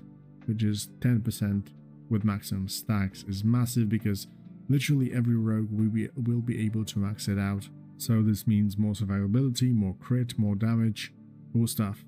On top of everything, we also get axe specialization, which gives us 1% chance to cause your target to bleed for 100% weapon damage over 15 seconds after hitting them with an axe. This is amazing because it's a passive damage with bleeding, but I also didn't mention in Assassination that Slice and Dice has been updated as well, because now bleed damage can increase duration of Slice and Dice by 1 second. So if we would be using Rupture and we would have this bleeding from the axe specialization, potentially we should never recast Slice and Dice in combat ever again. So this just opens up very cool playstyles for the combat rogues. Other than that, pre-standard stuff, we get Vitality, which is stamina and agility increase, and of course combat potency too, which I think was moved higher up, but a combat potency that gives us some energy back with our successful offhand melee weapon attacks. At the end of it all, we've got surprise attacks, which I mentioned before. Not a very exciting capstone, but yeah, pure damage increase. As for subtlety, blind has been changed, so now it's a physical effect, not poison. so it can be removed with like abolish poison or anything like that. Cloak of Shadows, it works pretty much the same as in TBC, with the only exception that it's available on level 38 and we have to get it from the quest, so this could potentially lead to some exciting quest chains. Other than that, no new things in here. Even if we take a look at the talent tree, it's exactly the same as from the TBC. So we get a Shadow Step as a capstone, which is an amazing thing. But yeah, let's face it, Subtlety is like a pure PvP spec, so no usage in PvE whatsoever. Assassination really looks quite powerful, but to be fair, for PvP, I'm not quite sure if the damage is fair trade-off for all the utility we get from the Subtlety tree, so we're gonna have to wait and see. Definitely a sub change helps, where compared to Classic it doesn't throw us out of stealth anymore, so at least we don't have to spec in that. To wrap things up, Rogue look really promising. And if I would have to answer the question, is it any good though? Yeah, definitely. I mean, Assassination tree looks very, very promising with all the mutilate changes and Envenom buffs. Also, I haven't mentioned this before, but poisons received some attack power scaling, so they should overall deal more damage, which is amazing because if I would have to pick a rogue spec, I would definitely go for Assassination. So that could potentially be very, very good. Subtlety, we all know from TBC, it's an amazing PvP spec. With the hemorrhage spam, you can even level with it quite effectively, so it's good. And yeah, combat is combat. Quick attacks, front-loaded at your enemies without any stealth or whatsoever, with Blade Fury up. And now with Axe in hand, that can bleed your enemies to death and help you out with upkeeping of the slice and dice. So PvP wise, not so many changes, but PvE definitely looks promising for rogues. For leveling, I would definitely recommend still pure combat, but if you get to that level where you can get mutilate, I think it's somewhere around 44 or 45 with additional points, then definitely recommend trying out and swapping out to Assassination to see how it works out. Of the overall Warlock changes with the curses and banes, as we know, it was a curse that actually had to differentiate between curses to be able to sacrifice Curse of Agony, for example, to keep Curse of Elements and stuff like that. So it's a very nice quality of life change to be able to use both damage and debuffs at the same target. Then we go into the Seed of Corruption and Rain of Fire. Many people actually did show their concerns about Seed of Corruption being everywhere in AoE fights with the Warlock, and actually Epoch does address this problem by tuning down Seed of Corruption by a little bit and moving some of its power into the Affliction tree, so it's only powerful while being specced into that. On the other hand, we also got buffed Rain of Fire due to the fact that now it's able to crit, so all the powerful crit talents from Destruction will benefit it. So we have two AoE choices for the Warlock specs at the moment, which is great. Firestones and Spellstones were kind of changed. Firestones can be still conjured and put onto your weapon to increase some fire damage, while Spellstone is used for dispelling, but unfortunately it shares its cooldown with a Hellstone, so you have to make a choice. Another quality of life is that soul shards are actually stacking up to 3, so more free space bags, which is very nice. And on top of that, we of course got Ritual of Souls to be able to give out cookies to the party. Right, so let's take a look at the Affliction spellbook. As you can see, we've got all of those Bane and Curses in here. Actually, we only have 3 Curses: Recklessness, Element, and Weakness. And we've got Bane of Agony and Bane of Doom, and of course also Bane of Exhaustion. So if you are hoping that you can slow your enemies down in PvP and put Bane of Agony at the same time, that's not the case, but you can put Bane of Agony and Curse of the Elements, so definitely a buff in the PvE environment. Like we mentioned previously, we've got Seed of Corruption in here a little bit nerfed, that's why it said it's updated, but overall, in the end of the day, it's still as powerful if you are on Affliction. This is not 100% confirmed, but still, it seems to say that Unstable Affliction has been updated. I just heard that Unstable Affliction has higher spell power coefficient than in standard TBC, so potentially we can get a little bit more damage from it. If we go into the Tree of Affliction, we don't really see that many changes. I was gonna come back a little bit to the Drained Soul because it's not said that it's updated, but it actually did receive Execute phase. As you can see, it can be the damage of it can be increased by up to 40% based on the target missing health.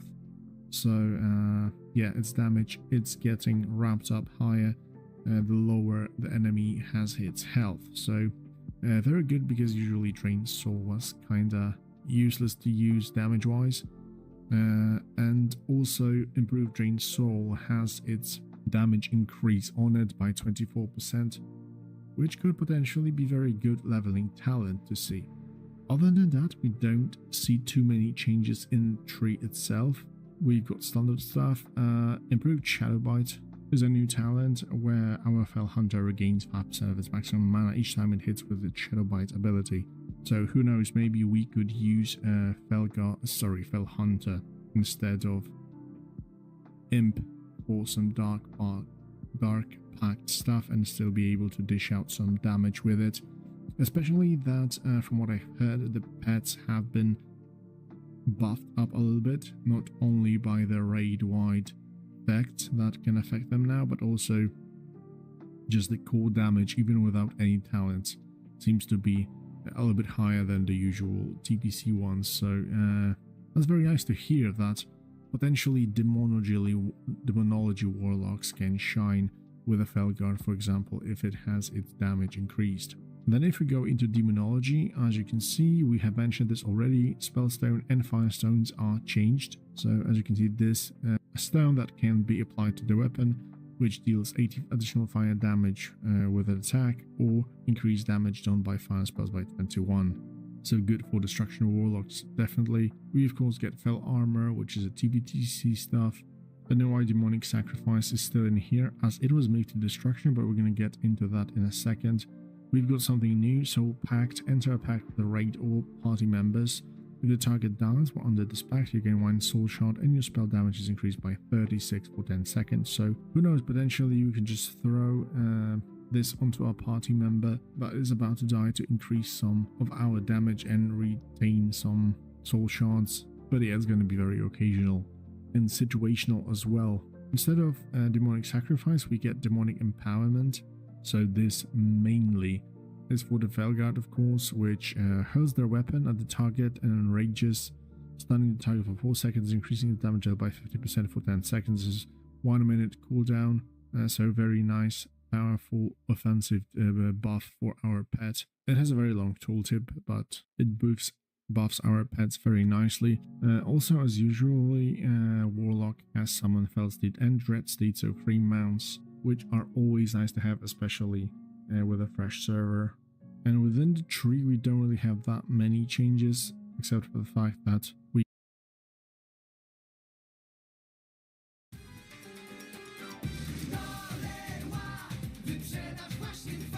Wyprzedaż już trwa. Setki produktów do 70% taniej. Ruszaj do swojego najbliższego sklepu i odkrywaj wyjątkowe okazje. Wybieraj produkty z wyprzedaży do domu i ogrodu. Śpiesz się, bo tylko teraz w sklepach do 70% taniej.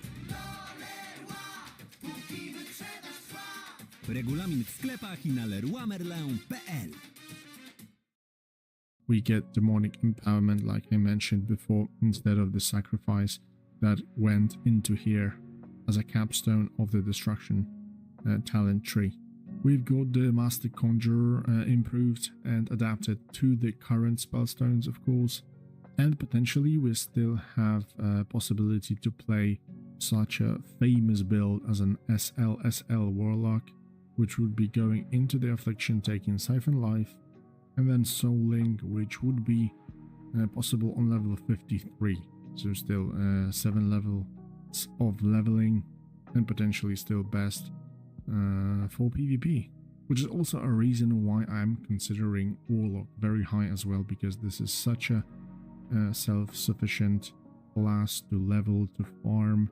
It's also great for DPS. Even if you don't like Affliction, you can choose Destruction, which is more direct damage with some fire spells. We've got, of course, if we're going to go into the Destruction now, we of course get the Incinerate, we get Update Arena of Fire that can crit, we've got Shadow Fury that has been moved, we've got Soulfire with 1 minute cooldown. Yeah, Shadow Fury has been moved to this row, just because, yeah, Demonic Sacrifice is more of a like end game talent for PvE, while Shadow Fury could be useful in leveling and PvP while leveling as well. So that's why it's here. Plenty of talents for fire damage, as per usual for Warlocks. Improved Firebolt seems to have been changed, but I think that ultimately it's still better to sacrifice the demon instead of fighting with the pet, so with the Imp. As you can see, Demonic Sacrifice increases our fire damage by 15% constantly, so occasional 10%. I don't really see this as a winner in here, but we'll have to wait and see. Other than that, standard stuff, Conflagrate still consumes Immolate, so nothing has been changed in here. Shadow Burn, which is still pretty standard. So more direct approach to the Warlocks, and potentially without a pet, playstyle without a pet, so not so amazing for leveling, of course. Affliction will always be best, with more powerful pets, maybe even potentially Demonology, but that would have to be checked still. We're gonna see. For the moment, like I mentioned, Warlock, very big contender for me. Self-sufficient, very good DPS in the end game, in the future in PvE potentially. Free mounts initially, very cool thematic, especially if somebody likes pets. So, and yeah, for war mode leveling, also amazing, as yeah, you would probably be leveling as an Affliction. So out with the Void Walker, you can just sacrifice it for powerful shield and just drain life your enemies to death, as per usual, I would say. So yeah, sheer power of the Warlock is very convincing, I would say. So guys, that would wrap it up. The Warlock, as I said, very powerful contestant. Will be fun to see more powerful pets during the leveling. So the very first thing changed in Priests we can see here is the addition of a cosmetic thing, a holy water, which you can recognize from the Stratholm, for example. This will allow us to actually change a simple drink that you use during your mana regen to change it into a holy water that can be used against the undead to deal massive damage. Very nice thematic addition that can be very useful in things like Stratholm or Scholomance. Second thing is that overall there have been changes made to the Holy Smite playstyle, which makes you like an offensive holy caster. We can get later down the line into the details, but the overall premise is that it's not viable endgame, more of a like leveling or fooling around spec, so just keep that in mind. Another thing is that there are two new races for priests available, which is a Tauren Gnome and a Gnome, which means that there are more racial knowledge possibilities for the priests. Every race has a separate combo of spells available for the priests, so with additional two races we will have a pretty big pool to choose from. As usual, we've got the right weight effects for our buffs, and that would be it for the general stuff. So let's take a look at the spellbook. When it comes down to discipline, Divine Spirit has been made baseline, but a slightly weaker version, with possibility to buff it up through the talent tree. Fear Ward has also been made baseline, and not a dwarven ability, so it's always nice to have in here. Mass Dispel is an addition from TBC, although it does say that it has been updated, but to be fair, I don't see any significant changes in here. Maybe there was like a change in mana cost or the target amount, so I'm not entirely sure about it. But yeah, Mass Dispel still possible to remove very potent magic effects like Divine Shield or Ice Block, for example, so very useful for our toolkit. There have been some switches in the talent tree. Pain Suppression has went down to the lower tier, and the capstone of the discipline is Power Word Barrier, which requires us to channel this spell constantly, but then we are able to absorb quite a lot of incoming damage, which is being increased by up to 250% when affecting a large group. So in raids, this is going to be more potent simply. Very cool touch and stuff, just to create like a thematic barrier thing for the priests. So very welcome change. As for the tree, not so many changes, but like I mentioned before, pain suppression has been moved to tier number 5, and our ward barrier is the capstone. Otherwise, we've got some focused will from the TBC, reflective shield. I think it was also added in TBC, can't remember exactly now. But the enlightenment, more stats for the priest, of course. Otherwise, pretty standard stuff.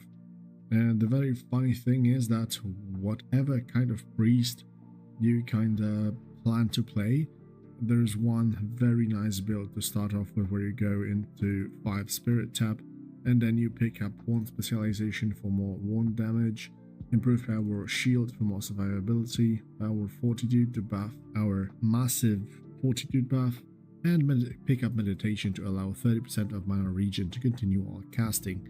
This, connected with spirit tap, will basically allow us to have almost infinite mana while leveling, so very good stuff. And if you want to play Shadow, you can just follow this route, pick up Shadow Ward Pain, Blackout, some Mind Flay, improve Psychic Scream, if you want to go for PvP, just to be able to pick up Silence, and just later down the line up to Vampiric Touch. Very cool build to level. And then on level 40, well, earlier, and on Epoch, you can just switch it up and go for Shadow 4 and then replace Wounding with Mind Flay. So there are some possibilities in there. Okay, then we go into Holy. We've got Binding Heal as a new TBC toy, which allows us to heal ourselves and one target ally. Bless Water, this is the thing that we mentioned before that is working against Undead, which is great. Circle of Healing, which is a capstone, amazing AoE heal that is instant cast, so you don't need anything else added, because I've seen into the other healers that they were receiving some AoE stuff. Lightwell has been updated, so now it doesn't break off any damage, but only direct damage. So if you are fighting the bosses and you click the Lightwell, you get the massive healing and still have a dot on you. It's not going to break it. So amazing change, because sometimes, you know, you got it broken by some random damage. Holy Fire is updated because it received increased spell power coefficient, so it will be scaling a little bit better, which doesn't matter that much during leveling, because especially early on we don't get that much spell power stuff, but still it has been made more powerful, and the dot lasts actually 16 seconds. I'm pretty sure in Wrath it was like 8 or 10, but it's definitely longer, so more damage is always nice to see. And Smite also has been updated. I'm not 100% sure, but I think it was just some mana reduction, just to allow us to simply sustain ourselves a little bit more with the mana. Prior of Mending, another amazing TBC spell. There's instant cast and jumps between our party members that are being hit at that moment. So it's also a smart heal, so it will jump onto the lower health pool targets, which is simply great. Also, if I remember correctly, Holy Nova had to be talented previously in Classic, so now in TBC this is a baseline spell, which is nice to have. Oh no, sorry, I looked wrong, it's actually a talent, so my bad, sorry. You can obtain it at level 20. As we can see here, Holy Nova requires 10 points in Holy Talents. So not many changes in here. We got Circle of Healing as a capstone, Holy Concentration, Blessed Resilience, but those are like, this is like a more PvP talent. And of course, more scaling for our heals. But most importantly, Searing Light has been moved, so now we get those damage modifiers higher. And quite important for the Smiting Priest is Surge of Light, because anytime we cast a spell and it gets critical, we get 50% chance to cause next smite to be instant. So very nice for healing, but we also need quite a lot of spell crit. Thankfully, Holy Specialization increases the crit chance effect of our holy spells, so this fixes our problems a little bit. But yeah, stacking intellect and getting as much crit as possible will definitely be a way to go. And as for Shadow, unfortunately we don't get absolutely no new things in here. Of course, we got Shadow Fiend, but this is a TBC thing, so it will just attack our target and regenerate mana for us. But otherwise, nothing really new. Shadow Word Death, of course, is also added in TBC, which is an execute spell for us. So unless the scaling and spell coefficient for those abilities has been changed in Shadow, we're still should be just the support class for the moment. Mana Battery for Vampiric Touch, and it only, due to all the changes to the raid-wide buffs, Vampiric Touch still stands as a party member, so it only works in a 5-man dungeons and stuff like that. In raids, you would have to put a separate Shadow Priest, which will thankfully allow us to take a raiding spot in case we need it, because otherwise I don't really think that the damage will be anything amazing, especially at the start, unless the tier sets will change something. But for the moment, not many changes in here. Like I mentioned before, you can level 2 ways, probably in Holy as a pure caster, not so much Wounded, some of those maybe even like free in instance, so it's a very nice playstyle, very active when those procs pop up. Otherwise, just pick up Spirit Tab, get those mandatory talents from Discipline up to the Meditation, so you get more mana regen, and then just follow the road down to Shadow and you're going to be good to go. You'll get some nice survivability, more damage from Wands, mana regen, anything you would want to have from one single Discipline tree up to level 15. So, and then just crank up the damage and some CC from Shadow and you're good to go. I think that spec actually would be really hard to deal with in PvP at lower levels. So yeah, priests are amazing in PvP overall, but with resilience added and stuff like that, we could have some problems on level 60, but we're yet to see. Overall, I love Shadow Priests, and it's kind of bummer for me that they didn't receive anything cool or even anything of significance. Like, those changes were so small that we don't even notice them. So that's kind of a shame for me, but still. Kojarzysz ten dźwięk? To zimna cola. Freeway Cola z Lidla. Spróbuj i daj się zaskoczyć. Freeway Cola Zero z Lidla. Twój ulubiony smak bardziej free. We will see how the numbers are going to dish out within the first weeks. So that will be it, guys, when it comes down to Priest. Very first thing we can see here is that we will be able to conjure the ritual of refreshment, which means that we finally won't be forced to like distribute every mana boon separately to everybody. So as in the future expansions, we just conjure a table and everybody can just simply, so we simply don't bother about that. On top of that, it seems that mages can now conjure weapons. And the funny thing is that they can distribute it to the other players from the raid or party. These weapons do have some intellect on it, and if you haven't known, in vanilla, intellect actually affected your skill to be able to train weapon skills. So the more intellect you had, the easier it was to actually gain a skill up. Those weapons are literally just to train the weapon skills, so it's not so annoying as in standard vanilla or TBC. On top of that, they have some niche uses. For example, when during a raid or party or dungeon or something, somebody gets his weapon destroyed. So this is like a last resort.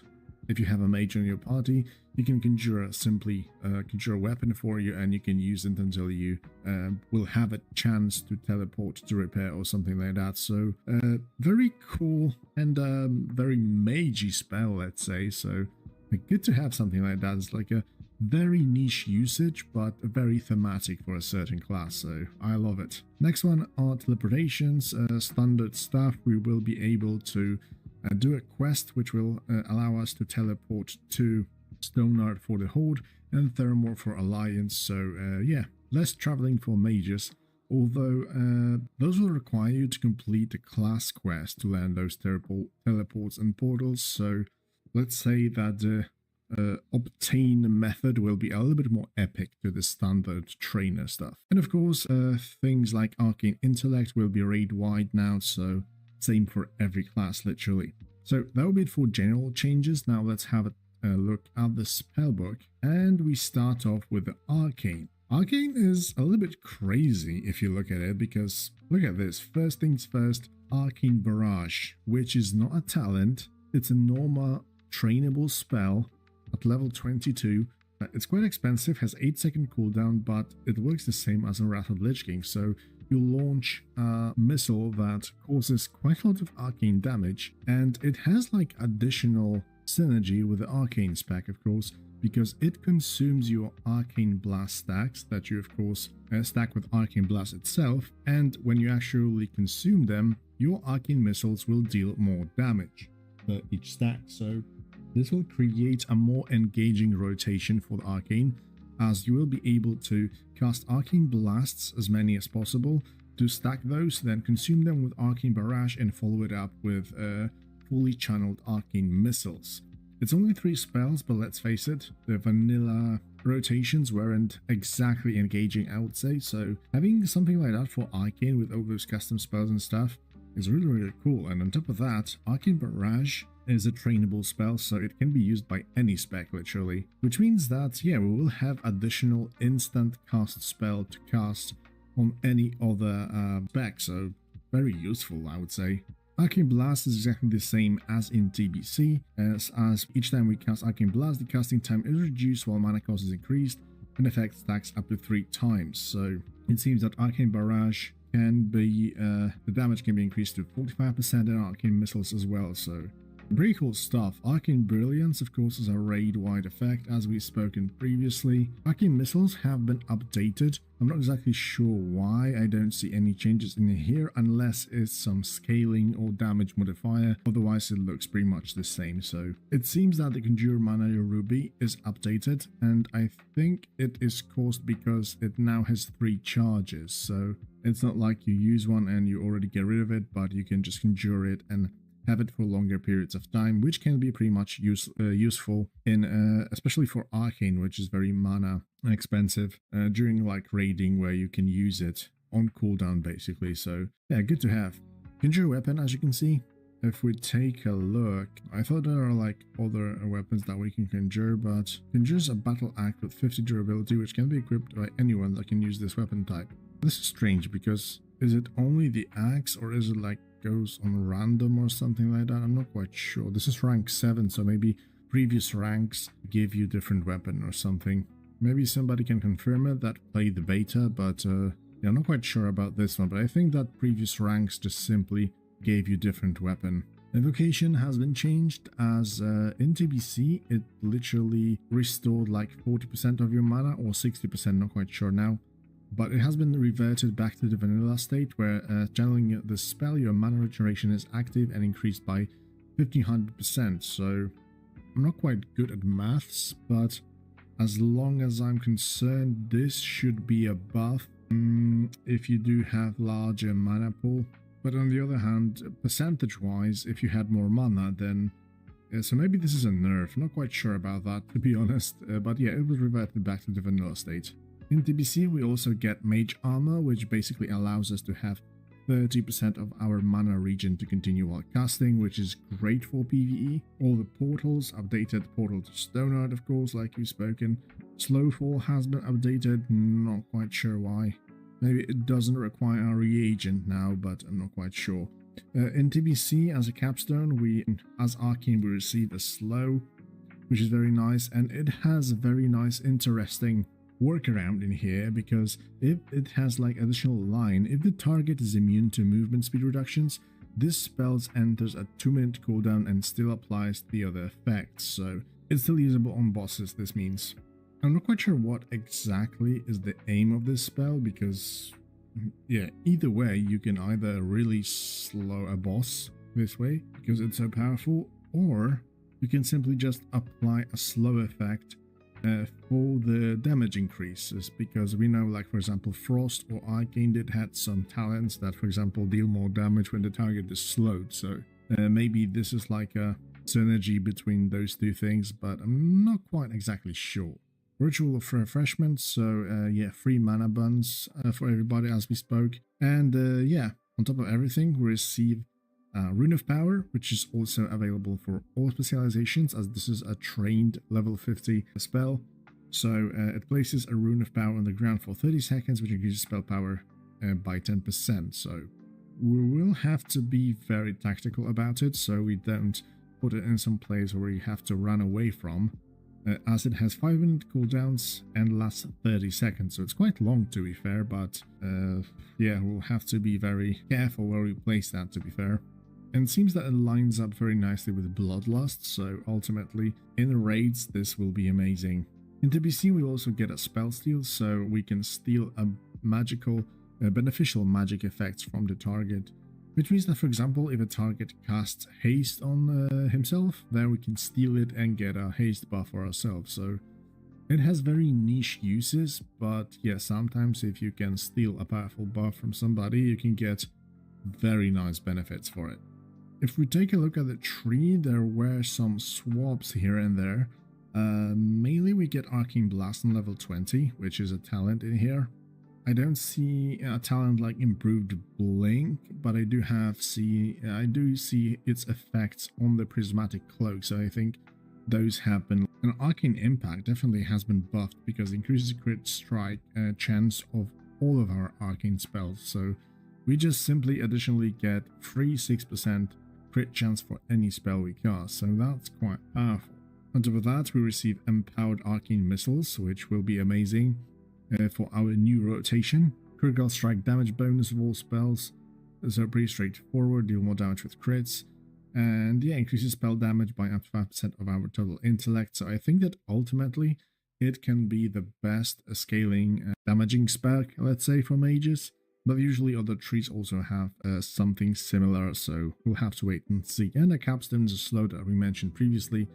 So that will be it for Arcane. Definitely looks pretty damn cool with all those changes. And finally we'll have somewhat engaging rotation. Not quite sure yet what about Fire and Frost, but the Arcane definitely seems like a very fun to play when it comes down to mages. Next up we have Fire. Look at the amount of spells in comparison to Arcane. It's crazy, man. But yeah, of course, we receive Blast Wave, which is a talent. Combustion is our capstone from vanilla. We get a new capstone in TBC, which is a Dragon's Breath, as more of our CC and PvP stuff, with occasional niche usages in like dungeons to CC stuff and break some casts, for example. Otherwise, we only get one new toy in here, which is Molten Armor, that eventually will increase the crit chance and reduce the chance we will be critted by 5%. So it has a little bit of a small defensive, but yeah, mostly 3% more crit is always welcome to have, so good to have it. Otherwise, we will probably be spamming fireballs still. But yeah, let's have a look at the tree. We do see here all of the familiar stuff. Blast Wave, Critical Mass, Pyroclastic Burst. This is definitely something new. Your final spell criticals have 50% chance to increase the damage of your next Pyroblast by 10%, stacking up to 5 times. You cannot cast Presence of Mind while this effect is active. So it seems that our crits will stack a buff that increases the damage of our Pyroblast, but we cannot make it instant through the Presence of Mind. So, okay, that's pretty damn nice, I would say, because it will somewhat make our rotation a little bit more engaging. At least will force us to click another spell except for like Fireball, which is nice to have. I guess that's more of like a cheap version of Hot Streak, I would say, but still pretty cool. So we just get 5 stack of that, and then we shoot out Pyroblast, which is eventually still hard casted, but deals definitely more damage, especially if it crits. I can imagine that it can go really crazy. Pyroblast go brrr. And from TBC we have things like Blazing Speed, for example, which will be amazing for PvP, more mobility, Firepower, Standard Staff, Molten Fury, pretty cool talent because it increases all damage we deal to targets with less than 20% health, so literally an execute phase. Combustion, 100% chance to crit. No, sorry. In TBC it's like 10% and stacks if you don't crit, so And Dragon's Breath are like capstone, so not so many changes for fire. As we can see, we get only molten armor from the spells, and we get the pyroclastic burst when it comes down to PvE. All the other things are not really that crazy or fun, so to speak. So let's have a look at the frost. First of all, we got all the standard stuff in here: Frostbolt, Icy Veins, Icelands, of course, but we get it quite late, level 56. I think in NPC it was 62, so still, it's more of our end game stuff rather than leveling. So it's kind of shame. I was hoping that we can get it at least like around level 30. That would really make Frostmage really fun. 36 is quite late, to be fair. Summon Water Elemental, which is quite straightforward. We know it from DBC very well. This is probably a capstone of the Frost spell. Yes, Frost Tree. So let's have a look in here. The very first thing I notice, and will be quite important for endgame PvE, is that Frostbite gives you chill effects 5% chance to freeze the target in place for 5 seconds. But if the target is immune to being frozen, it will be considered as frozen. This means that this will work on bosses, and it will pretty much give us 5-second window to benefit from Shatter on the bosses, which is massive, to be fair. Because if it procs, you can cast spam Ice Lances on the move, and yeah, we all know that the global cooldown is 1.5 seconds. And this lasts 5 seconds, so literally we can shoot out 3 Ice Lances that will benefit from Shatter, which is crazy good damage on the move. And otherwise we can just simply do Shatter combos with it. So yeah, Frost definitely engaging. Oh my god, Frost looks cool because of that. Especially that Frostbite will be useful in leveling, because we can freeze people, and the freeze immune will still be able to get Shatter benefit, which is very, very nice. I like that change. So I think that comparing it to Fire, Frost will be way up there. Especially that it's more efficient and less mana expensive. So I think that initially Frost will be on top when it comes down to the all 3 specs. But yeah, we'll have to wait and see. Otherwise, we have pre-standard stuff with Winter Chill adding some crit chance, Arctic Winds increase all frost damage, and Empowered Frostbolt adds some spell power scaling on it. Or with additional 1% chance to critically strike. It seems that we get shit ton of crit chance from all this. Look at this. Frost damage, this gives us 2%, 10%, this gives us 5%. Oh, we get some new thing in here. Increases damage done by your frost spells by 2%. This effect is tripled against enemies that are immune to fire damage.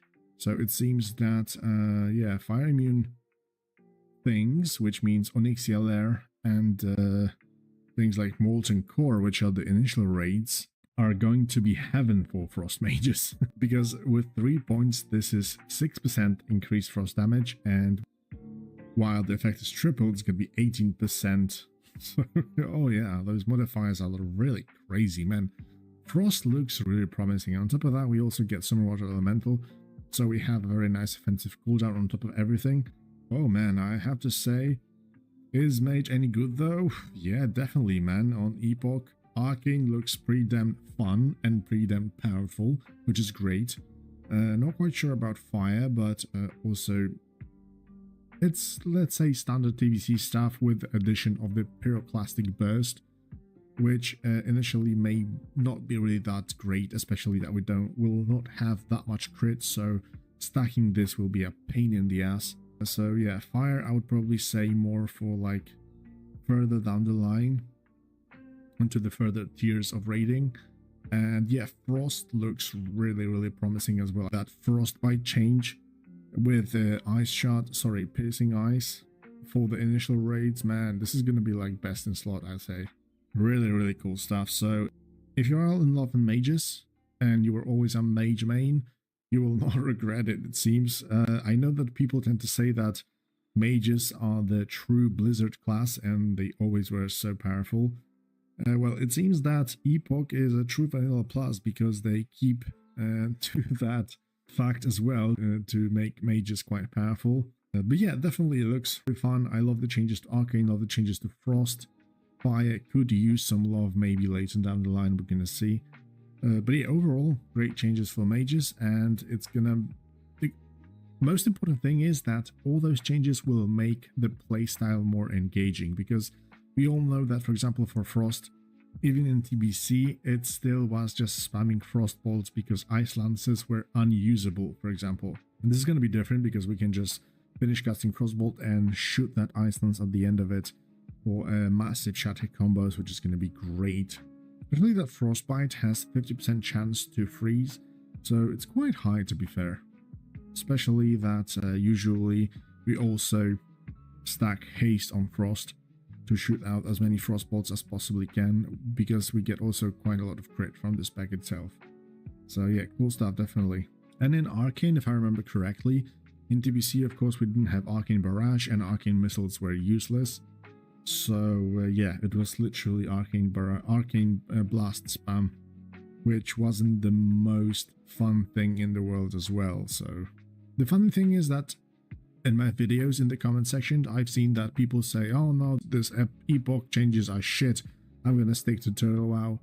And it seems that those changes actually from mages did beat Turtle, because I know that in Turtle with Arcane Mage you are just playing with Arcane Blast and Arcane Missiles. I think there is some kind of synergy between those two. You just mix and match those. And yeah, Frost Mages don't have Ice Lance there, so pretty damn cool. Although on Turtle Fire is more exciting, I would say, as they have like cheap version of Hot Streak there, so it can be fun. So if you want to play Fire, go Turtle. If you want to play Arcane or Frost, Epoch, all the way. Right guys, so mages, yeah, definitely recommend them. Hope this overview did help you out to make your choice, and I'll see you in the next one. Disney Plus. Jeszcze nie wiesz, co ważnego może się wydarzyć. Kto będzie twoim nowym przyjacielem? Jakie będzie kolejne pierwsze spotkanie? Kolejne ostatnie? I każdy moment, który zostanie z tobą na zawsze. Historie na całe życie. Już wiesz, gdzie je znaleźć. Disney Plus. Szczegóły na disneyplus.com.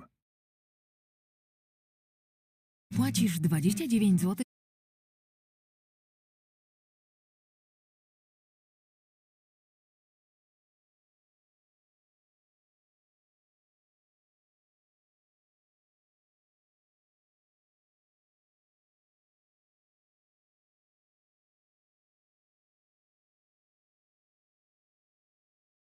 Miesięcznie za apkę do streamingu oraz 19,99 za apkę do słuchania.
Alright boys, I'm back.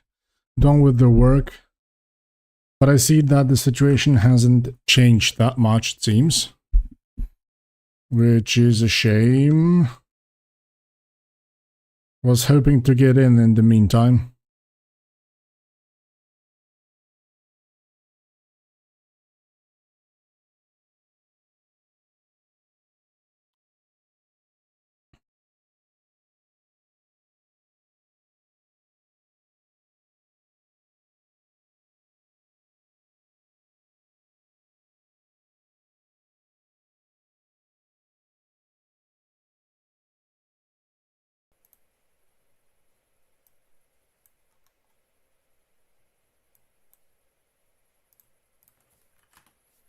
Still no news. It seems that some new things will be rolled out quite soon, but yeah, as with Blizzard soon, we do not know when it will actually happen, so yeah, for the moment, what we can do? Just have to wait, simply, right?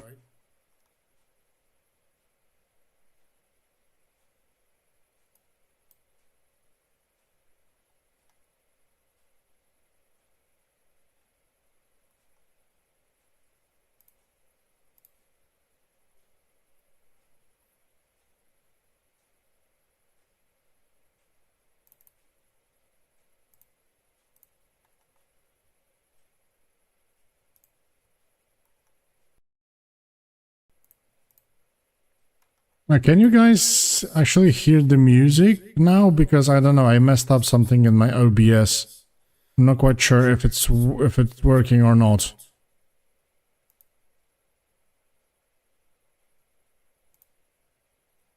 Should be, at least.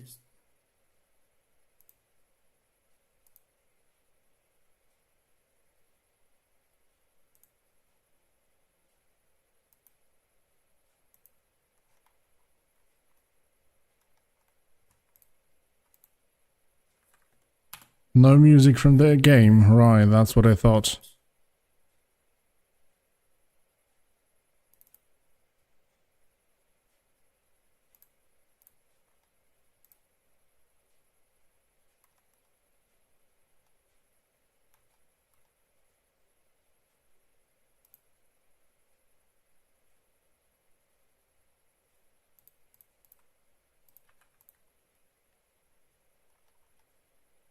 Yeah, unfortunately, once again.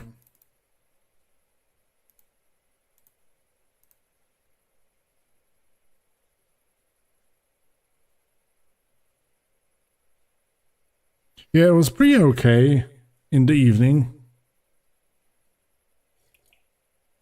But now they started rolling out some fixes, supposedly. And yeah, once again, we have to wait.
Okay, so now it should be fine, right? Now you can hear the music.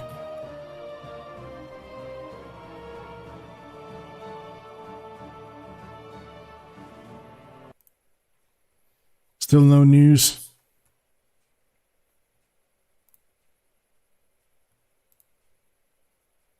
One of the really bad thing is that I would love to check out at least my add-ons and be able to fix them, but it's not possible at the moment, which is unfortunate, very unfortunate.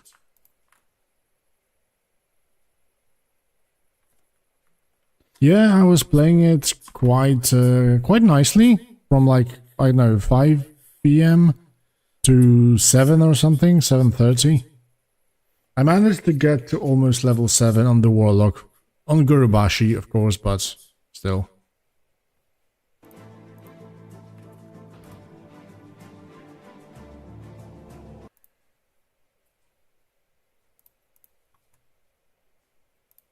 I'm checking my add-ons now, but yeah, it seems that everything is fine without any suffixes or anything like that.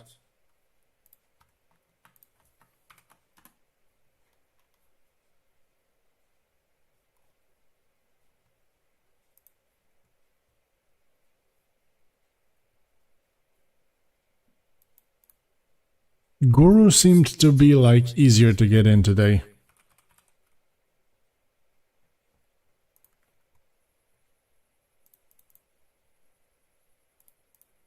Who knows, maybe finally today we will be able to get in. Maybe after they roll out the fixes, they can increase the capacity a little bit. That would be awesome. Because let's face it, they will probably not release another server or anything like that.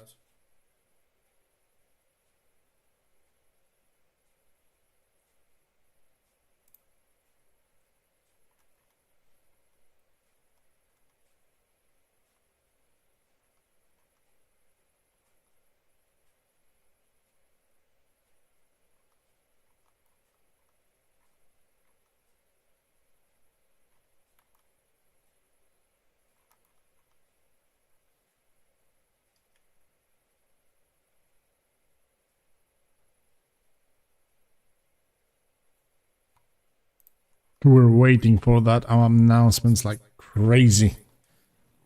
So they finally can give us some scraps at least. What's happening? What is gonna happen? I haven't actually checked the website.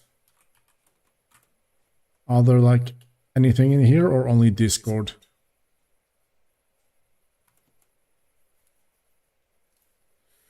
I mean, yeah, kinda the worst, but also the biggest, so...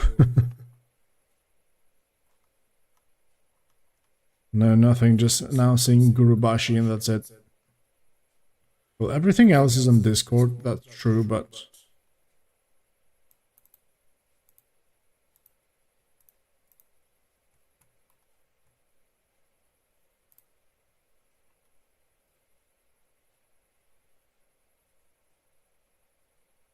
There are donations available.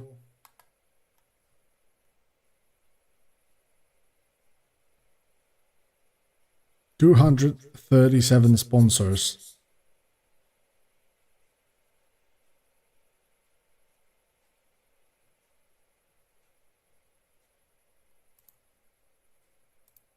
Quite a lot, to be fair.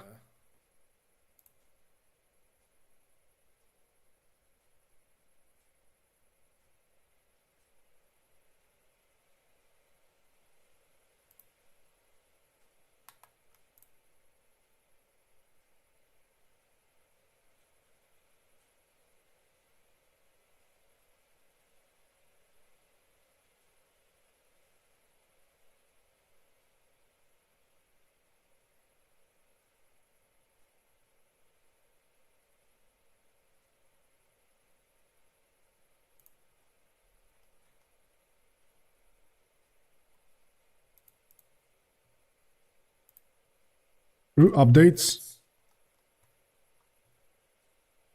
I don't know, I don't even read that, I'm just trying to connect, but it seems that it's down. Nope, the servers are still down. We are aware that some players are obtaining large amounts of gold by completing quests at level 15.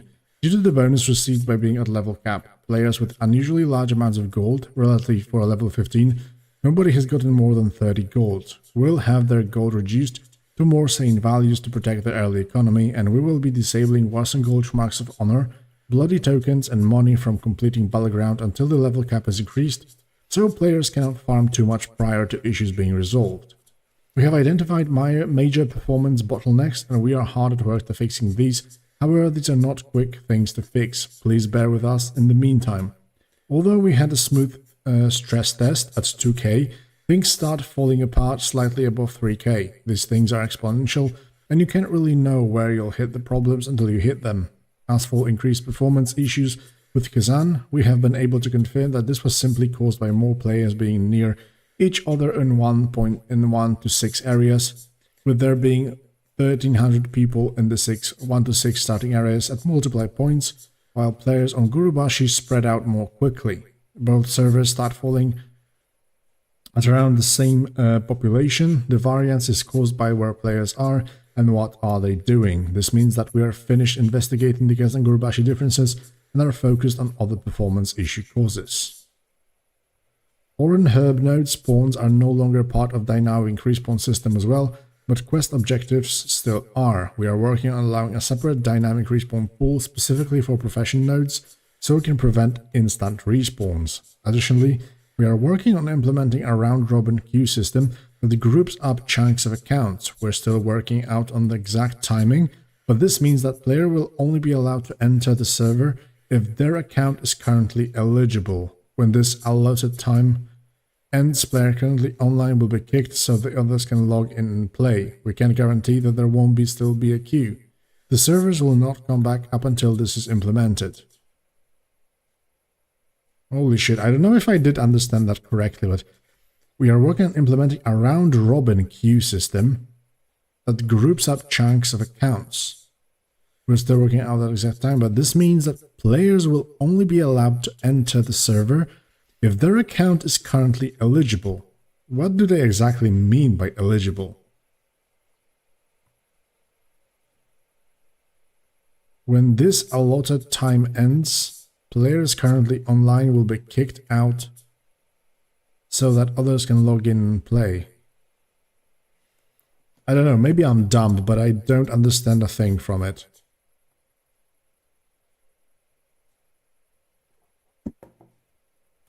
What does it mean that their account is currently eligible? Eligible for what?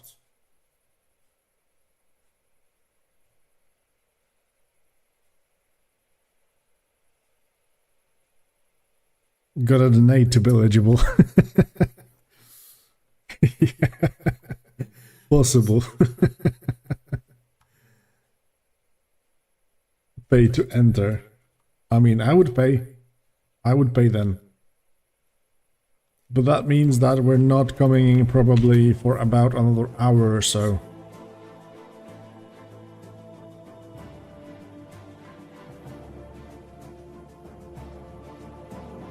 You know what, guys? It seems that at the moment, it's just better to play like in the mornings, noons, afternoons, when they don't really do that much to the servers, because evenings, when there are usually the most people wanting to play, there will be rolling out new stuff, so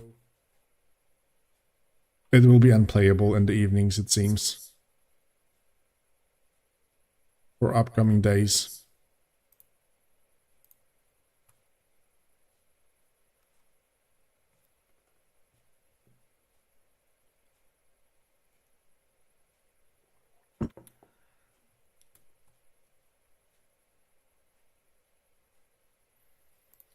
Okay, it seems that we'll be waiting still.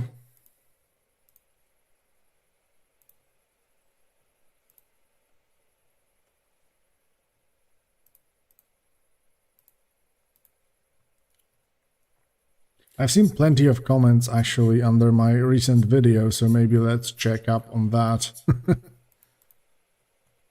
There will be a good read.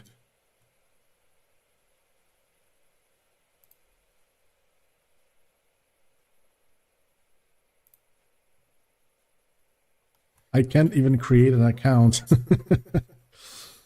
As a modder in the community, I gotta say the drama is why I'm here. I've yet to even log in once. I've tried so many times, it's unplayable still. Which server are you going to play on Project Epoch? None, I'm staying on Turtle.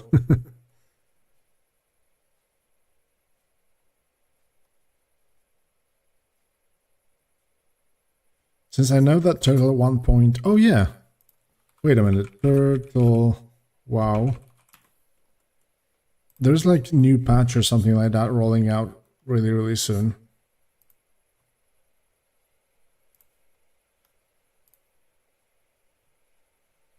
With the change, I've seen there are plenty of different like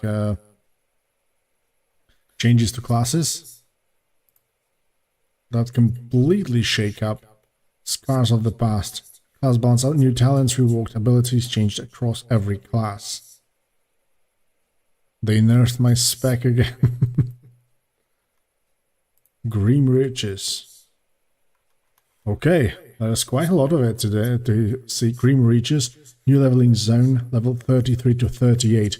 This is actually amazing because this is the level range.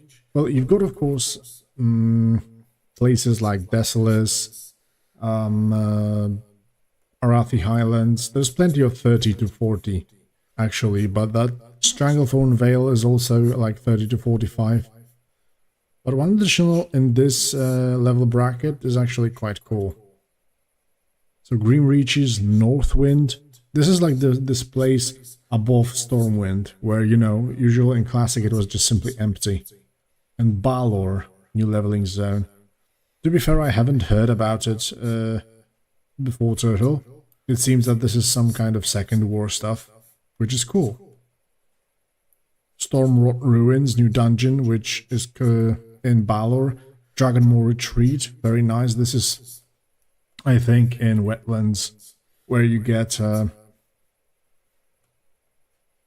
Grim Battle, I think it was.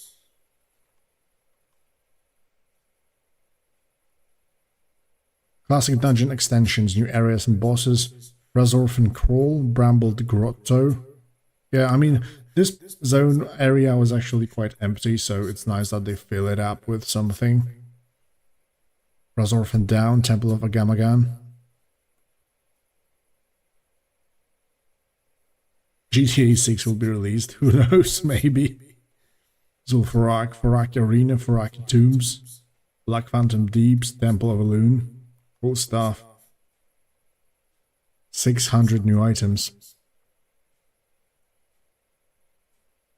Look at this strange item. Your healing wave additionally heals the target for 90 over 6 seconds, but reduces all their stats by 1 for 6 seconds.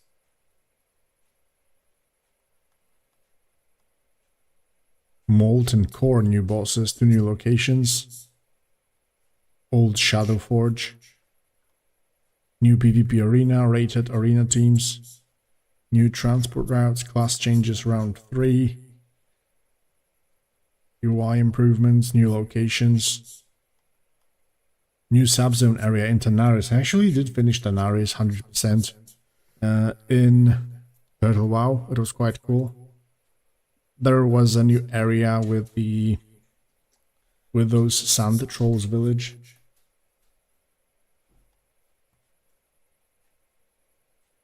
New area in Dalmoroth, and Earthen Ring, Stone Talon Mountains.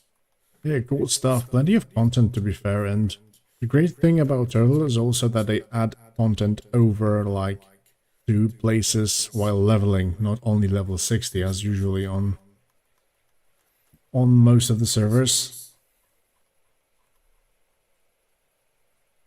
Looks pretty cool, to be fair.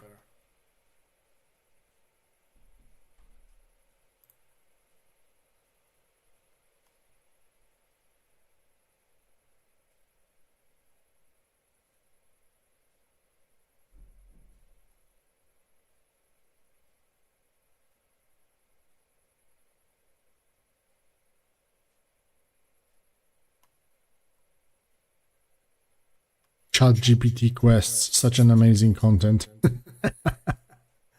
People just love to hate.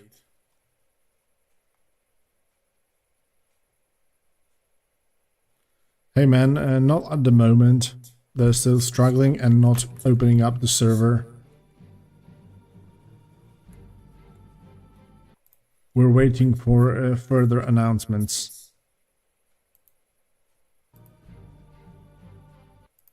Nothing is really happening at the moment. This team has zero clue how to operate a server. Stay away, Imo, it won't end well. It's a small group of fans making this happen. People need to stop whining and be glad someone wanted to give us Classic Plus, which Blizzard won't and can't do. Epoch hype, Epoch hype. Yeah, finally, some positivity.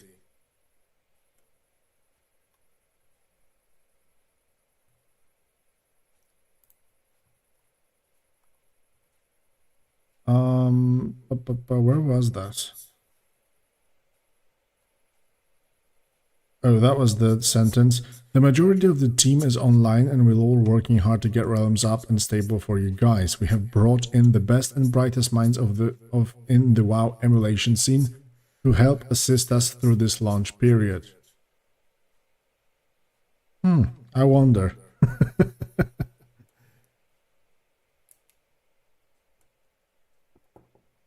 Well, assistance is definitely needed to make a work around this as quickly as possible. Queue, server problems, have patience. There, saved you 6 minutes of rambling.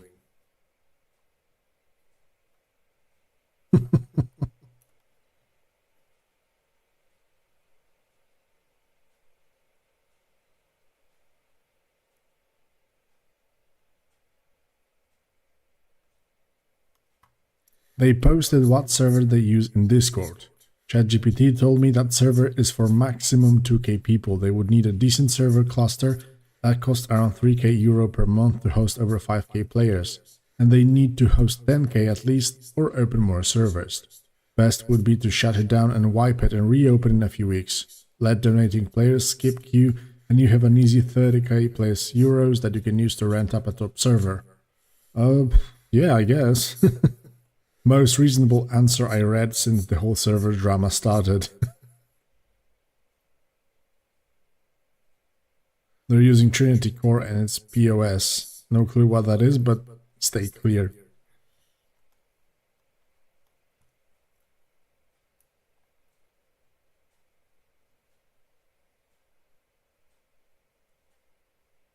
Oh, look at this. It's only too much traffic from regular people, but also DDoSing from Turtle WoW. I mean, I don't know, guys. Do you believe it? That Turtle WoW would DDoS something like that? I mean, Turtle has so many of its own fans that I don't really think that they would lose that much.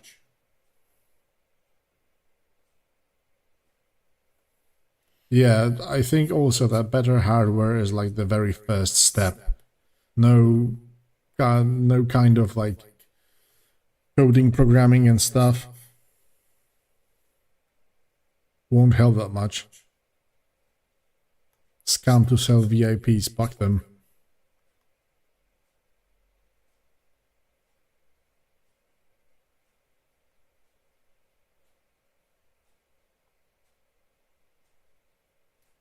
Oh, new update. I'm gonna go elaborate because some of you don't seem to understand. Yes, it wasn't actually that clear. Across more than 150,000 characters per realm, there is about 10 that have an abnormal of gold for the level, less than 30, and materials.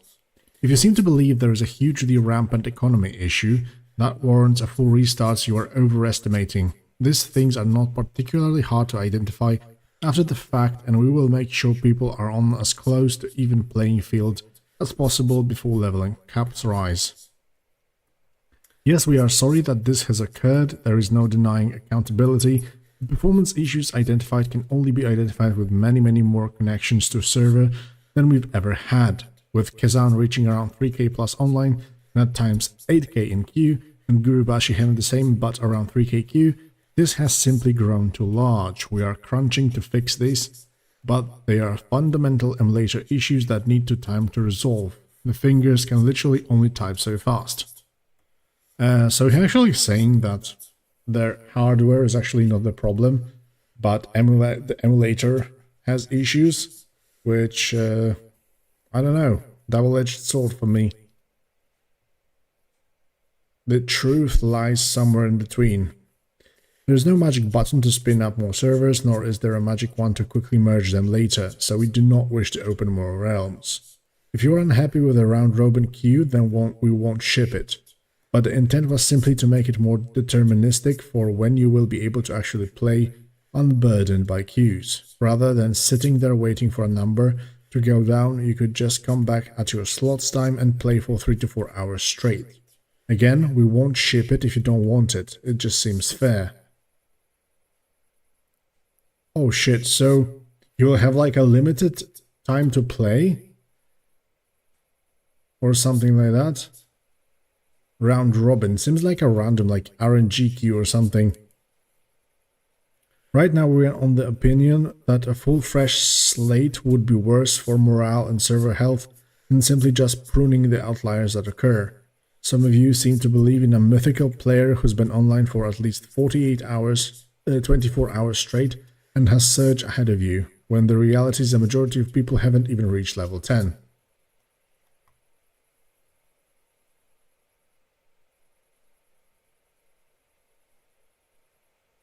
Intent was simply to make it more deterministic for when you will be able to actually play unburdened by queues.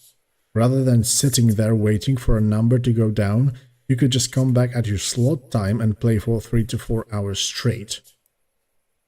Okay, but how do they actually roll this? I mean, how would you know when your time slot is? This is like crazy. I mean, I haven't seen something like that on, WoW scene for never, literally. So it's kind of strange.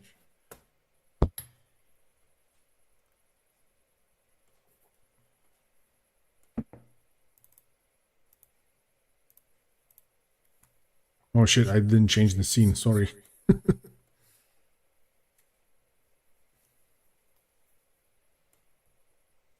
I don't know, guys, I think because I'm in Europe, it's already 9:30. I think that I'm not gonna play today anymore.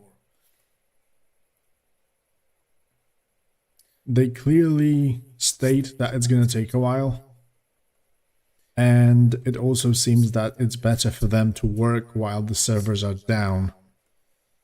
So like I mentioned before, it seems that at the moment, it's just better to play in the mornings and early afternoons, because then in the evening they come to tinker with the server, and then you will have absolutely no way of getting in.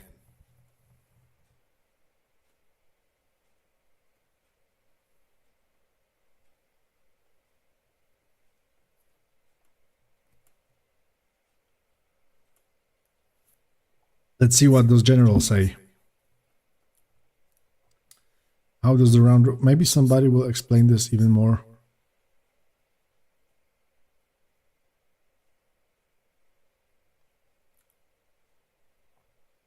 They should do a clear definition how round robin work, and then do a poll. Yeah, that's true.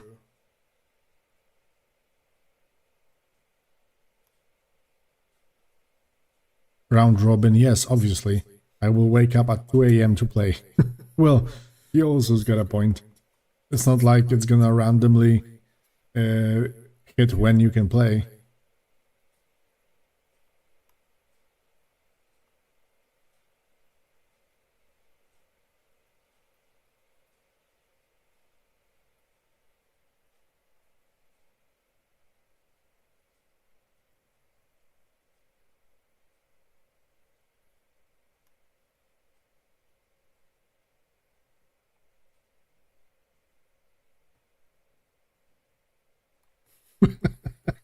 People go crazy, oh my god.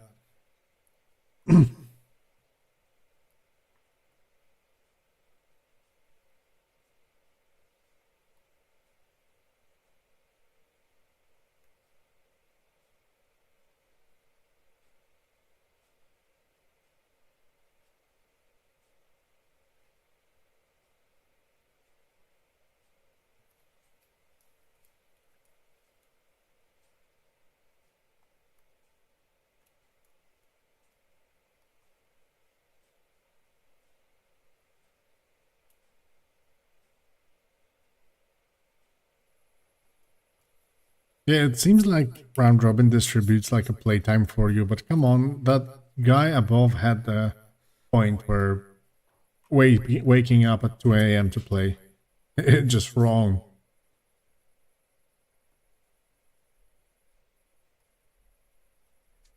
Oh, there's actually somebody wise in here.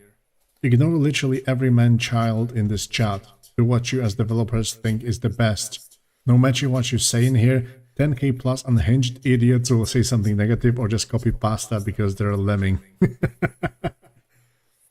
I mean, that's kind of true because you will never actually fulfill everybody. There will always be somebody that is not happy about everything you do, so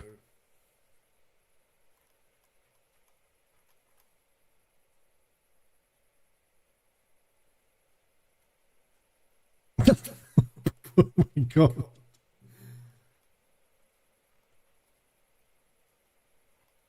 It's crazy. Round robin poll. Vote. Somebody put it. I don't know. I think I'm no to round robin. I also have limited time to play, so...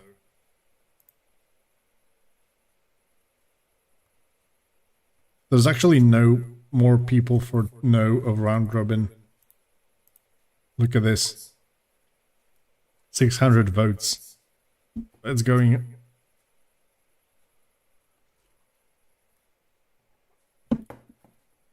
Yeah, man.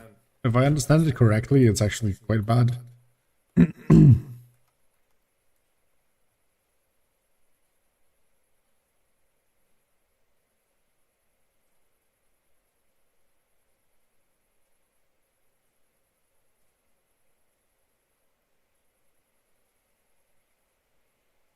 Close down servers, revert all progress, try again next weekend. I don't know. I mean, they also cannot work.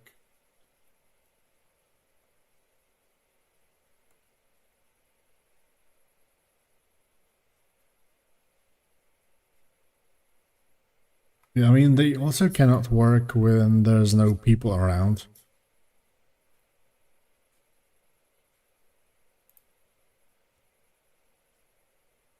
The votes are going higher, but yeah, most of the people are for no round robin. Which is kind of understandable as well.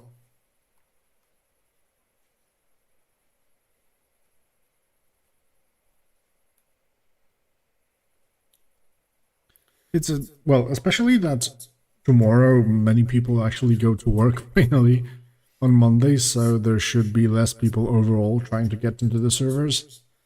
So should be more free in the mornings.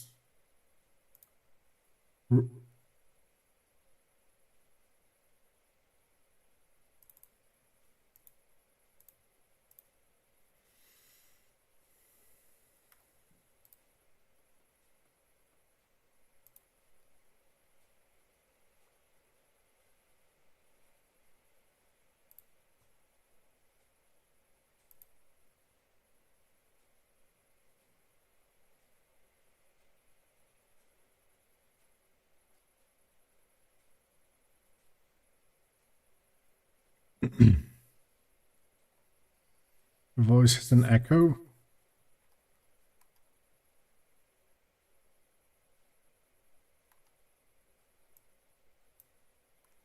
Not sure why. I only have like one source open, which is kind of strange.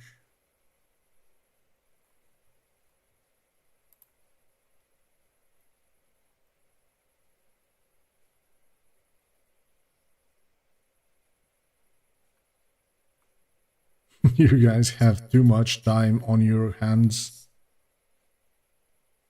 Go touch some grass for once in your lives.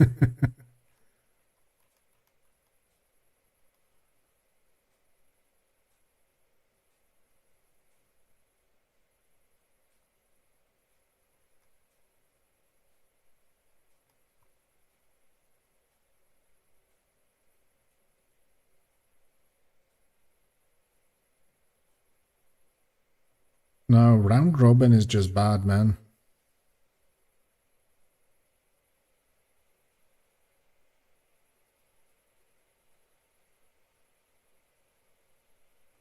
The funny thing is that there's, I see that plenty of people writing some good points, but their messages just get lost in all that spam.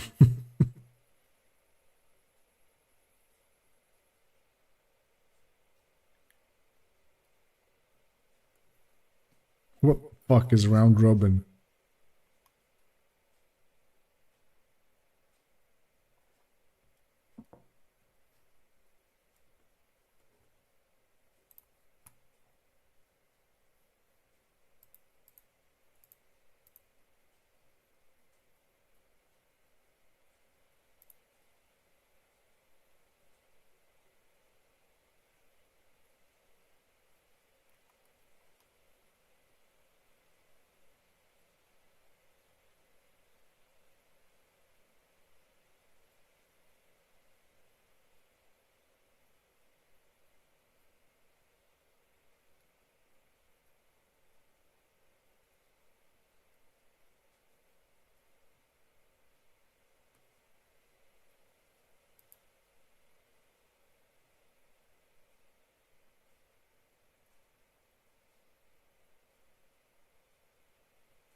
I do genuinely value your feedback on round robin versus normal queue. We're just trying to get as many of you in as possible, as a fair manner as possible, without you having to stare at a number going down. We're doing what we can while the larger performance issues are looked into.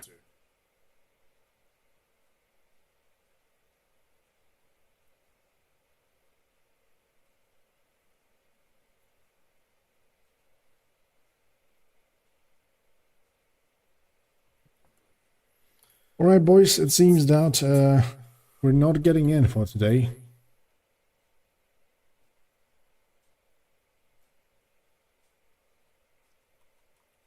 I did manage to get warrior to up to like almost level 4 yesterday.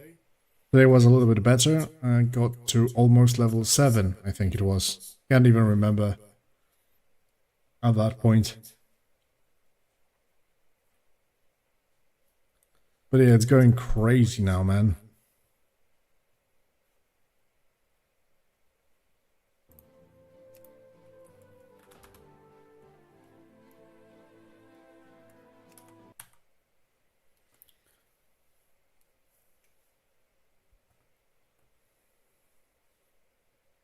Right, boys, that will be it from me for today.